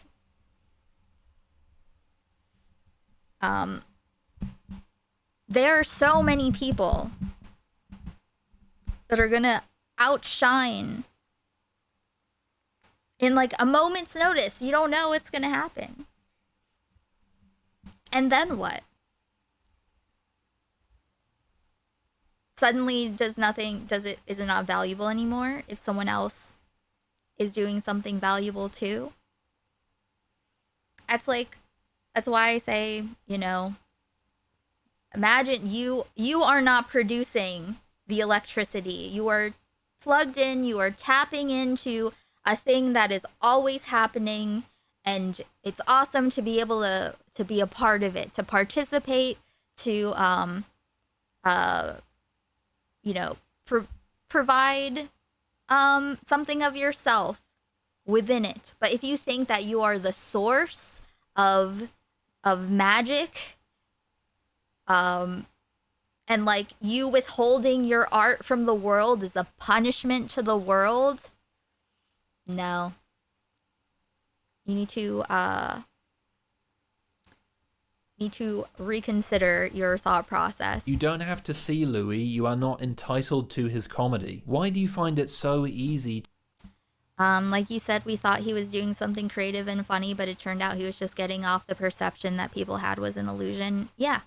To disregard the pain of others. You know, I think everybody lives with a certain amount of hypocrisy, and this is the amount that I've allocated for myself. A handful of other people have said they will no longer support CK financially, they will not attend his shows or pay for his work, while conceding they may still illegally download his specials and keep watching his stuff. But don't worry, I'll never give him another dime. Sorry about that. This is ignoring the deeper problem. If you keep watching his stuff, even if you torrent it, you're allowing his philosophy and perspective to continue into the conversations you're having and the jokes you're writing. You're allowing him to have presence within your mind and the culture, and that has always been any artist's real power. You're also having an influence anyway. I mean, why did Netflix decide to give CK another special? Because Kevin Spacey and fucking, fuck. American Beauty. Netflix reflects the culture. They famously used to track illegal torrents to determine which shows to add to their platform. They will also be well aware of how many eyeballs his podcast appearances pull in. Watching the free or very free stuff may seem harmless. It may even feel like a middle finger to its creator. But it also boosts that content, which makes it desirable for bigger platforms, which snowballs into where we're at now. Am I saying torrenting CK's work is as bad as watching him live or on Netflix? No, all I'm saying is the only way to stop supporting an artist is to disengage from their work entirely. The fact that I thought it wasn't my problem is the problem. Like, that's exactly the problem, is that everybody was treating this like it wasn't their problem. Maybe you're feeling a little flustered because you went to one of his shows or his book is staring at you from the shelf. Maybe you agree with what I'm saying, but a tiny voice in your head has already decided you're going to ignore this bit. I think it's really important to say this because it would have helped me a lot when I was in your position, and this isn't a personal attack. I am not giving you the bell of shame. I am not condemning your personhood. I am simply saying what you are doing is not okay. You are part of the problem. The biggest thing that normalizes abuse and allows CK to continue getting away with what he's done isn't passion, but apathy. You are the silent majority, the shrugging masses at the center of CK's success. You cannot separate the art from the artist, especially in a capitalistic society, because if you engage with the art of an artist whom you do not like, you are spending money on them, which they receive and they can use to continue to fuel their hate and their bigotry, etc. And you're giving them clout, you're giving them a platform, you're promoting them, you are sharing them. This isn't just about your relationship to them, because again, we live in a capitalistic system. You give them money, they use that money. You show interest in their art continues and it spreads to a wider audience. It's interesting the art-artist argument only rears its head when the artist has done something wrong. The rest of the time, we adore seeing the artist reflected in their work. We are fascinated by how they made it and how their experience informed it. Many pieces of great art are great because the artist was able to translate something deep within themselves onto the page or screen or canvas or stage. That's why CK was so celebrated. He was his art. When people start squawking about separating art from artist, it serves as a reminder to do the opposite. We should assume the artists... Yes, definitely. I think it's good to look at it and discuss it, but I think you have to recognize if it's there. You should recognize that it's there. Perspective is embedded within their work because that is what art is. And yes, when we like Destiny getting chicken and waffles with Nick Fuentes and telling him when Nick Fuentes started saying more anti-Semitic stuff, Destiny said, that's your culture war to win. Went back to eating his chicken and waffles. You know? And at the time, before we knew all about him, Destiny, that was kind of that was a red flag. We are given a piece of art, its meaning changes. We develop our own relationship with it, and it takes on meanings the creator didn't intend. But the idea we can cut Louis or any artist out of their work entirely feels totally insane to me. An artist gives all they have to the art, the whole. Your strengths and deficiencies, your loves and shames.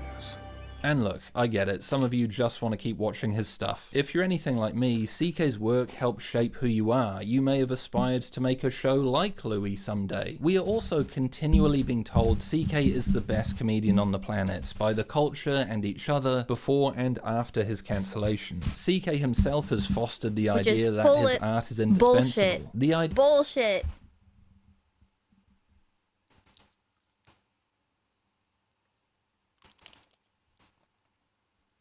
Listen, he had his time. This man is never going to be on the cutting edge ever again. The idea of giving up the work of someone who has cast such a long shadow over our lives and comedy as a whole feels almost ludicrous. But I truly believe when you sit with what he's done, when you think of all the ways his abuse seeped into his work and seeped into the ways you think and act too, you won't be able to separate art from artist. You won't want to. Yeah. You'll want to stay as far away from his influence as you can. Yeah.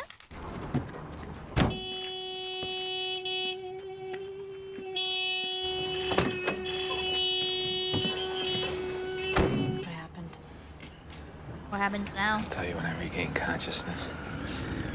When I started this project, I did quietly wonder if this was all some elaborate excuse to go down memory lane. Did I just want to rewatch Louis' work with the vague goal of turning it into a video? Maybe I would come to some poignant yet ambiguous conclusion. What Louis did was wrong, but you can't deny his legacy, and maybe it's okay if we support his work as long as we don't make a big deal about it. But now I'm here, after dedicating a staggering amount of my life to understanding this person. That's not what I believe. Louis CK is a sexual abuser and a liar. There are signs his behavior was predatory. In my opinion, more women are waiting to come forward. They simply don't feel safe enough to do so. He is a rejection of everything I thought he was and everything I desperately wanted him to be. I'm not saying everything CK ever did was a lie, or he doesn't have some pool of humanity within him. I still get choked up listening to his tribute to George Carlin or talking about the birth of his daughter on WTF. I can't help but laugh watching him tell the story about wrestling medicine into his dog's mouth on Conan, or be mesmerized by the beautiful loneliness of his trip to Russia. I wouldn't be performing stand-up or have this channel if it wasn't for him. Weirdly, I don't think I would have been able to make these videos without the lessons he taught me about patience and perseverance. Louis is a part of me,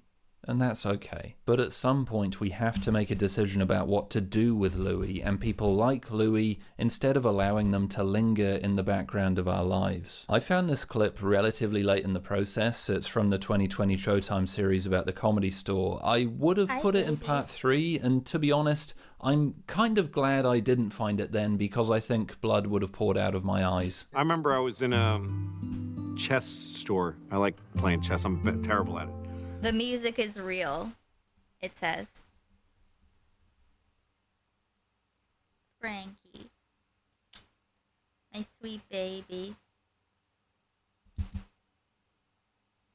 But I like going to chess stores because there's all these like Czechoslovakian guys playing Russian guys. And anyway, the guy that ran the chess store said, "I know who you are." He was from Greece or something. And he said, "You are a great martyr for history. And like the martyr, you will be crucified and destroyed. And then you will live on."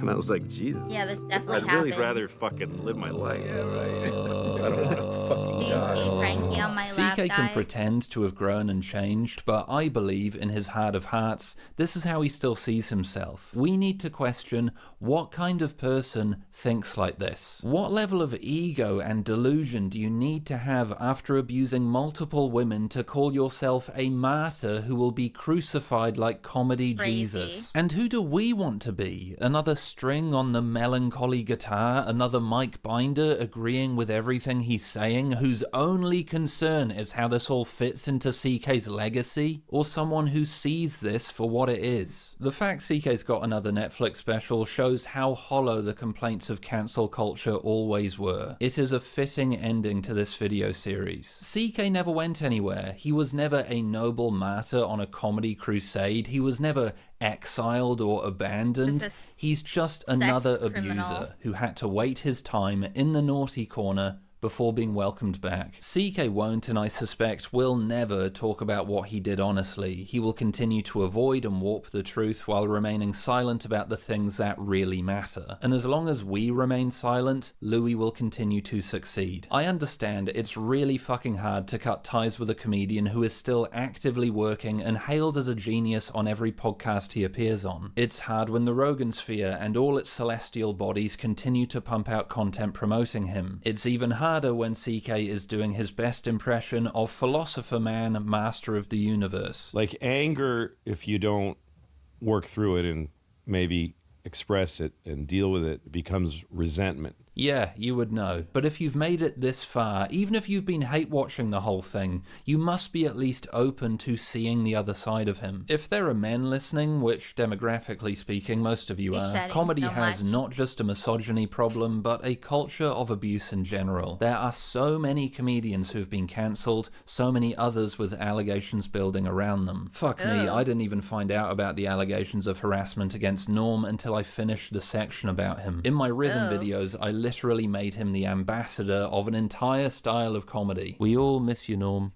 You and your bloody ridiculous delivery. Cringe. Cringe. Cringe. How many people did I ignore, silence, and marginalize when I said... It says, September 2021, I always loved Norm Macdonald and I was excited to meet him. Since I'm not a male comedian, I don't have a fun picture or memory with him, just another story about being sexually harassed. Must be cool to be a male who does comedy, sunglasses emoji. Yeah.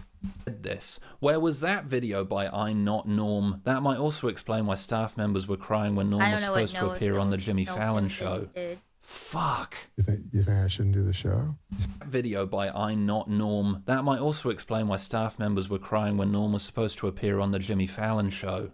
Fuck. You think I shouldn't do the show? He said, it's just, I have so much pressure from people, People are crying. I said, people are crying? People are crying? He said, yeah. He said, like, senior producers are crying. Good. McDonald's behavior was no secret to comedy club managers, according to sources. Sophia says the Helium Club implemented policies about who could serve McDonald in the green room when he performed, while Cap City and Austin refrained from booking him after he allegedly made fellow performing female comedians and the venue's wait staff uncomfortable. Lord, I go, well, bring them in and let me talk to them. I don't want to make people cry. I didn't even know I had the capacity to make people cry. There are still people working in comedy who are... I didn't even know I had the capacity to make someone cry. The subject of open secrets. There are still people who work in comedy that we can't name because, again, of the threat of lawsuits. And there are still people working in comedy who people will say, oh, we don't send young women into their dressing rooms. Now, at that stage, for me, that you should be sacked. At some point, we've got to confront the fact we don't know these men, and when we idolize them, we not only risk being unable to see who they really are, but carry forward a misogyny and close-mindedness we've frankly had the luxury of not being aware of. For so many people, comedy is dangerous, fraught with obstacles, bias, power imbalances, and...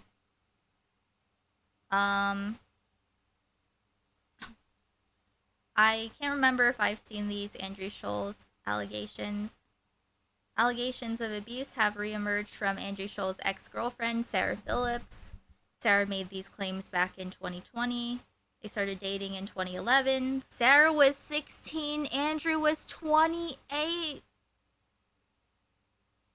And broke up in 2015.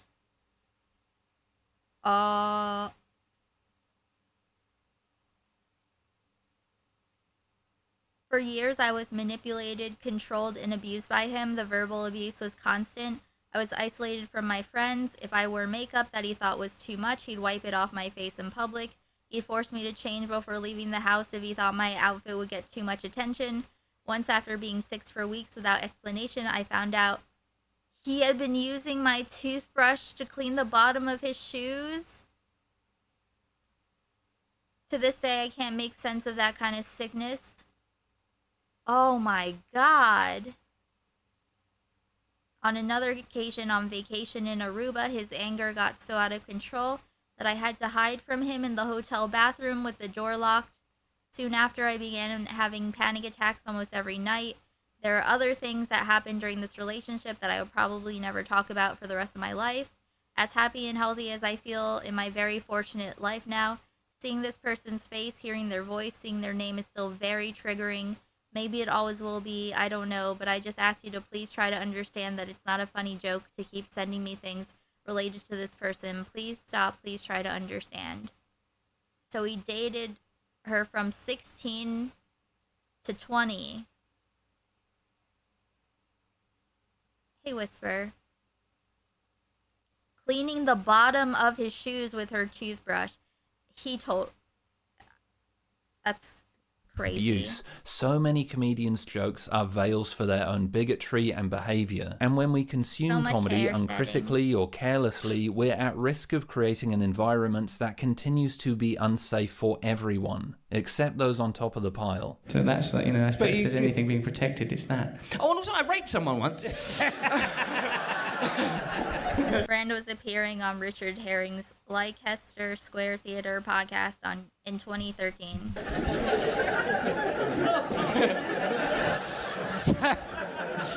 But yeah, you got the insecurity. I killed her after. She'll never tell. It certainly is nice to see them work things out for themselves. They haven't worked anything out for themselves. It's my barbecue sauce. Your barbecue sauce. My barbecue sauce. Haven't you ever noticed after people have some of my barbecue sauce, after a while when it kicks in, they get all huggy-buggy? And she got really drunk and she fucked me. And the next morning, I wake up and she's looking at me and she's like, oh, God. Oh, Jesus Christ. When it kicks in, they get all huggy-buggy. And she got really drunk and she fucked me. And the next morning, I wake up and she's looking at me and she's like, oh, God. Oh, Jesus Christ. Oh my, I can't believe y'all got to fuck me. I can't believe. She was so bummed out. I think she felt like she had raped herself with my dick. That's actually like how she felt. Songs such as I Saw Her Standing There, and I quote, she was just 17, you know what I mean. WhiteHouse.gov. Yeah, when he was 38, Jerry Seinfeld met a 17-year-old girl in a park, then they started dating. It's crazy that he is allowed to joke about that. I'm not sure I do know what you mean, Sir Paul. I think I know what you mean. I hope you don't take this as me giving some holier-than-thou morality lecture, because I am in this too. I mean, look at my channel. Half my videos have either got someone gross, a harasser, or an abuser in it. I've rightfully thrown shit at Seinfeld throughout this series, but that doesn't take away from the fact I've used his perspective in many of my videos. He is another person whose behavior I wasn't aware of until I started this video series. This isn't me trying to let myself off the hook. My ignorance feeling I didn't need to so much as Google these people's pasts is a huge problem. I need to think about how I talk about these comedians moving forward and whose voices I choose to elevate. That begins by not making my channel such a fucking boys club. I was busy thinking about The only video I've made which isn't focused on a straight man is this review of Ali Wong. That is piss. What do I do with these videos featuring people whose behavior I now realize is disgusting? Do I leave them as an artifact of my past, or take them down and remake them? These aren't simple fixes. Addressing these problems means completely unraveling what we think comedy is and who we think it can come from.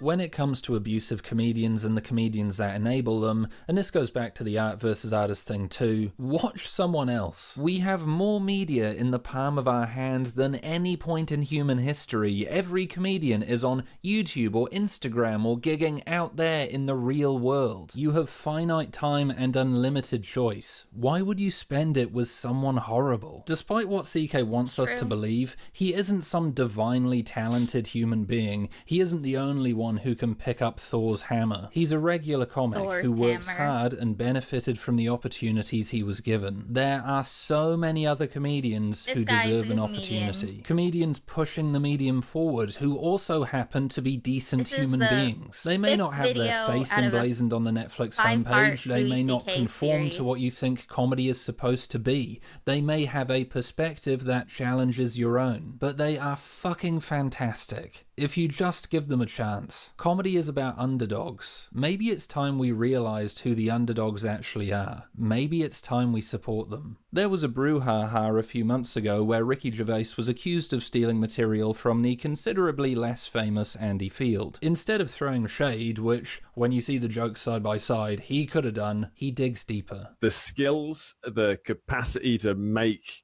stand-up comedy of a level to be in Ricky Gervais's stand-up special is actually quite widespread. Lots of people can make stand-up of that level.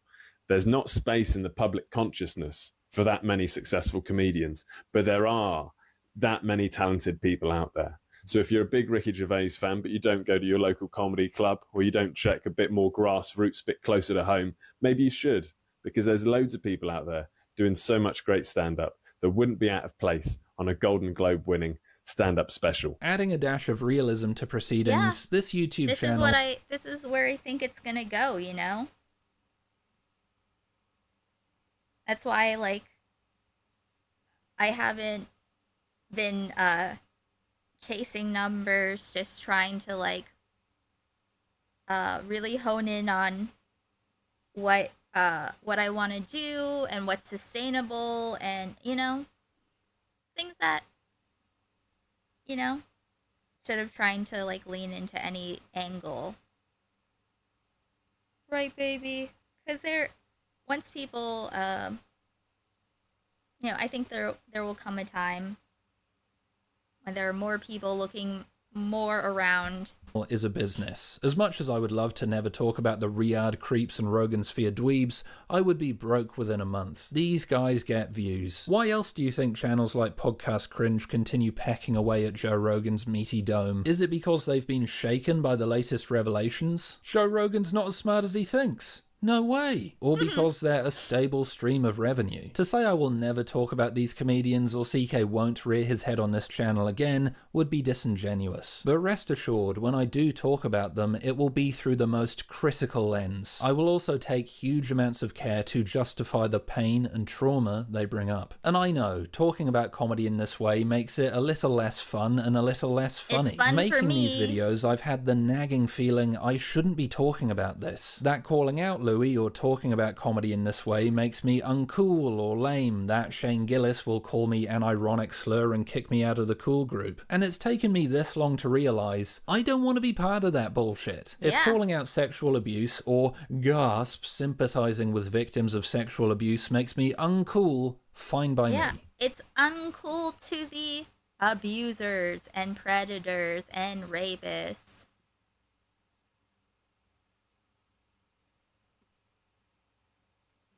If being a bit more critical of comedy means we platform fewer creeps and decrease the amount of comedic stool humping, I'm calling that a win. I trust the blueprints Dan Harmon and Megan Gantz put in place. I will not support CK until all the women he abused forgive him. If Louis CK did this to any woman in my life, to anyone in my life, I would never support him again. It wouldn't even be a question.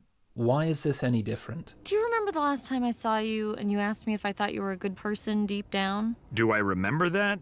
Yeah, vaguely. You really caught me off guard. I didn't know what to say. Well, do you think I'm a good person deep down? That's the thing. I don't think I believe in deep down. I kind of think all you are is just the things that you do. Well, that's depressing. Oh, okay. When I left home to go to uni, I was at a real low point. I was isolated, lonely, intensely depressed and anxious. That's when I found Louis. When I heard him talk about the dark, miserable things inside himself, the darkness within me didn't feel so heavy. He said these things didn't define me. He said I wasn't broken. He helped me cope at a really precarious time. I think it's the same for a lot of us. Having CK as a role model got us through some pretty dark shit and enabled us to excuse parts of ourselves we weren't proud of or felt guilty about. When we found out what he did, I think a lot of men specifically were like, oh fuck, the guy who made me feel okay about those parts of myself was not okay. Turns out he was never the guy we should have been looking to in the first place. Yeah. And all that inner darkness was suddenly unresolved. And that, for me at least, opened up a whole bunch of really scary questions. What does it mean to idolize someone capable of such harm? Someone I tried to emulate and copy? All of that, I say, all of that is inside of you, and that's yours now. That experience is yours.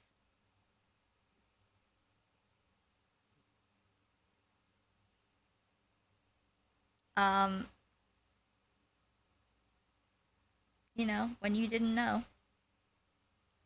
I was reading an article. She's looking at her hair flying away. I was reading, you know, the SpongeBob guy that Ariana Grande stole from, well, not stole, but you know what I mean? He left his wife and newborn baby, wife of like 10 years, to be with Ariana for a couple years. My good baby. And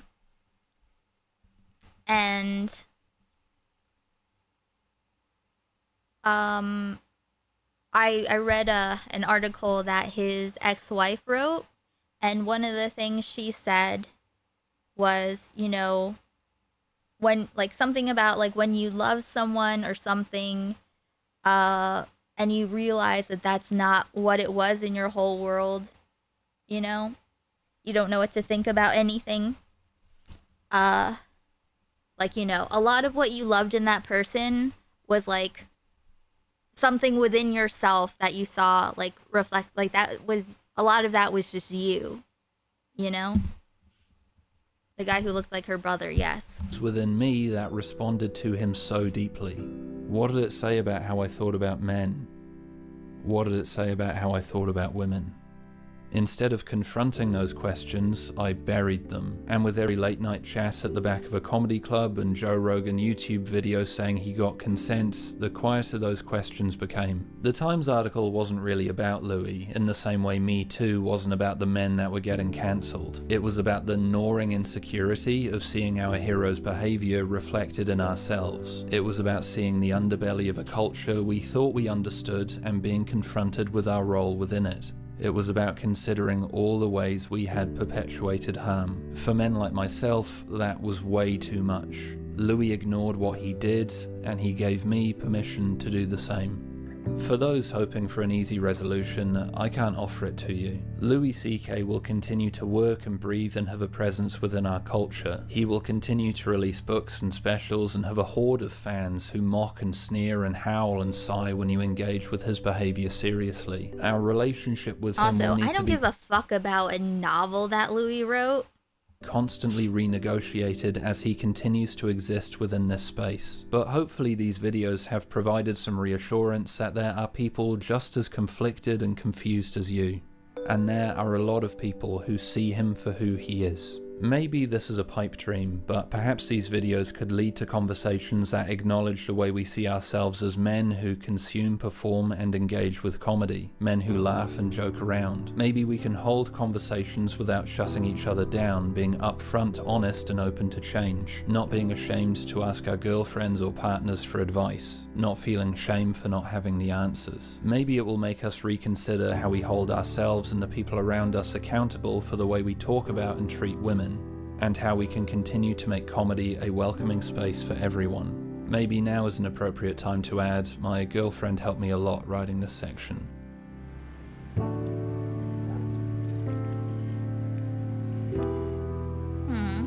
Yeah, this is obviously a fucking massive, turbulent learning moment for men. What's your favorite thing about these videos, the editing or the content or whatever? I think that I really enjoy watching this cis head white man talk about all of the things, all of these aspects of issues regarding Louis, and do it so well, you know, saying that his girlfriend helped him a lot. I think it's I think that this is well made, and I appreciate it.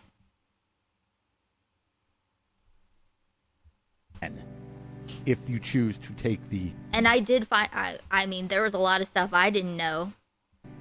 Education. Louis C.K. wasn't someone who fucked up, admitted it, and tried to move in the right direction. He ran from the opportunity to be better. And as long as he continues to... For me, it's him really questioning himself and really asking himself what's right. Exactly. Thank you, Nas. Run, his work will sit in a stagnant pool, fetid and unresolved. I loved Louis, but it's time to move on without him.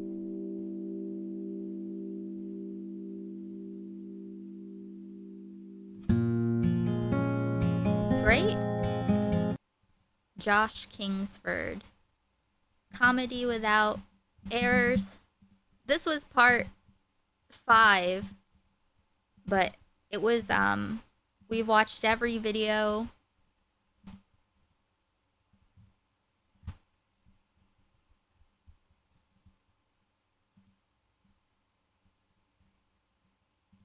I highly recommend watching this series. It was very entertaining.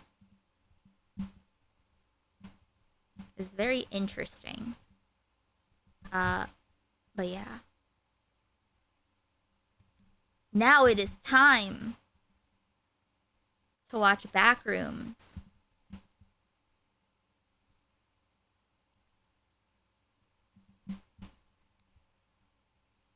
So,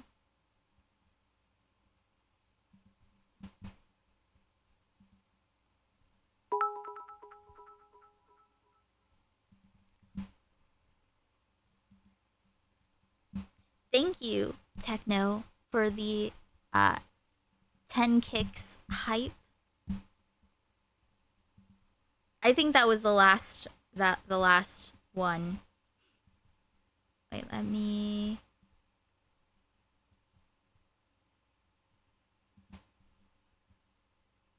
Yes, grays. I see gray.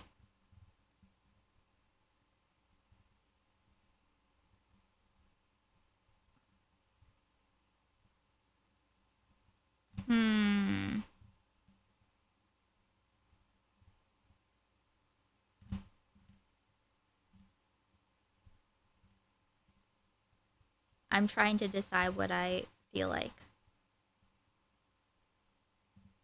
Here. Yes, time for a kick. Thank you. Hello, excuse me.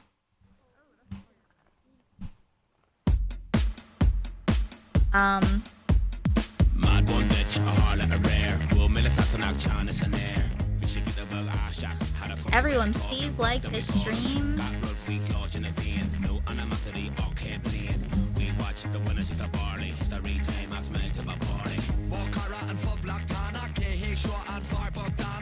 Oh, wrong thing. Wrong link.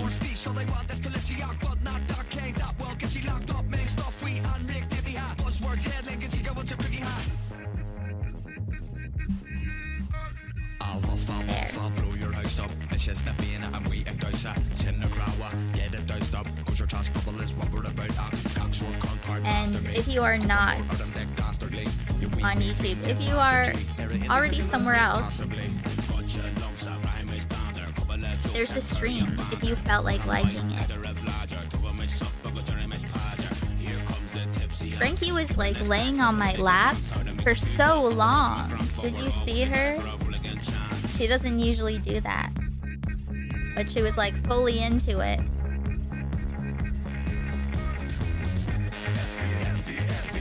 But let's see. Everyone is going to want to watch Backrooms, I believe.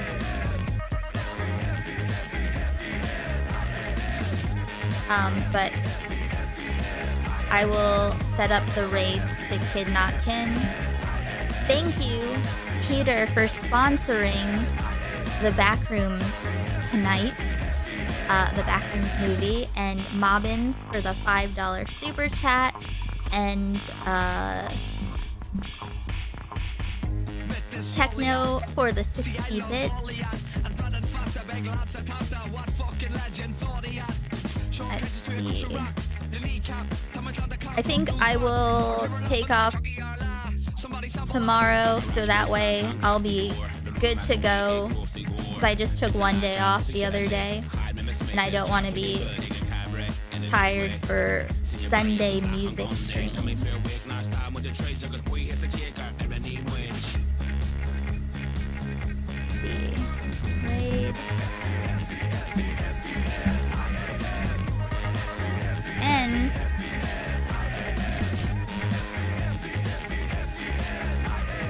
you can catch up here if you do not join us on Patreon.